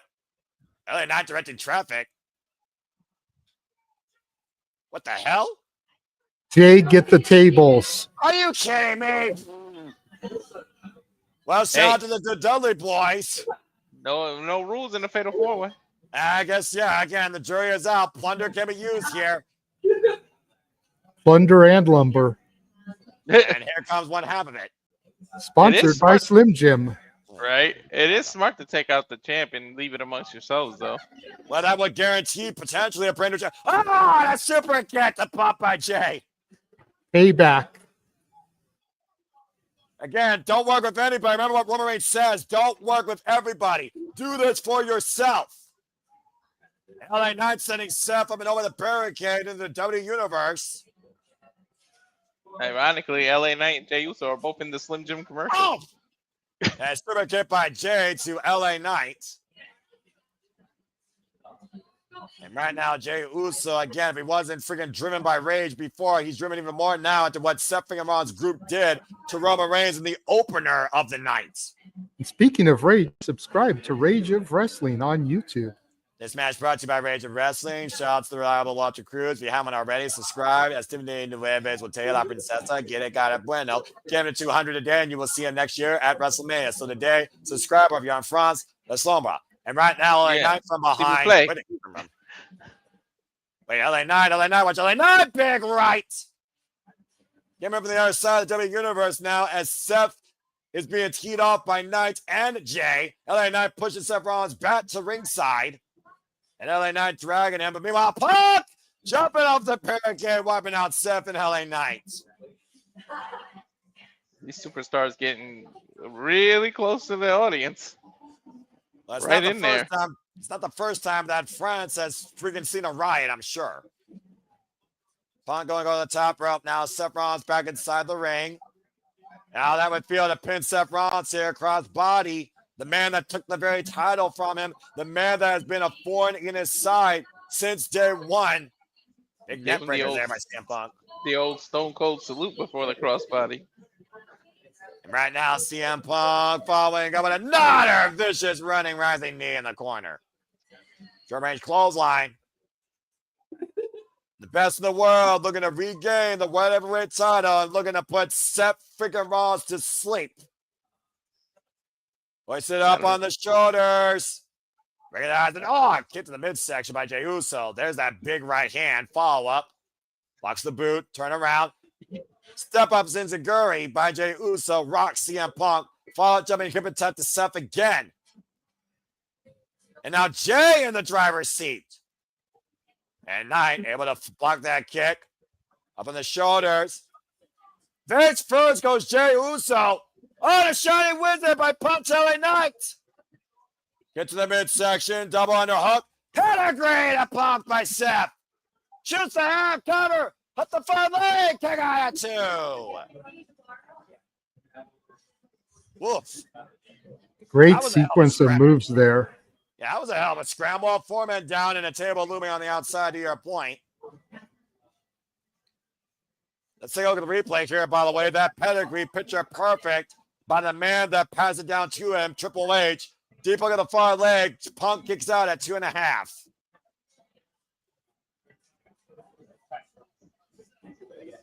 Seth Rollins once again back up to his feet, was ushered in the future by Triple H during the era of authority. Get to the midsection by Rollins to LA Knight, looking to hoist Knight up, possibly for that running buckle bomb in the corner. And a cover now. Look at the near leg on Knight, and Knight kicks out at 2. You notice how much higher Seth throws people to the buckle bomb ever since the Sting incident? Mm-hmm. Well, it also started back with, let's not forget, Finn Balor, of course. Now Seth Rollins up to the top rope. Big frog splash to Jey Uso. Cover now. Hook up both legs here, and Jay kicks out at 2. Smart, keep making Jay kick out. You exhausting his ribs and everything. Yeah, about to say, watch the bounce, by the way. off. Short range bounce, immediately fall up on the cover. And to your point, Jey Uso is going in here already with compromised ribs. The problem is when you do frog splashes, you take the wind out of yourself. Seth Freakin Rollins in the driver's seat now of the entire field. Rollins jumping Jay to the outside. Punk nowhere to be found. And Seth Freakin Rollins isolated with the man that was the catapult to his ruse, LA Knight. LA Knight, to JJ's point, who also holds a pinfall win. The only man in this match with a pinfall win, short range, over Seth Freakin Rollins. Yeah, but that's only because Seth pulled the wool over everybody's eyes. And CM Punk, of course, beats Seth Freakin Rollins on Monday Night Raw at the start of the Netflix era. Seth Freakin Rollins trying to add insult to injury here, saying they'll give a damn about you.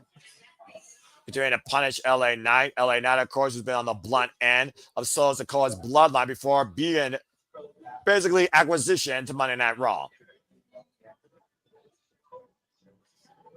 And Seth Rollins right now looking to fulfill the same absolute power that Becky Lynch did earlier, maintaining the Women's Intercontinental Championship. The only women's contest on this card, by the way, crowned to Julia and other champions. Big right hand by LA Knight right now. Seth Freakin Rollins rocking the Visionary. Up against the ropes. The Irish Whip reversal, though. LA Knight ducks underneath the clothesline. Ducks underneath the clothesline again. And flies in, wiping out Seth Freakin Rollins. Step back to his feet, swinging a miss. Inside Russian leg sweep by Knight. Jey Uso sidestep by LA Knight. Big jumping net breaker. Punk back in the fray. LA Knight catching Punk. Beautiful scoop power slam. And LA Knight taking control of all three competitors here in the short range offense. Fury. Oh, gets to the midsection. DDT! Now let's try this again, shall we? LA Knight now sees all three-man throws as he goes to the second rope. With everybody saying LA Knight. Big elbow drop off the top.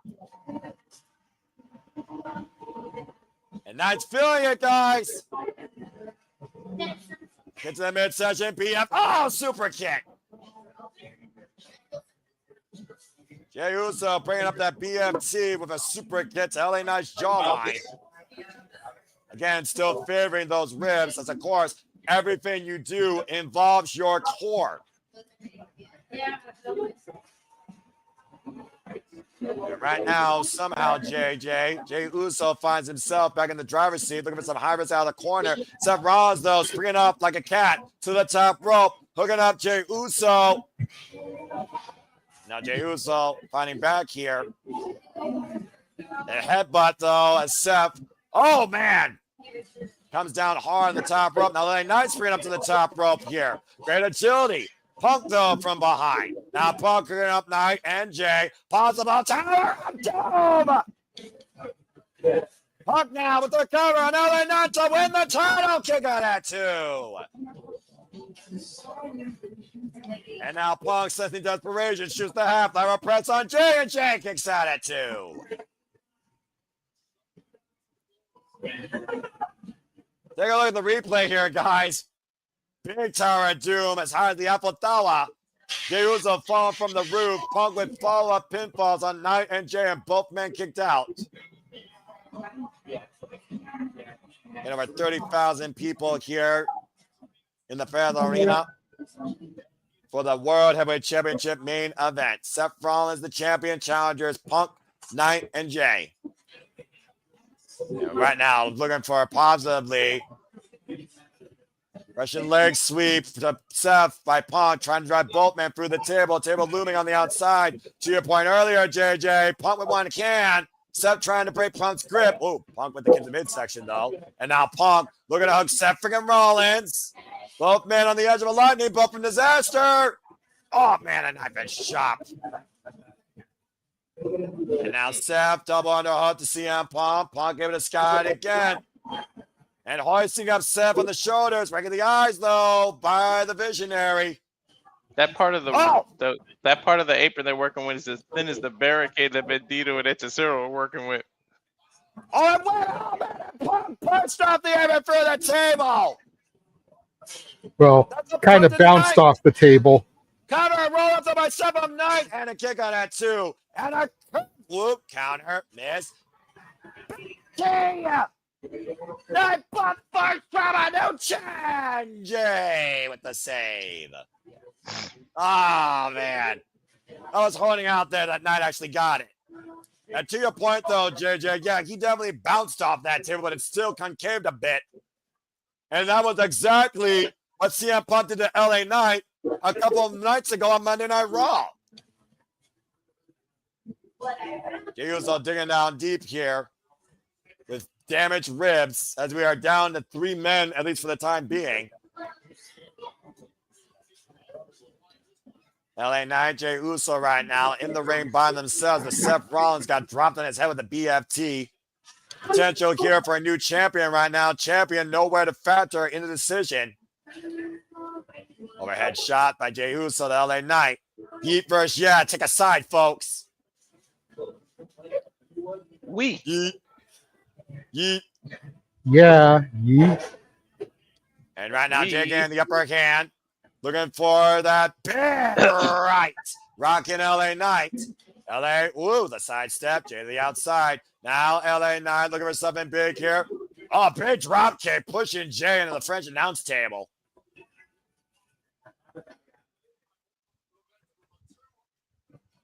LA Knight right now looking to secure his first world championship in WWE. What the world is he faking? Uh-oh. Do we want to know what he's thinking? Yeah. I do.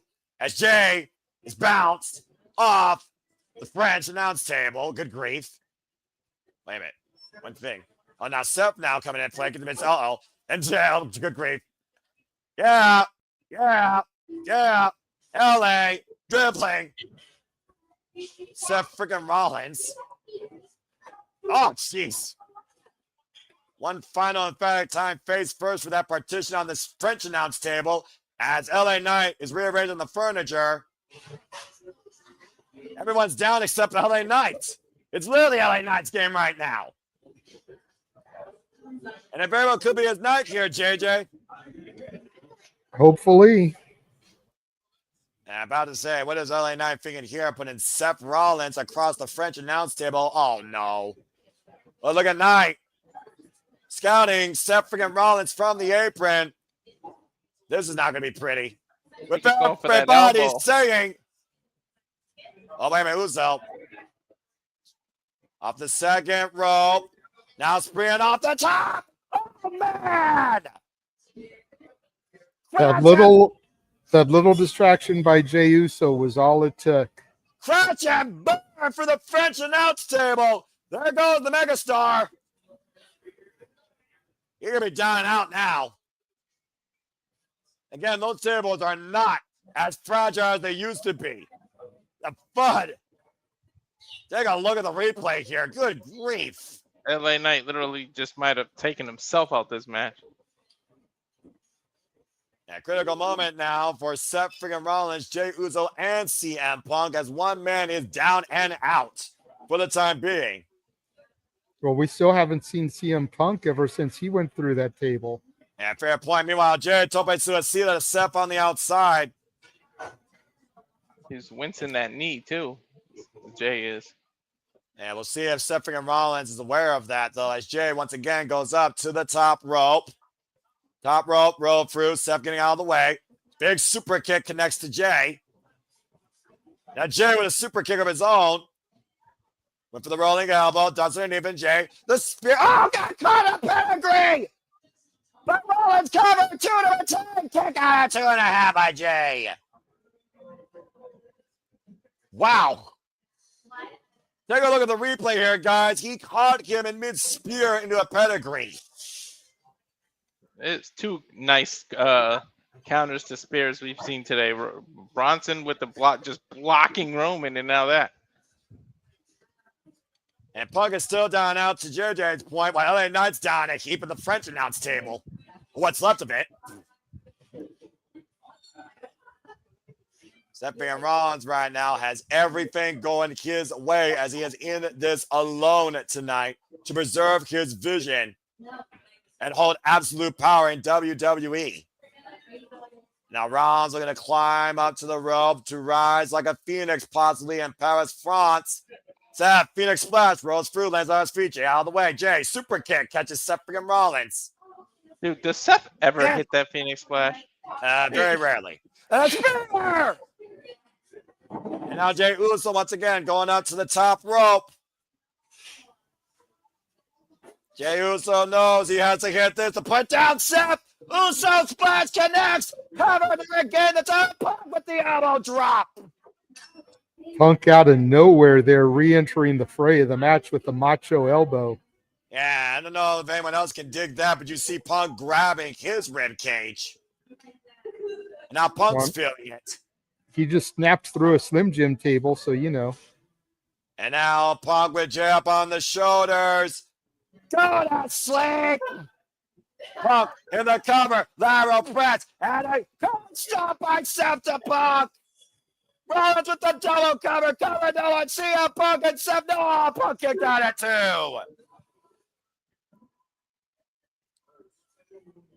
Back and forth, the pendulum swings for all 4 of these men to leave La Champion. CM Punk gonna go to sleep, broken up by Seth's curb stomp, and Seth almost pinned Punk to retain the title, but Punk kicked out.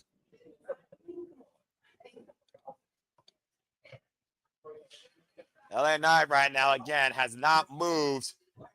Crowd chanting, "This is awesome." And we are once again down to the 2 that have been stuck in this eternal turmoil. Seth freaking Rollins and CM Punk, the bane of each other's existence.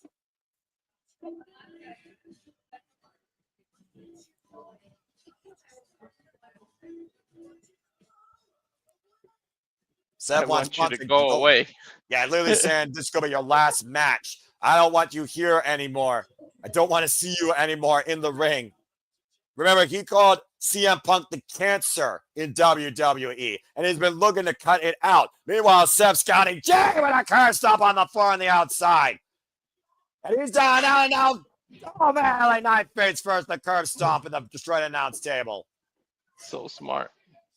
And again, left one-on-one with his most bitter enemy, CM Punk, inside the ring.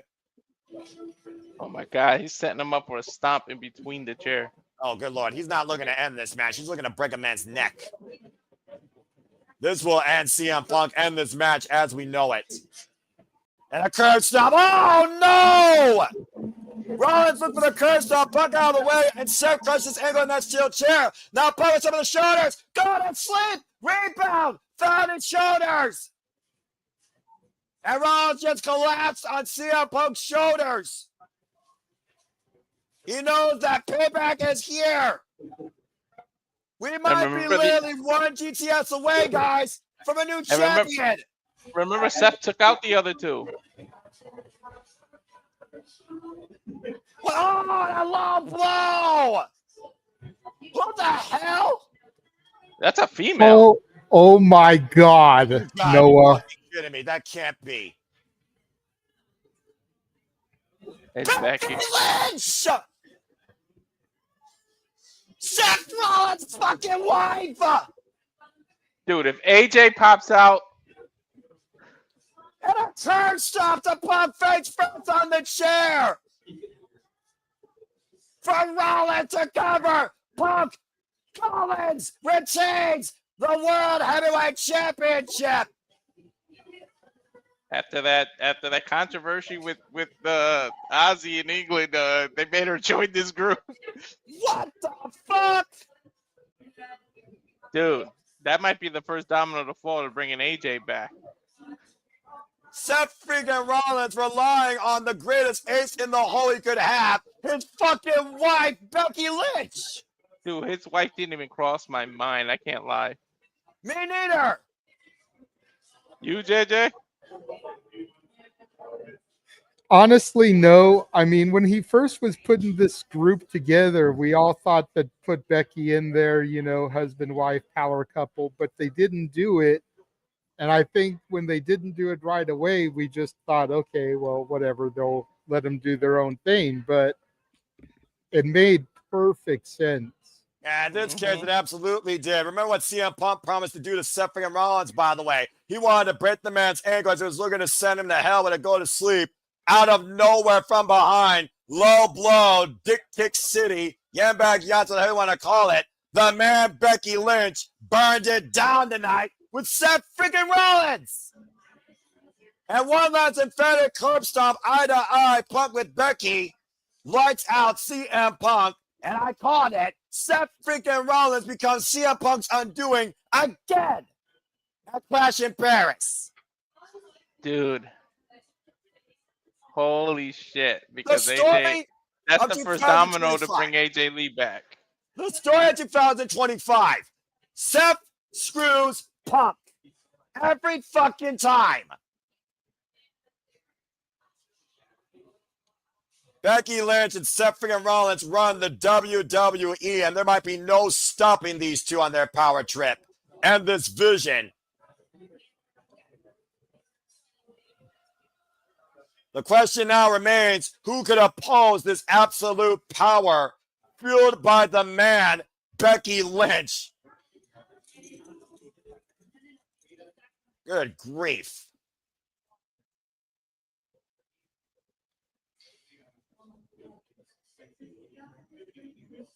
Becky Lynch has joined Seth's vision. And we're off the air. For Walter Cruz, for JJ Williams, I'm the Seminole Foster. We will be taking a short interlude, but I hope to see you on the other side for a special Sunday shenanigans as Becky Lynch has decided to align herself with her husband in this absolute power trip, Seth freaking Rollins, with control of the World Heavyweight Championship. But we will see you shortly for a special shenanigans and baby post-show discussion. But for now, au revoir. This has been Clash in Paris. Thank you for tuning in. You all make this possible every time. So until next time, merci beaucoup. JJ or Walter, cut the fucking feed. Becky Lynch? Yeah, like Noah said, we'll be back in roughly 10 minutes with a special Sunday shenanigans discussing the Raja Jackson Psycho Stu incident. James will be here. He has all the information in a chronological timeline. Be on the lookout for that. We will see y'all shortly. Good grief.